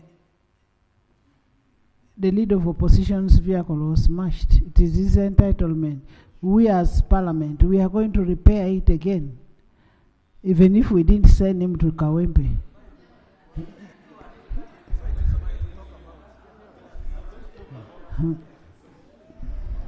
Madam Speaker, Madam Speaker. There is a procedure matter. Honourable members, I will be forced to now push the thing to debate if you're not finishing. Madam Speaker, I needed your guidance. I want your guidance in accordance with Article 164. Article 164, sorry, yeah. On accountability? Yeah, it says permanent secretary or the accounting officer in charge of a ministry or department shall be accountable to Parliament for all funds in that ministry. And 64(3) says Parliament shall monitor all expenditure of the public funds. Yes. So I don't know if we are not proceeding well when a member chooses to inquire into how monies which are derived from the consolidated fund are spent. What law would that member have breached? I needed your guidance on that. Honourable member, it says the accounting officer. Museveni is not the accounting officer. We have an accounting officer in that office who has never failed to do accountability for the monies that are given to that vote. So for that case, we can interrogate onto the vote, but then to the accounting officer. Me, I'm a beneficiary. I don't mind whether there's fuel in my car or whatever, but it has to be there. It is my benefit. On who? On who? You let him finish, and Yeah. You are a senior MP. Let me finish my report. Honourable members. Madam Speaker, in January, about a month ago. Order on who? Right, Honourable Speaker. Order on who? My point of order, Right, Honourable Speaker, we spent 2 weeks here discussing the dress code of members of Parliament. We were clear, and our rules were amended, and they became very clear, and they began with immediate effect. Right, Honourable Speaker, I remember 2 weeks ago, one of the colleagues came and began to urge about the cultural dressing, and we ruled it out. Is Honourable Oguzuli in order, Right Honourable, to dress as if he has come for a ceremony in Nigeria, yet the rest of... Honourable members, I am yet to gazette the rules. So for now, the rules are not yet gazetted. Once gazetted, then they take effect. Can you finish? Madam Speaker, under the rules, you have a duty to protect me, but you're also joining those who are harassing me. Because I have got to read the report. In January, you are a senior MP. Stop heckling like you were in a market. In January, about a month ago. There is an order. Why are you harassing me? Madam Speaker, first of all, it's very absurd that I'm really moving on a point of order to a senior member who has been here with me from the time we came together. First of all, is he in order to begin using a derogatory language against the chair and doubting the authority of the chair? Is he in order? You know, there is growing up and being brought up. Thank you.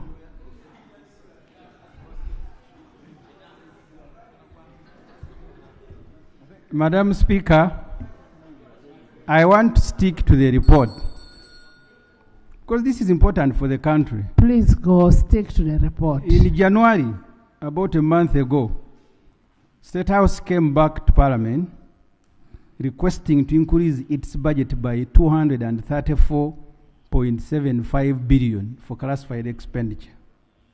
You obedient MPs approved it, bringing total State House budget for this financial year to 686.6 billion. They have come back again with another request of 367 billion, which, if you approve, will bring State House 2024-25 financial year's budget to 1 trillion, even before the year has ended. If we divide this money by the number of days in a year, it means the country is spending 2.8 billion on the residence of our dear president and his dear wife daily, 120 billion per hour, 120 million and 2 million per second. In these 2 minutes that I am speaking to you, the president and Mama have already spent about $500 million. Honourable members, you also need to take note that classified expenditure has become the code for siphoning taxpayers' money. State House was given 8 billion for classified in the budget. Order. Why doesn't Honourable Gwanga stand here? Because he has an order for every sentence. Thank you. Thank you so much, Right Honourable Speaker. Right Honourable Speaker, you have clearly guided that His Excellency the President, General Kaguta Museveni, is not a vote. Is Honourable Sembuju therefore in order to continue speaking about the President as if he's the vote? Can you please stick to State House or President's office? Is he in order to insist and continue misleading this House, misleading himself? Honorable Semuju, can you read the report? Stick to your report. Can we finish your report? Honourable members, you also need to take note that classified expenditure has become the code for siphoning taxpayers' money. Honorable members, you are now... Madam Speaker, I am moving on a point of procedure. With due respect to my colleague, Honorable Semuju, I have looked at the report and the wording of that report. It lacks the decorum of this House, with due respect. Number two, if you look at what my colleague had previously submitted here, it also brings in the accounting officer here in question, and at the same time is lumping it to the head of state as a person. Because, for instance, Madam Speaker, he clearly gives a day, a minute, a second. These figures cannot be accepted and equated to the head of state. Madam Speaker, moving on the point of procedure. Is the Honorable Semuju Uganda procedurally right to continue misleading and giving irrelevant report which does not conform to the decorum is discussed? Is it procedurally right? Honorable members, the more you continue interjecting, you're giving him relevance. Let him finish his report. Let him finish his report. Then we will go to vote by vote.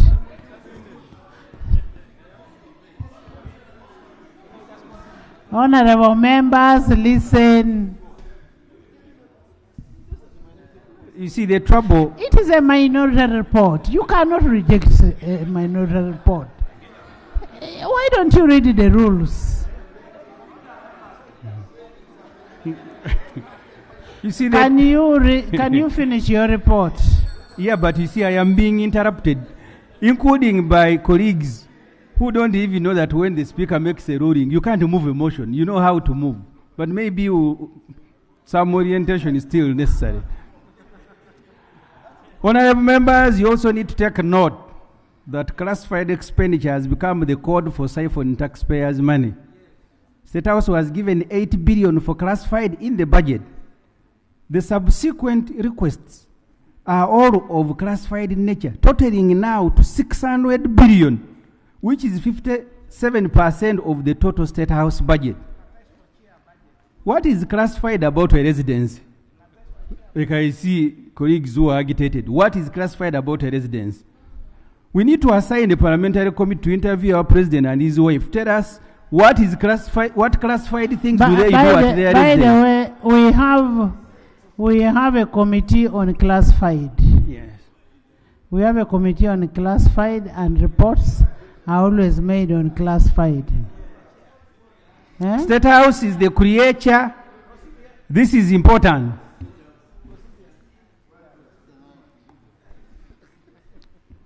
Yeah, thank you, Madam Chair. I'm glad and you have confirmed this issue has been bothering me, how we proceed on classified expenditure, and you have informed the House. Would you be pleased to go a little bit extra and inform us who is the chairperson of classified and the members for the record of this House? You know the word classified.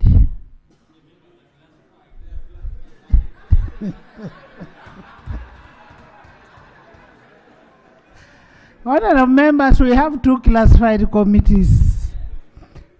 We have a classified for budget purpose, and then we have classified for oversight.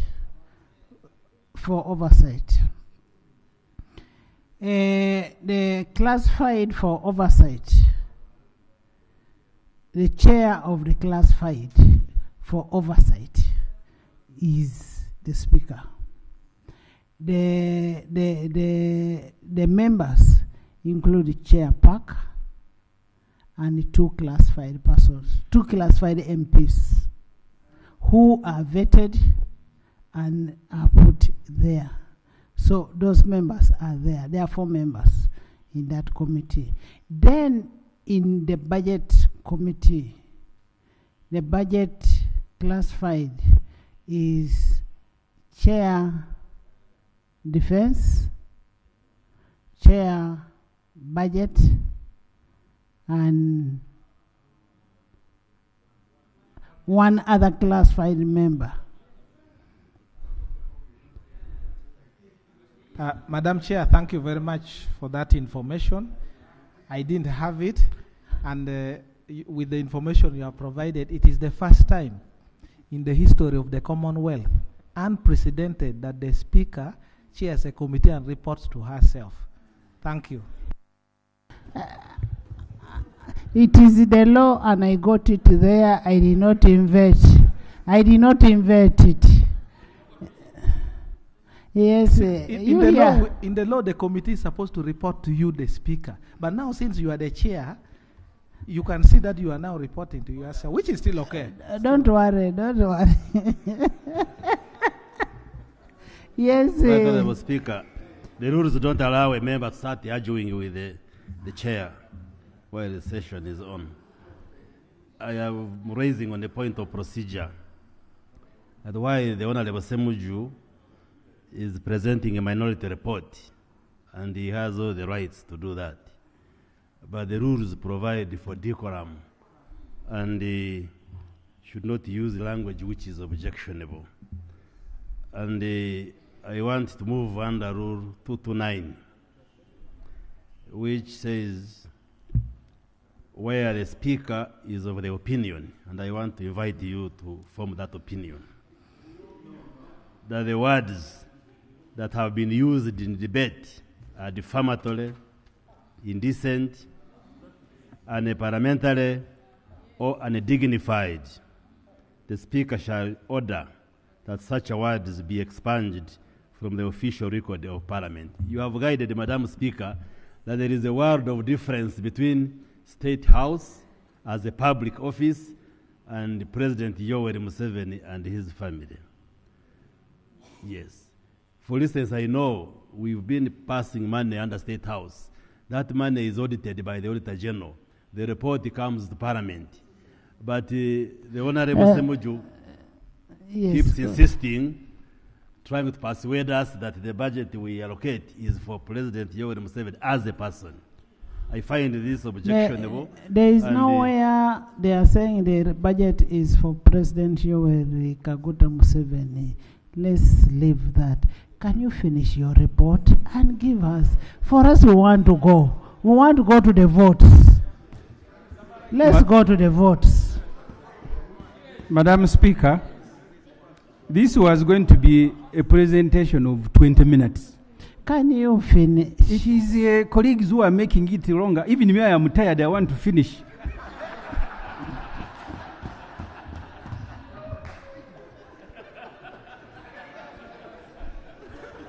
Madam Speaker and honorable members,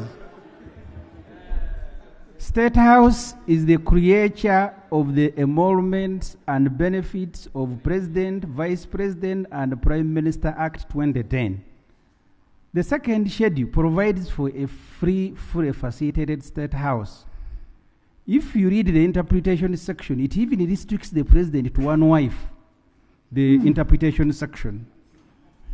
I know you ruling party MPs love the President so much, but you have a duty to save him from himself and save the country from his family. Rubbish expenditure. So you mean he has how many wives? No, I am reading a report. Now you're inviting me to debate. What you are asking me, Madam Speaker, is not in my report.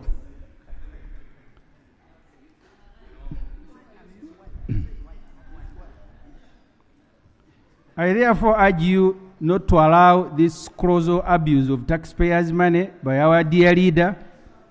Good thing is, the President and his dear wife both earn a monthly salary. For once, let them use their salaries to finance their lives. The money you are spending on 2 old people is equivalent to what you are spending on 37% of the population under PDM, 15 million people. Ntungamo Coffee Factory, 167 billion. Being requested for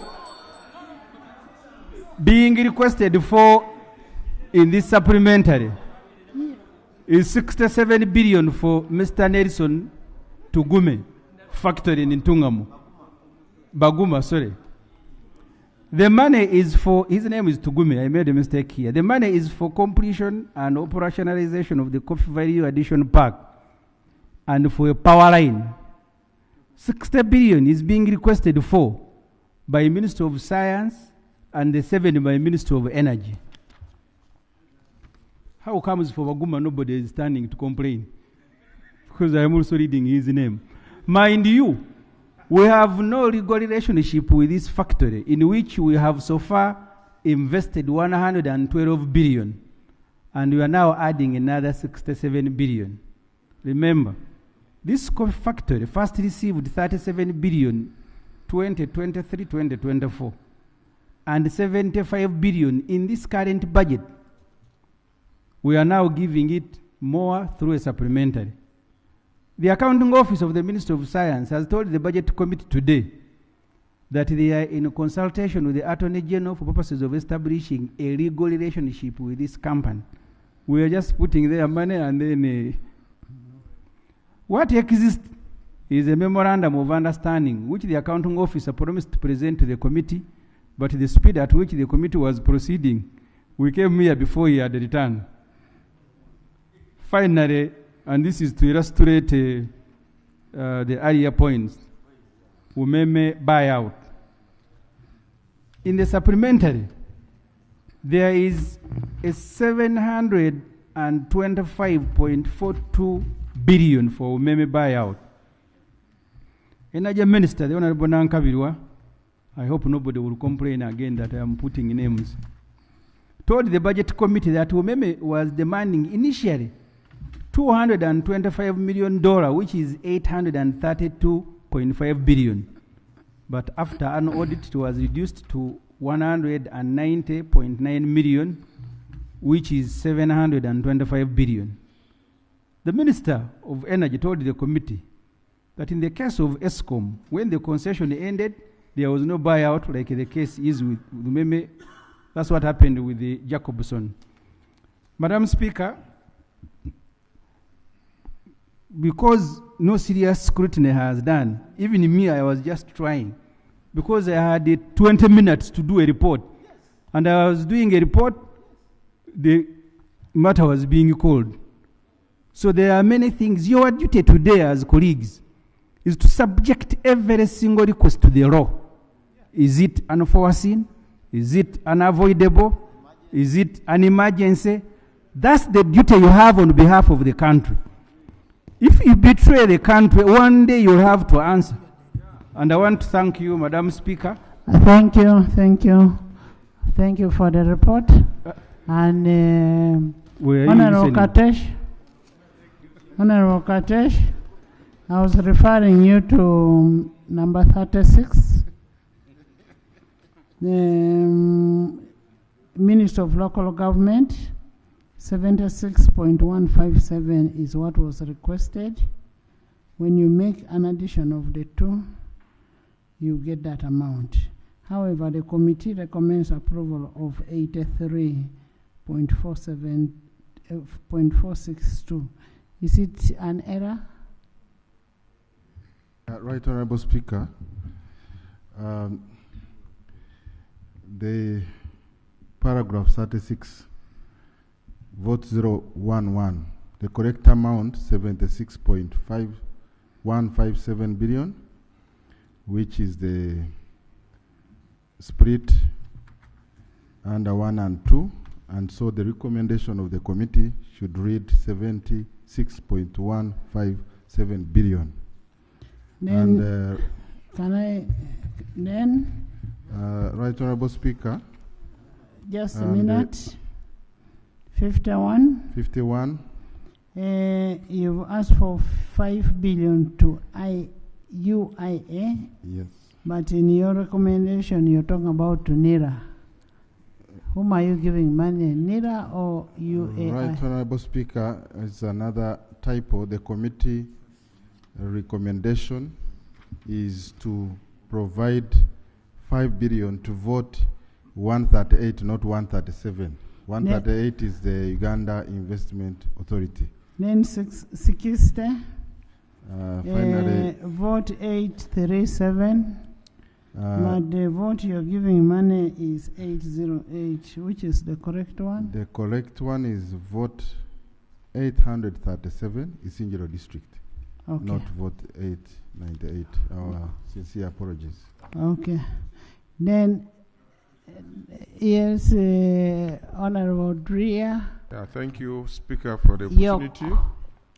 Mine is a simple clarification, Chair, because I don't have a hard copy of the document. Somewhere you mentioned a figure of 87 billion. 87.4. That is a 0.845. Mandela Yes. Stadium. My clarification is, I would like to know the area or constituency where Mandela Stadium is.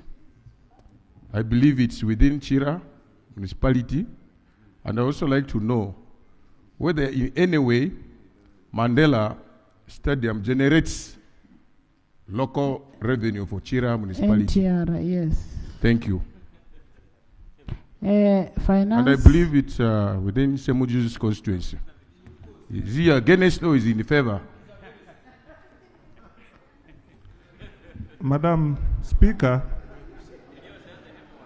the correct figures under vote 00011, Ministry of Local Government, are the following: 7.3 billion as arrears for ex gratia and honoraria for lower local government council leaders. 2, 35.2 billion for vehicles for local political leaders, including district chairpersons, city and municipal mayors. And 3, 40.957 billion as external financing from the Islamic Development Bank for implementation of the local economic growth support project, totaling to 83.462 billion. Okay. He was asking about NTR, whether you get money from Nambole, NTR. And there was a question from Honorable Adria Alion. Madam Speaker, we get non-tax revenue from Mandela National Stadium. That goes to the consolidated fund. Honorable Cow.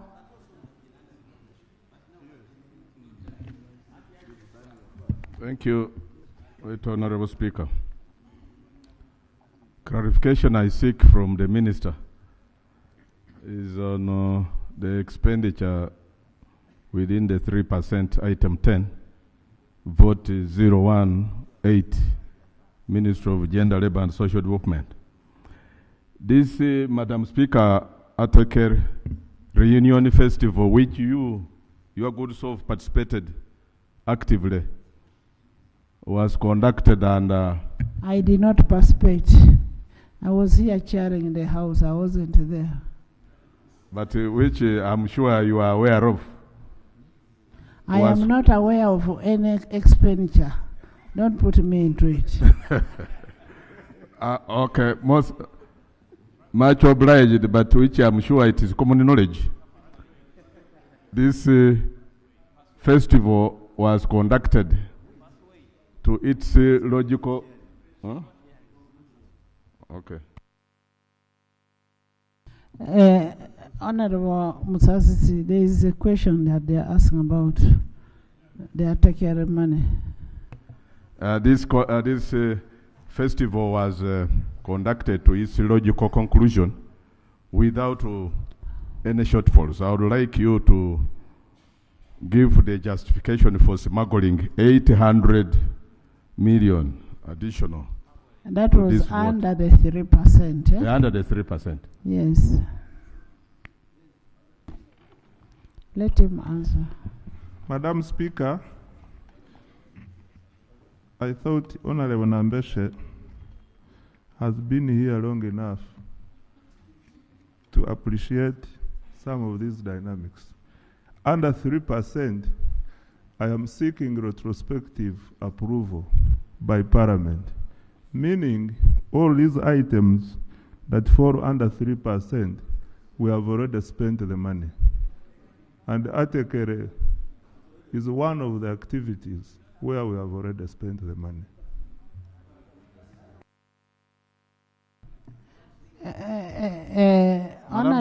Honorable, under 41, the money which is going to Hoima Stadium, Akibwa Stadium, and whatever,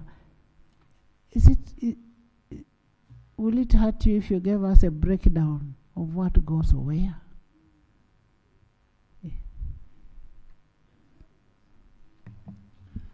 Madam Speaker, I prepared this summary for purposes of ease of reporting to Parliament.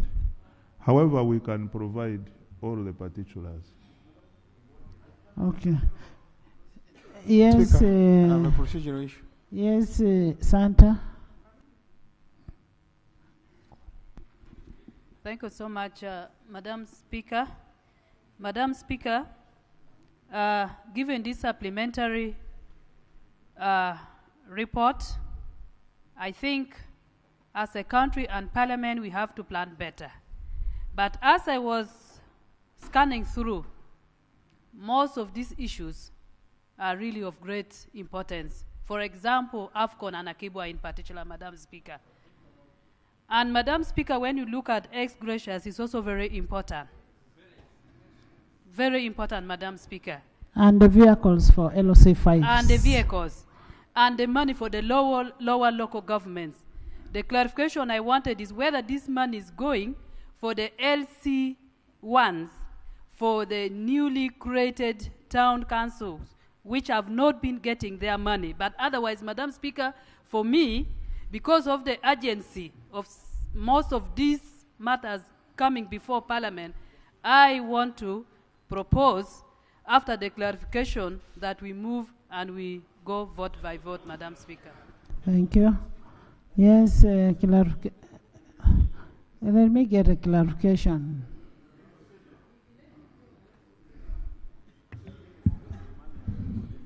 Madam Speaker, we have councillors which go as far as 2017 who are not receiving their ex gratia. This has been in arrears for some time, and it's what we are paying. We are not paying newly created administrative units.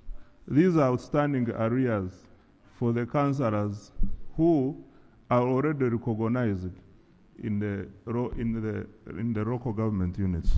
And you know they have not been getting money. They have not been getting. At least is one good thing that way. Yes, there is a motion. Motion. Right, Honorable Speaker. We have listened from the majority report and from the minority report. And I have looked at the length of this report. We need to look at these items one by one so that we select those that we know qualified to go through the gate. With that, I want to move a motion that, Right Honorable Speaker, you put a question for adoption of this report to allow us to go to Committee of Supply. I beg to move. Seconded. Seconded. Seconded by Kubeketeria, by Honorable Bahati, Honorable Gwang, Honorable Kaberuka, Honorable Ilwelu, Honorable Afoyo Chan, Rita, Honorable Olanya, Honorable Alion, Honorable Macho, Waliomo, Honorable Bulisa, not Bulisa, Masindi, Wakas, Ruhama, Honorable Kabanda, by the whole side. Yes, thank you. And Honorable, yes, by the whole side, including Honorable Akum. Yes. Honorable members, you've...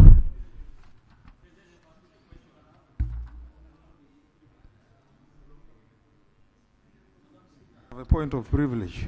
Honorable members, I let's sit on the first Committee finish. on National Economy. In this question, there's a matter. Honorable Taiwa, first wait.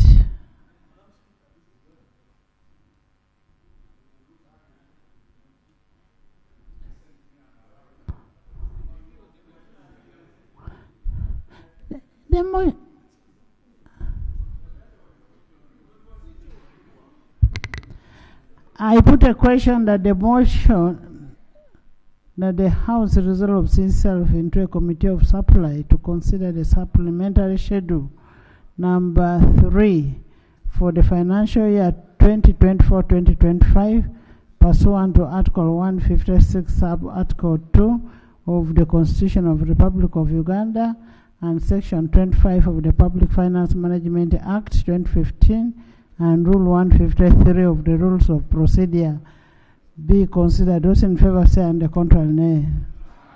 The ayes have it. Committee of Supply.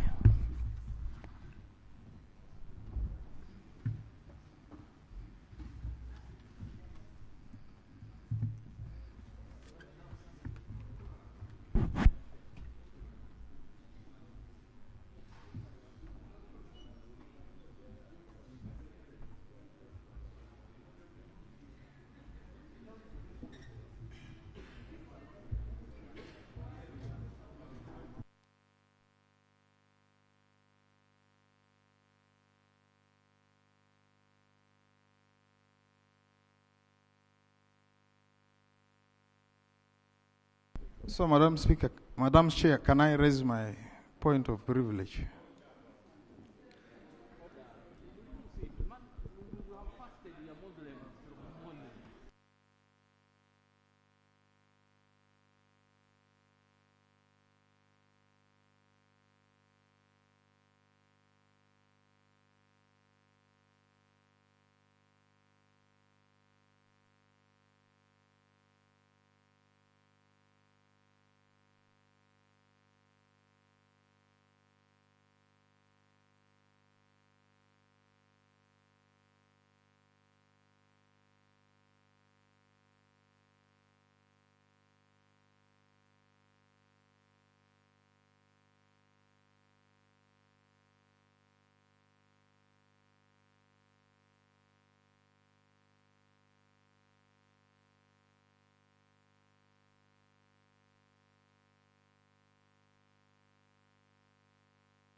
Rita.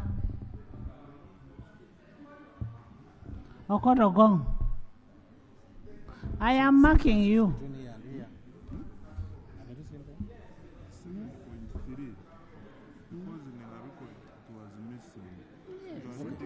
And I'm reading 80. Exactly, I also saw that one. I want that was under vote. If we don't separate, we shall not get it.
You're going to read.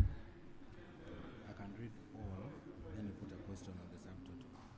If it's okay with you. Yes. I said 4001.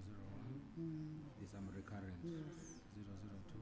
Then you put a question and say subtotal. Okay. Okay. So that one is the one we're correcting is under development. The 8 or something. Okay, so maybe you guide the house.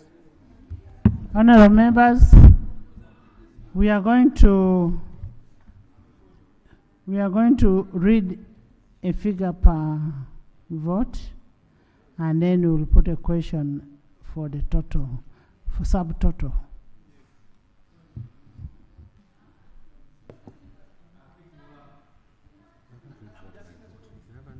Raise and I'm asking at what point then do we seek clarification on particular vote? Because some of the figures, I can give an example. The AFCON, they have lumped the figure and they have That's said what I asked. there is Hoima, there is Akibwa. We don't want to be used. As And a then the conduit. final figure, you find there is just something tiny. So at what point can we seek clarification? That's exactly, that's what I asked. Give us the breakdown of what goes to Hoima, what goes to Akibwa, what goes to, give us, that's what, so we shall ask for at that, when we reach that vote. Yes, when we reach that vote. Yes, go ahead. Yes, we are starting, and be attentive. Issues of figures. Madam Chair, I have a point of privilege. Let's first read the figures. Supplementary expenditure schedule number 3, financial year 2024-2025, recurrent expenditure. Vote 001, Office of the President, 3,610,000,000. Vote 002, State House, 367,035,660,047 shillings. Vote 003, Office of the Prime Minister, 2,249,000,000. Vote 004, Ministry of Defense, 183,460,000,000. 174,647,400 shillings. Vote 005, Ministry of Public Service, 1 billion. Vote 007, Ministry of Justice and Constitutional Affairs, 10,600,000,000. Vote 008, Ministry of Finance, Planning and Economic Development, 166,500,000,000. Vote 009, Ministry of Internal Affairs, 18,403,000,000. Vote 010, Ministry of Agriculture, Animal Industry and Fisheries, 27,481,926,033 shillings. Vote 012, Ministry of Lands, Housing and Urban Development, 11,953,497,720 shillings. Vote 013, Ministry of Education and Sports, 104,395,993,101 shillings. Vote 015, Ministry of Trade, Industry and Cooperatives, 115,300,000,000. Vote 016, Ministry of Works and Transport, 186,412,000,000. Vote 017, Ministry of Energy and Mineral Development, 915.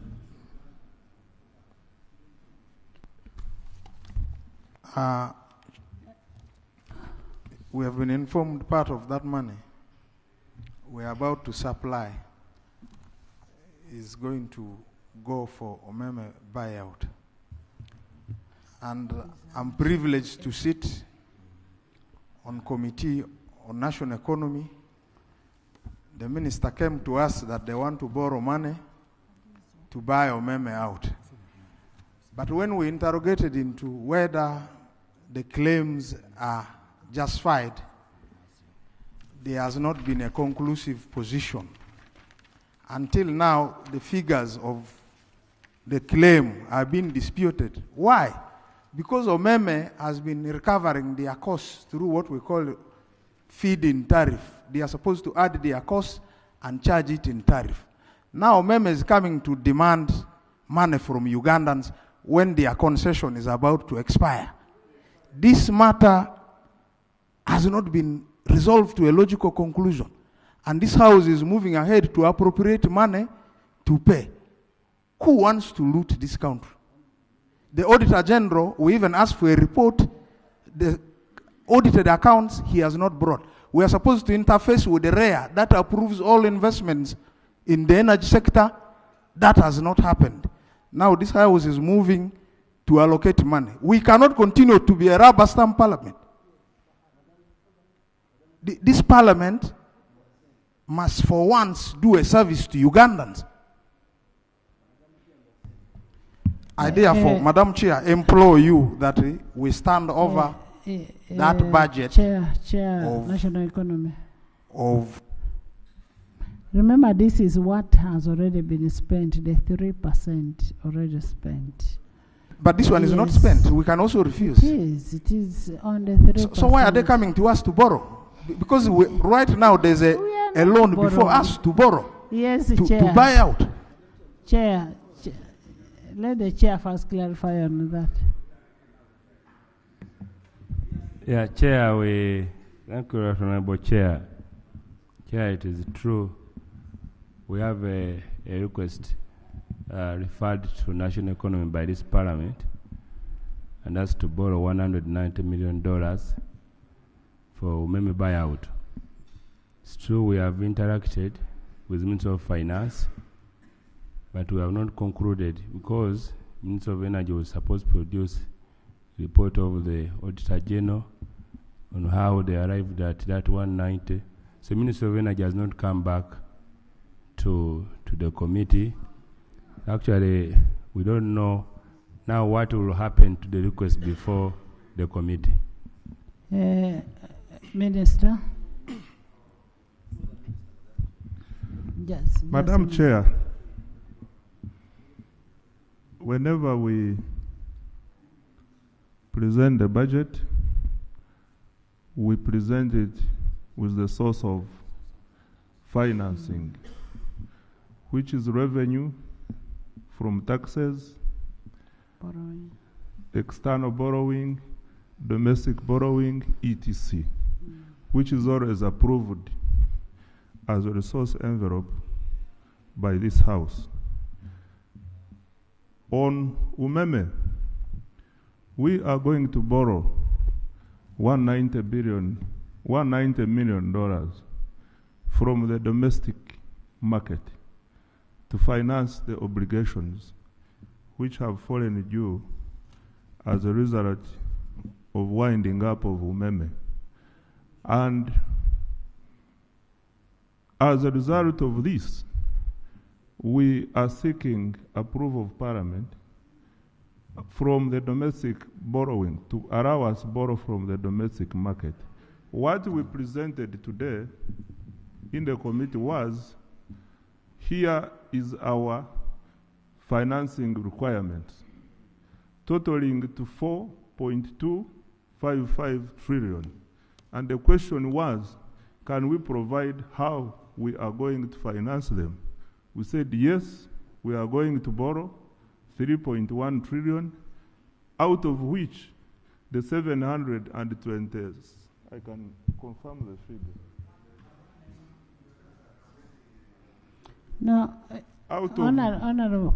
Out of which the 726 billion is for umeme, and that is why we are here.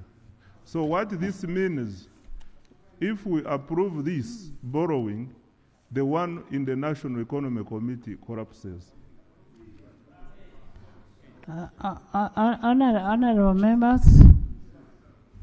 Honorable members, it's a matter of knowing a debit and credit. It's as simple as that. Silo. Madam Chair. Yes. Madam Chair. If you're borrowing, if you're spending, where is the source of the money going to come from? Madam Chair. Yes. I want to thank you very much. Honorable Minister, you need to guide the House properly or give us the right information, because there are two critical issues here. The issue of the buyout, then the issue of the loan. They are totally different, because you present the loan to committee, which the committee has to look for terms and conditions. They are totally separate. Honorable Minister and colleagues, the loan you present to the committee has to look for terms and conditions. What you are presenting here is the budget. The budget for meme buyout. And Madam Chair... Honorable, the loan does not collapse. Yes, that's it the error. Is a source of financing. Yes. It doesn't collapse. Thank you very much, Madam Chair. Yes. The floor, Madam Chair. So there are two issues. The loan does not collapse because the committee looks at the terms and conditions of the loan. What we are presenting here is the budget. But colleagues and Madam Chair, it is important that we understand umeme buyout. Let us look at it objectively. We should separate accountability from umeme buyout. Yes. Because umeme makes a profit of 20%. If 1 trillion, umeme gets 200 billion. We should interrogate the issue of accountability, how much and so forth. But we should make sure we interrogate that, investigate who's stealing money, exaggerating cost. But we should make sure that umeme exits. Yes. And we save the billions that we have been using. And so we need to separate that. We can interrogate, audit who's exaggerating, how much should we pay umeme. But umeme needs to quit because they have been stealing us and robbing us.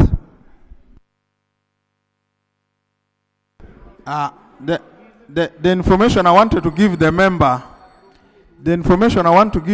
is that we have not come to a conclusion that government owes the umeme this obligation. Until that matter is resolved, you cannot move ahead to allocate money. You are going to allocate money for what? This is real robbery in a broad daylight.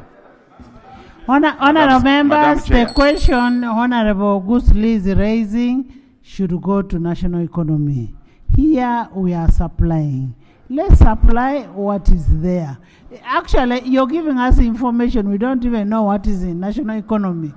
You're not supposed to discuss what is before the committee, before it comes to the House. Madam Chair. Yes, Silo. Additionally, I'm aware that where there is a contract, it details how parties are going to operate. So there is already a contract that has been existing between UMEME and the government of Uganda, and it stipulates how it exits. So for me, let us leave that matter alone. Let us deal with the matters which have come to this committee. The other time will also come. We deal with the matter the way it comes, and we know it, and we check by the fruits and the symptoms and the signs. Vote 017, Ministry of Energy and Mineral Development, 915 billion 420 million. Vote 018, Ministry of Gender, Labor and Social Development, 9 billion 330 million. Vote 020, Ministry of Information and Communications Technology, 1 billion 310 million. Vote 022, Ministry of Tourism, Wildlife and Heritage, 3 billion 240 million. Vote 111, National Curriculum Development Center, 7 billion 123 million 473,500. Vote 122, Kampala Capital City Authority, 6 billion 711 million 980,000. Vote 126, National Information Technologies Authority, 18 billion. Vote 132, Education Service Commission, 1 billion 300 million.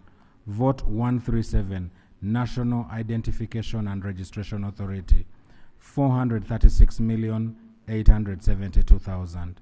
Vote 138, Uganda Investment Authority, 5 billion.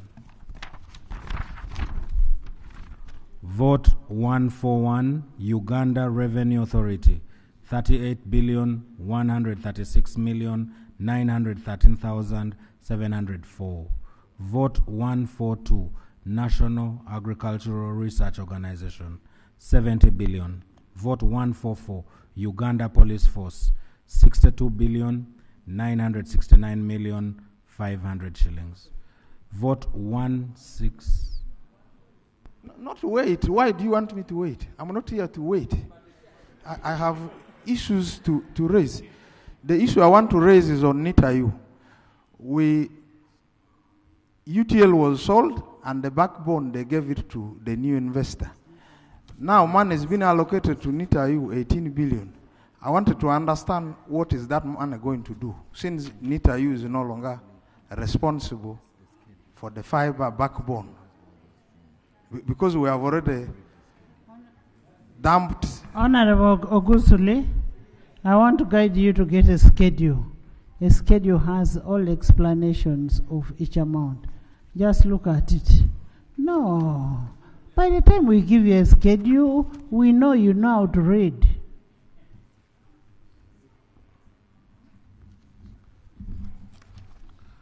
Vote 144, Uganda Police Force, 62 billion 969 million 500 shillings. Vote 166, National Council of Sports, 68 billion 894 million 694,780. Vote 167, Ministry of Science, Technology and Innovation, 60 billion. Vote 301, Makerere University, 5 billion. Vote 302, Mbarara University, 3 billion 997 million 829,950. Vote 409, Masaka Hospital, 600 million. Vote 415, Moroto Regional Referral Hospital, 481 million. Vote 417, Chirudu National Referral Hospital, 2 billion. Vote 505, Uganda High Commission in Kenya, Nairobi, 1,800,000,000. Vote 506, Uganda High Commission in Tanzania, Dar es Salaam, 749 million. Vote 512, Uganda Embassy in Ethiopia, Addis Ababa, 2 billion. Vote 513, Uganda Embassy in China, Beijing, 219 million. Vote 515, Uganda Embassy in Japan, Tokyo, 1,500,000,000. Vote 516, Uganda Embassy in Saudi Arabia, Riyadh, 273 million. Vote 517, Uganda Embassy in Denmark, Copenhagen, 904 million. Vote 523, Uganda Embassy in Germany, Berlin, 2,959,000,000. Vote 524, Uganda Embassy in Iran, Tehran, 1,038,000,000. Vote 537, Uganda Mission in Havana, Cuba, 314 million. Subtotal, central government, 2,489,823,488,735 shillings. I put a question that a total sum of Uganda shillings 2,489,893,488,735 be provided for as a supplementary current expenditure for central government for financial year 2024-2025. Those in favor say and the contrary nay. The ayes have it. Local governments, recurrent expenditure. Vote 601, Arua City, 64,613,108. Vote 602, Fort Portal City, 348,225,108. Vote 603, Gulu City, 116,433,601. Vote 604, Hoima City, 62,006,925. Vote 605, Jinja City, 233,784,000. Vote 606, Lira City, 484,320,000. Vote 607, Masaka City, 203,216,400. Vote 608, Mbale City, 10,533,056. Vote 608, Mbale City, 10,533,056 shillings. Vote 609, Mbarara City, 81,600,000. Vote 610, Soroti City, 169,800,000. Vote 701, Apache Municipality, 18,350,000. Vote 703, Bushenyi Ishaka Municipality, Municipal Council, 57,960,000. Vote 704, Busia Municipal Council, 7,249,302. Vote 715, Koboko Municipal Council, 24,318,144. Vote 722, Moroto Municipal Council, 137,831,048 shillings. Vote 724, Mukono Municipal Council, 157,843,584. Vote 726, Nebi Municipal Council, 38,895,597. Vote 729, Rukunjiri Municipal Council, 11,011,184. Vote 730, Shema Municipal Council, 4,109,634. Vote 802, Ajumani, 19,860,000. Vote 803 Agago, 81,984,000. Vote 807 Amuria, 57,525,000. Vote 808 Amuru District, 1,271,000,000. Vote 811 Budaka, 45,500,000. Vote 812 Bududa, 99,504,000. Vote 813 Bujiri, 107,555,970. Vote 817 Bukedea, 235,603,000. Vote 821 Bulisa, 31,440,000. Vote 827 Butambala, 31,633,858. Vote 828 Butebo, 15,360,000. Vote 832 Gomba, 31,395,000. Vote 836 Iganga, 37,200,000. Vote 835 Ibanda, 12 million. Vote 837 Isinjiro, 2,633,333,265. Vote 842 Kaberamaido, 31,589,664. Vote 844 Kakumiro District, 448,858,700. Vote 847 Kaliro, 310,200,761. Vote 848 Kalungu, 6,117,000. Vote 849 Kamuli, 65,029,474.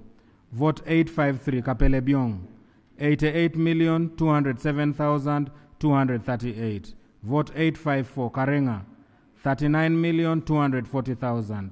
Vote 855 Kasese, 142,590,000. Vote 857 Katakwi, 157,861,200. Vote 858 Kayunga, 11,270,000.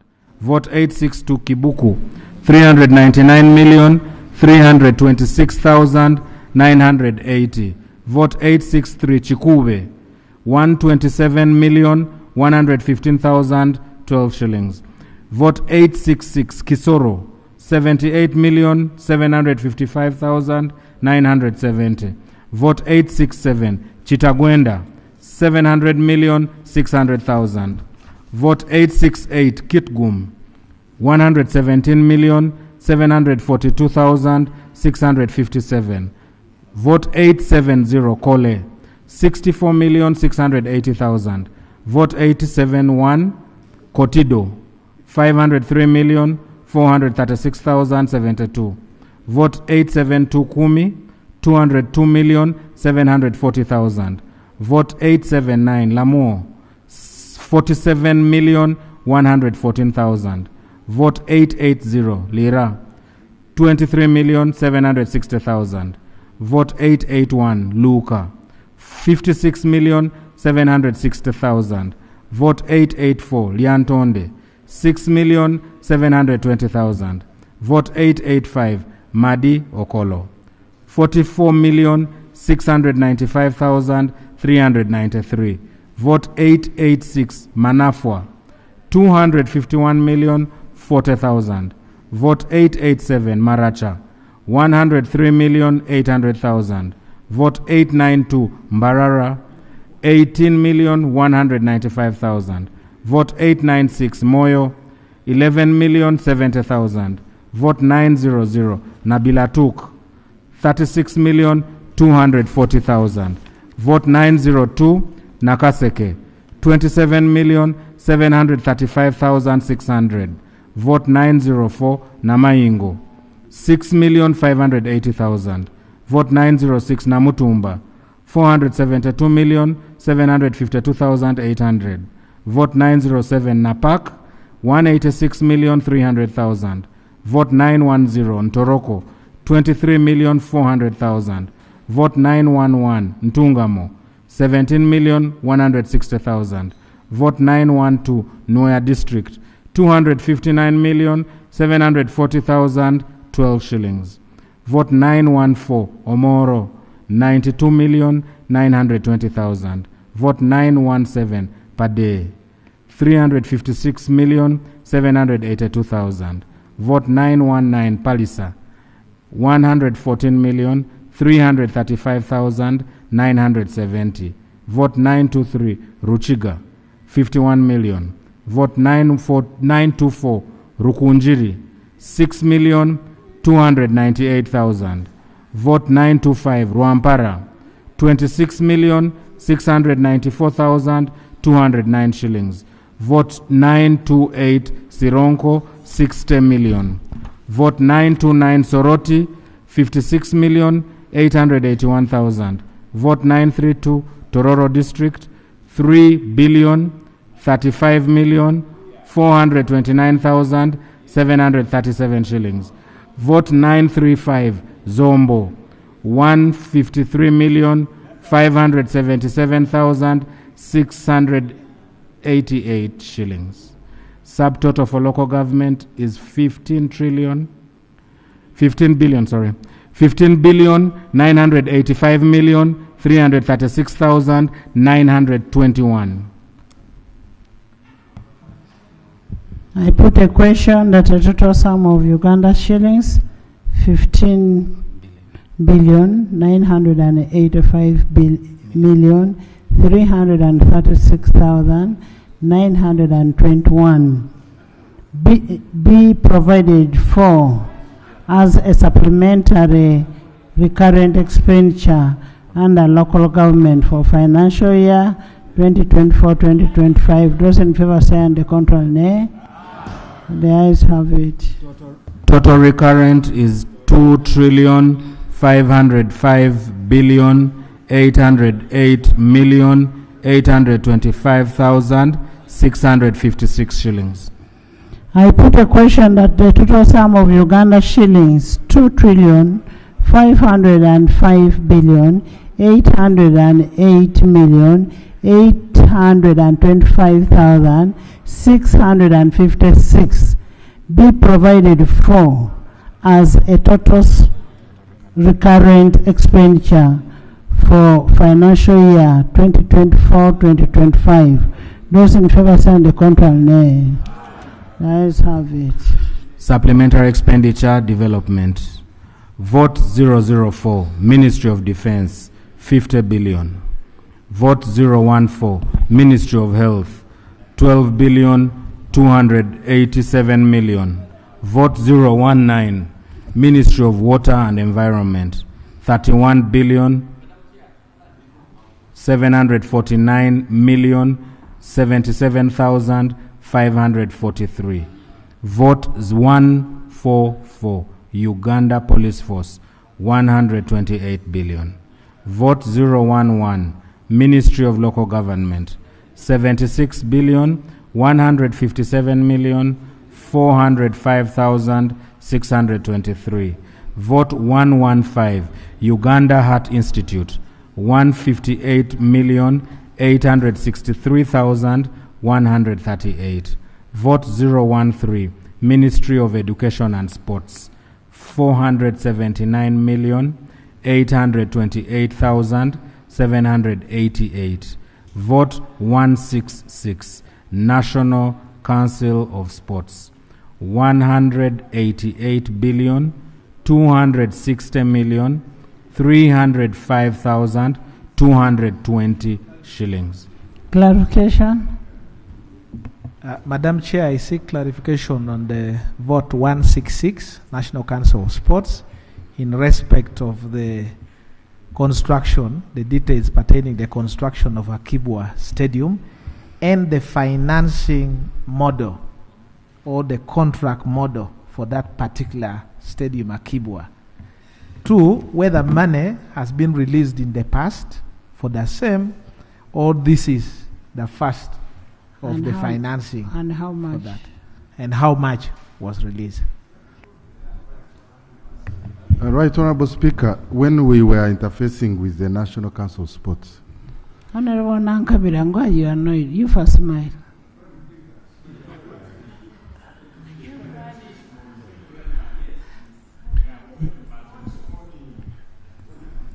we asked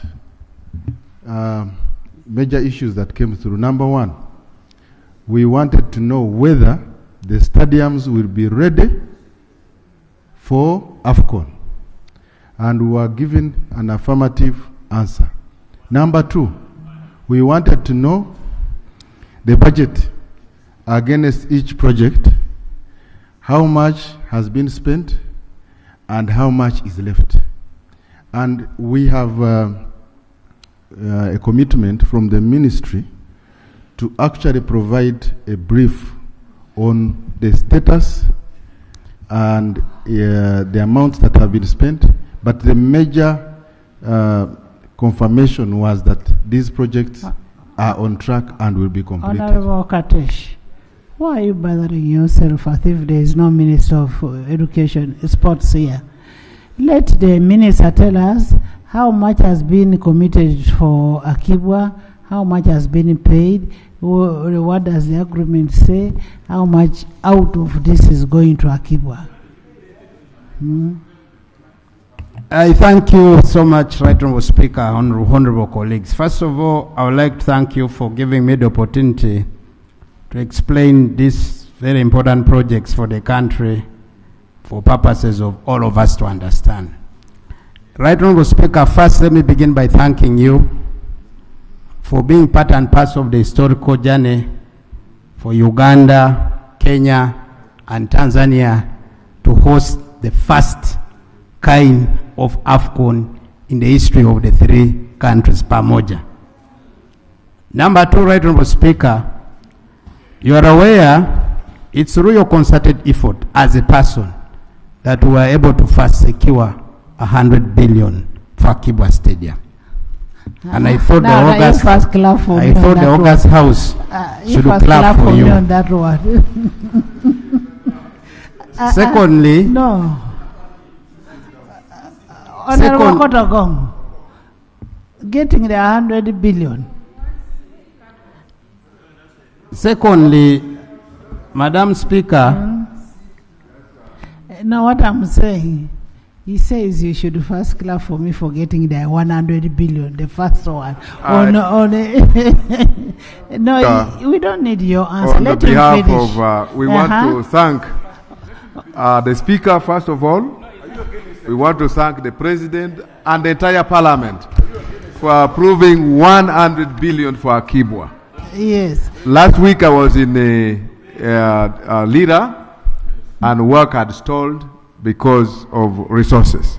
So I don't know how they're releasing the resources. Yes. So, Madam Speaker, there's a reason why I'm coming with this background, and I want colleagues to take note of it carefully. Madam Speaker, if you recall very well, that we had the other stadium called Hoima City Stadium. We did, through the supplementary again, give $39 million here in this August House. In the subsequent financial year where we are now, there was no provision for us to continue financing this stadium, despite the fact that we needed to have a stadium ready by 31st December this very year. For that matter, Madam Speaker, with consultations with Minister of Finance, we were able to use part of the money because we had already signed a contract with Suma to construct Hoima from Akibwa money. And I want to confirm that we use that money after about from Akibwa Stadium, because what we paid Akibwa as of now, because I want to confirm to what Honorable Dur is asking, we have so far paid the contractor for Akibwa 47 billion shillings out of the 100.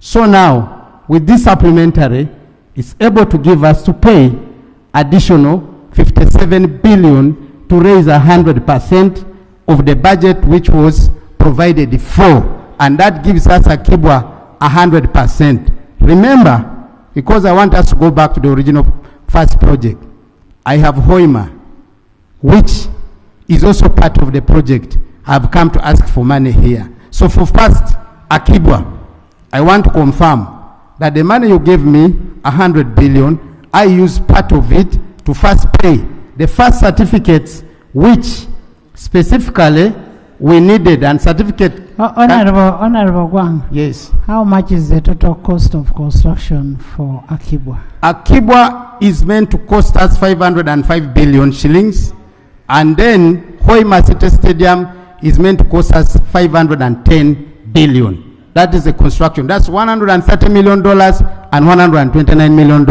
So in terms of shillings, that's the cost of the stadium. Right, Honorable Speaker. And colleagues, when I talk about the facility, it's not football alone. I talk about multi-sport. And when I talk about multi-sport, football, athletics, then I come to indoor games.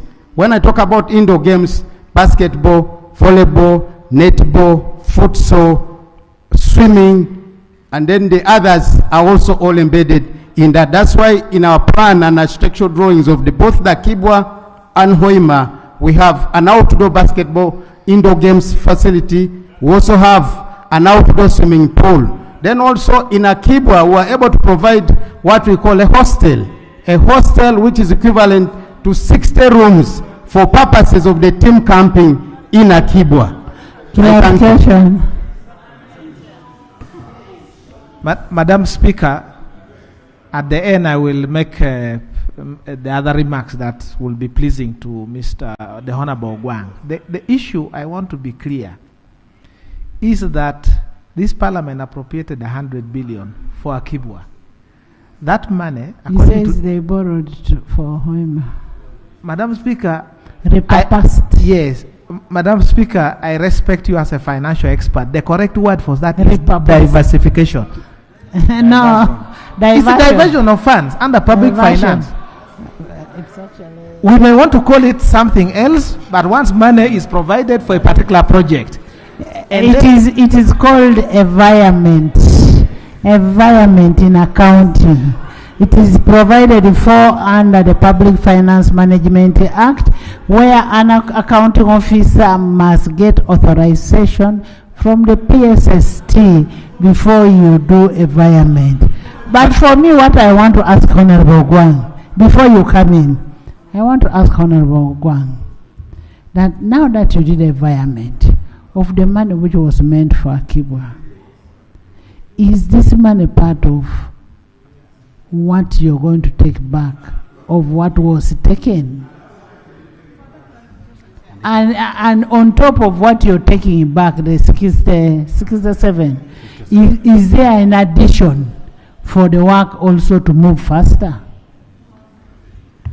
Madam Speaker, I want to confirm to you that in line with our budget request for supplementary, all what you've asked for is provided for up to the end of this financial year. It will also give us to pay even the other contractor, which is SUMA, additional certificates to make sure that we are aligned by the end of this financial year. Then subsequently, we will be, it's already budgeted for, planned for. We will not come here to ask for supplementary, both for Akibwa and for even Hoima City Stadium. I thank you.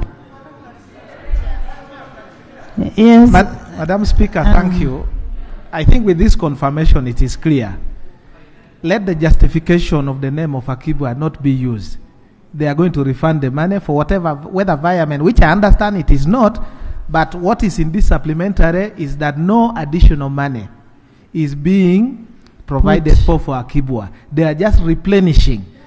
So the name of the Akibwa should not be used to justify. We appreciate the steps taken so far to implement the project because we need to report to our people. But the other question I ask is, we need to understand the financing model and the agreement. If it pleases the minister, it should come here for ease of reference and also follow up. Does it hurt you to share the financing model with the team? I want to request that on the issue of the financing model, it is entirely a matter of finance, and I'm happy that the Minister of Finance is here. But Madam Speaker, allow me on behalf of our country, congratulate Dr. Musepe for again becoming the CAF president. Why do I say this? I know your relationship with your husband, Because I have just read the news here. I was here. But I'd already mentioned. And the speaker had already mentioned. As the minister responsible for sports, it's important that I congratulate the CAF president on behalf of government of the Republic of Uganda as the minister responsible for sports. I thank you so much. Thank you, honorable members. Honorable members, the fact remains that Akibwa has to be completed. It has to be completed. It must be completed. How you complete it is not our business, but it has. A baby has to be born. Once you conceive, it must come out. So, Honorable Gwang, we as the people there, we want our stadium. Yes? Chair, thank you very much. I really appreciate that you've indicated that Akibwa has to be completed, and we are so happy and we really need it to be completed. But when I'm listening to the Honorable Minister, we are getting worried because December, which is the timeline he's giving, is so soon. And yet they are moving money which is supposed to be used for Akibwa to Hoima. When do you hope to complete Akibwa? Madam Speaker, for the record, I signed a contract with the contractor of Akibwa for 20 months. And it's within time for AFCON 2027. So I want that to be clear. So what we are only doing that, which I want to thank you, all of you, for always standing with me, is that for purposes of us not defaulting on the contract obligations we made with the first contractor for Hoima. And Madam Speaker, if you permit, I want to invite the entire August. Actually, I was going to invite members to go and visit the Hoima Stadium, Even which is Akibwa. almost over. Yes. Madam Chair, the law, this part, Madam Chair, if you could just allow me. Vote 1015. Vote 015. Ministry of Trade, Industry and Cooperatives, 1 billion. Vote 016. Ministry of Works and Transport, 831 billion 300 million. Vote 017. Ministry of Energy and Mineral Development, 12 billion 594 million. Vote 131. Office of the Auditor General, 400 million. Vote subtotal central government, 1 trillion 332 billion 386 million 480,312. I put a question that the total sum of Uganda shillings 1 trillion 332 billion 386 million 480,312 be provided for as a supplementary for development expenditure for central government for financial year 2024-2025. Those in favor say on the contrary, nay. Let's have it. Local government development expenditure. Vote 722. Moroto Municipal Council, 160 million. Vote 820. Bulambuli District, 202 million 244,620. Vote 827. Butambala District, 36 million 356,530. Vote 838. Jinja District, 213 million. Vote 845. Kalaki District, 74 million 776,279. Vote 858. Kayunga District, 235 million 200,000. Vote 865. Kiriandongo District, 120 million. Vote 866. Kisoro District, 567 million 851,100. Vote 867. Chitagwenda District, 412 million. Vote 875. Chankwanzi District, 80 million. Vote 882 Luero District, 540 million 756,000. Vote 898 Mubende District, 378 million 616,912. Vote 906 Namutumba District, 40 million. Vote 924 Rukunjiri District, 198,591,279. Vote 926 Sembabule District, 350 million. Vote 928 Shema District, 50,442,000. Vote 932 Tororo District, 651,605,442. Vote 933 Wakiso District, 165,137,504. Subtotal for local government, 4,476,000,000. 4,476,577,666. I put a question that the total sum of Uganda shillings 4,577,666 be provided for as a supplementary development expenditure for local government for financial year 2024-2025. Those in favor say and the contrary nay.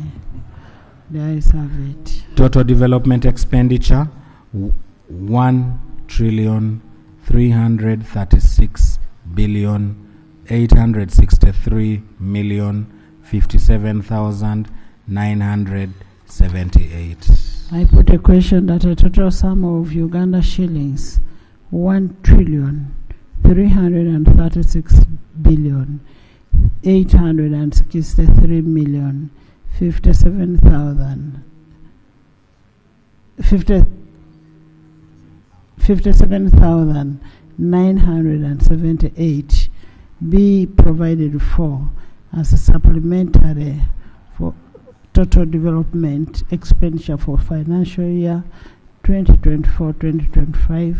Those in favor say and the contrary nay. The ayes have it. Supplementary expenditure statutory. Vote 130 Treasury Operations, 380,496,222,025. Vote 131 Office of the Auditor General, 31,800,000,000. Total statutory 412,296,222,025 shillings. I put a question. Madam Speaker, I wanted clarification on vote 130, the interest payment to IMF. You remember Ministry of Finance, there was a big fraud and the money was purportedly for payment of interest. And the money is lost, has not been recovered. So is this 37 now paying for that lost money because it was interest payment? Or? The payment is asking, is this for the interest payment for the money lost, or it is both principal plus interest plus commitment fees? From the banking background. Madam Chair, the item is not related to the members' concern.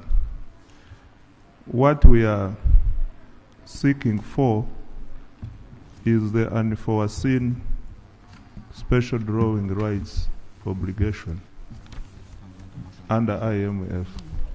Thank you.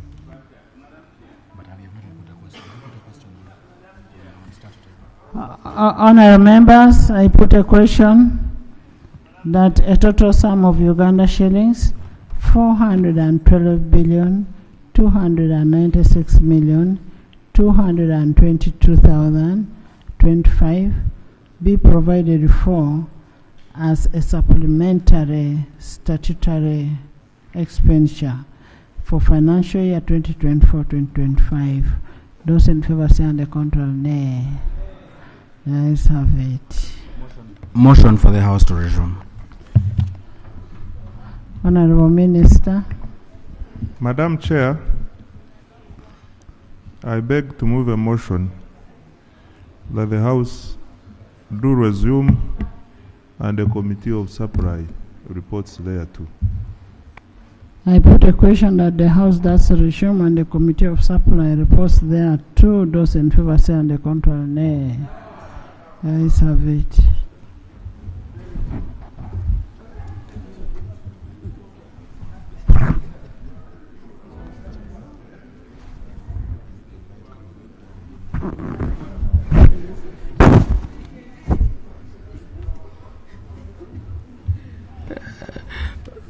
Report of the Committee of Supply.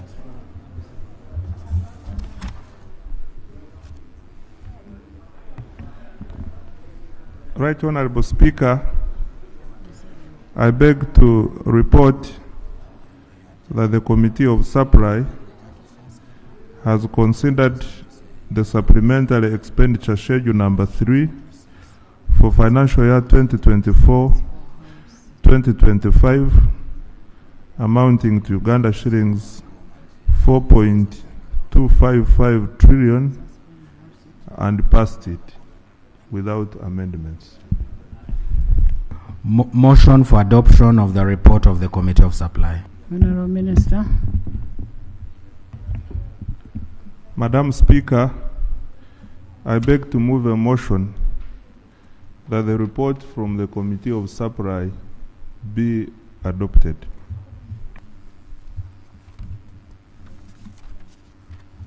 I put a question that the report of the Committee of Supply be adopted by this Honorable House. Those in favor say on the contrary, nay. Let's have it. Honorable members, as I guided, yes.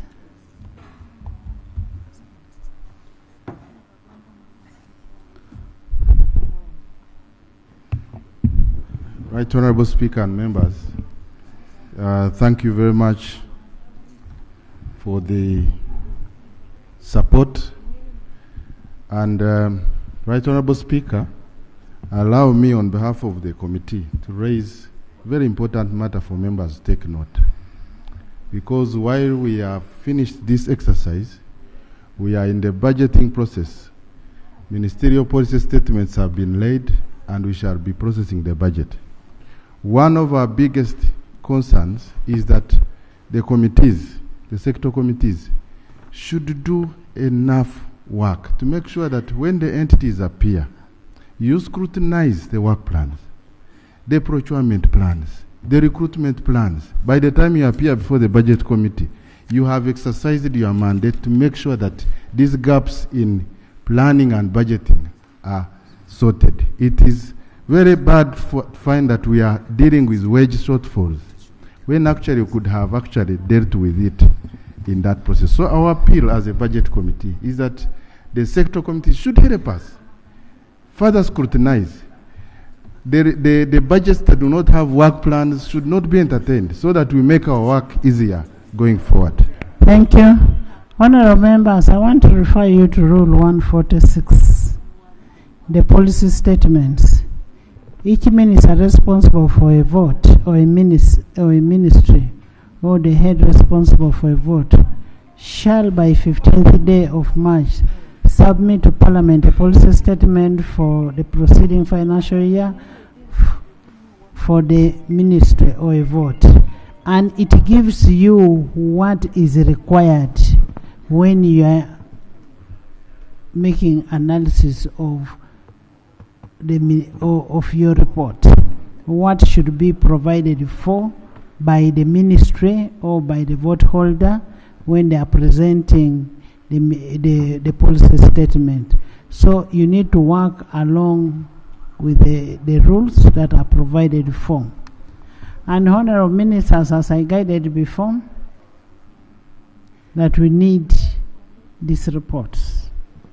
and credible reports that have been analyzed properly. We will suspend the sittings of the House and let members concentrate on committees, sectoral committees. Only sectoral committees should sit and concentrate on the budgets. And report to this House. We shall start reporting by 1st of April. And the Minister of Finance is also expected to bring the tax bills by April 1st to the House. So the ministerial statements that have not been brought or laid on table will be brought to my office, and I will refer them administratively to the committees. But for now, the sectoral committees should sit. They take precedence over the House. Number 2, we have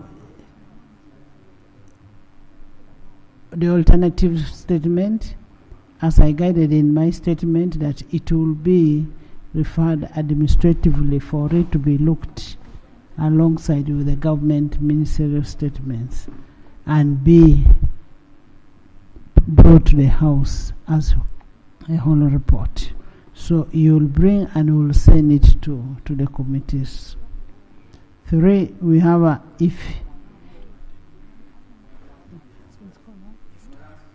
iftar dinner. We have iftar dinner on Friday.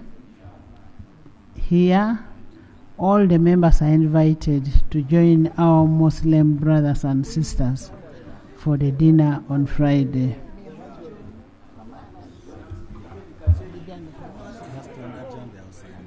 Madam Speaker, with your permission. Madam Speaker, with your permission, before my leader comes on, you have read the rules. We have had scenarios, Madam Speaker, where during the policy discussion, most ministers don't turn up. Sometimes the accounting officers don't turn up. They send commissioners. Madam Speaker, I want to urge the lead of government business. Honorable Kanya, Rule 208, special powers of a committee. Exercise your special powers of a committee to compel a minister to appear. Thank you very much, Madam Speaker. Finally, Madam Speaker, as I conclude, we also have a very important issue, Madam Speaker, that you need to guide the House. The Department of Treasury Operation needs reform before we go to the next budget. I hope that you guide the House, and the Minister of Finance needs to bring the necessary reform as that department needs to operate. It cannot be a department that manages debt, it does accounting and internal debt. Madam Speaker.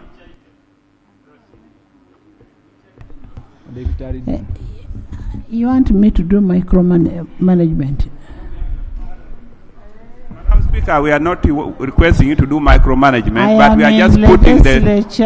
I am in legislature, I am not in executive. We are just putting Don't make me do micromanagement. Madam Speaker, we are putting Minister of Finance on notice. We shall bring a motion.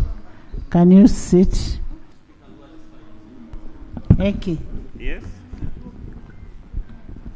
First manage your house before you go and manage other people's houses. Yes, Haj.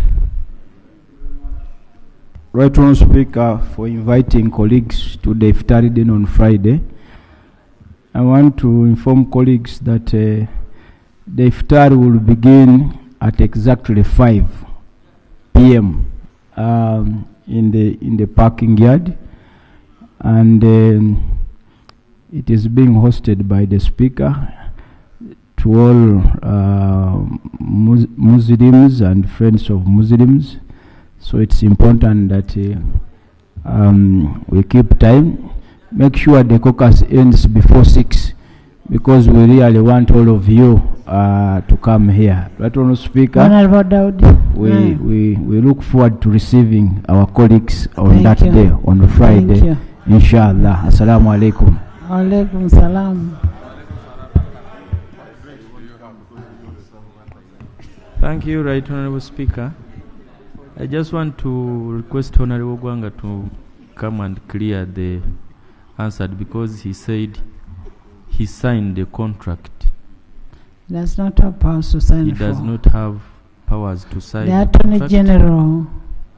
Because if our answer remains like that, it will be very bad for the future of our country and this house. If he signed, we should also know whether ministers have powers the Attorney General clears the contract, and the minister has delegated powers. Yes. I always see contracts signed by Honorable Nankabiro. In energy. Right Honorable Speaker, let me put it on the record. If we go back to the answer, I said we. When I talk about we, I mean the collective responsibility. Yes, I mean the Ministry of Education and Sports under the National Council of Sports. So for that, if I say the I, then let me say it. You replace I with the we. We, but because I'm a minister in the sector of education, so I only wanted to make that. But Madam Speaker, maybe before I get down, allow me say this. Thank you and the House for always supporting the sports subsector, because what this AFCON has brought for Uganda is not only going to benefit football, it's benefiting even other sports which are not football related. So mine is to entirely thank you, honorable colleagues, and I call upon you, Madam Speaker, again, to invite members to visit some of the facilities we have worked on. And also I invite you to visit Hoima, Akibwa, and we are going to Gulu, we are going to Chambogo, we are going to Lira. All these facilities are going to be worked on. So thank you, you're most welcome. We want to be open to visit. I thank you. Honorable members, as I said, honorable members, the sectoral committee activity takes precedence from now until you report to the House. And Madam Speaker, I stand guided by your directions. But the puzzle is about the alternative policy statements, which were ready for submission. But now that you say you are going to have it handled administratively, I wish you could give the the rules do not say, listen, the rules do not say it shall be tabled in the House. The rules say the shadow minister may submit the alternative. And I'm saying, as the head of the institution, I will refer them. Even if you brought tomorrow, we shall refer them.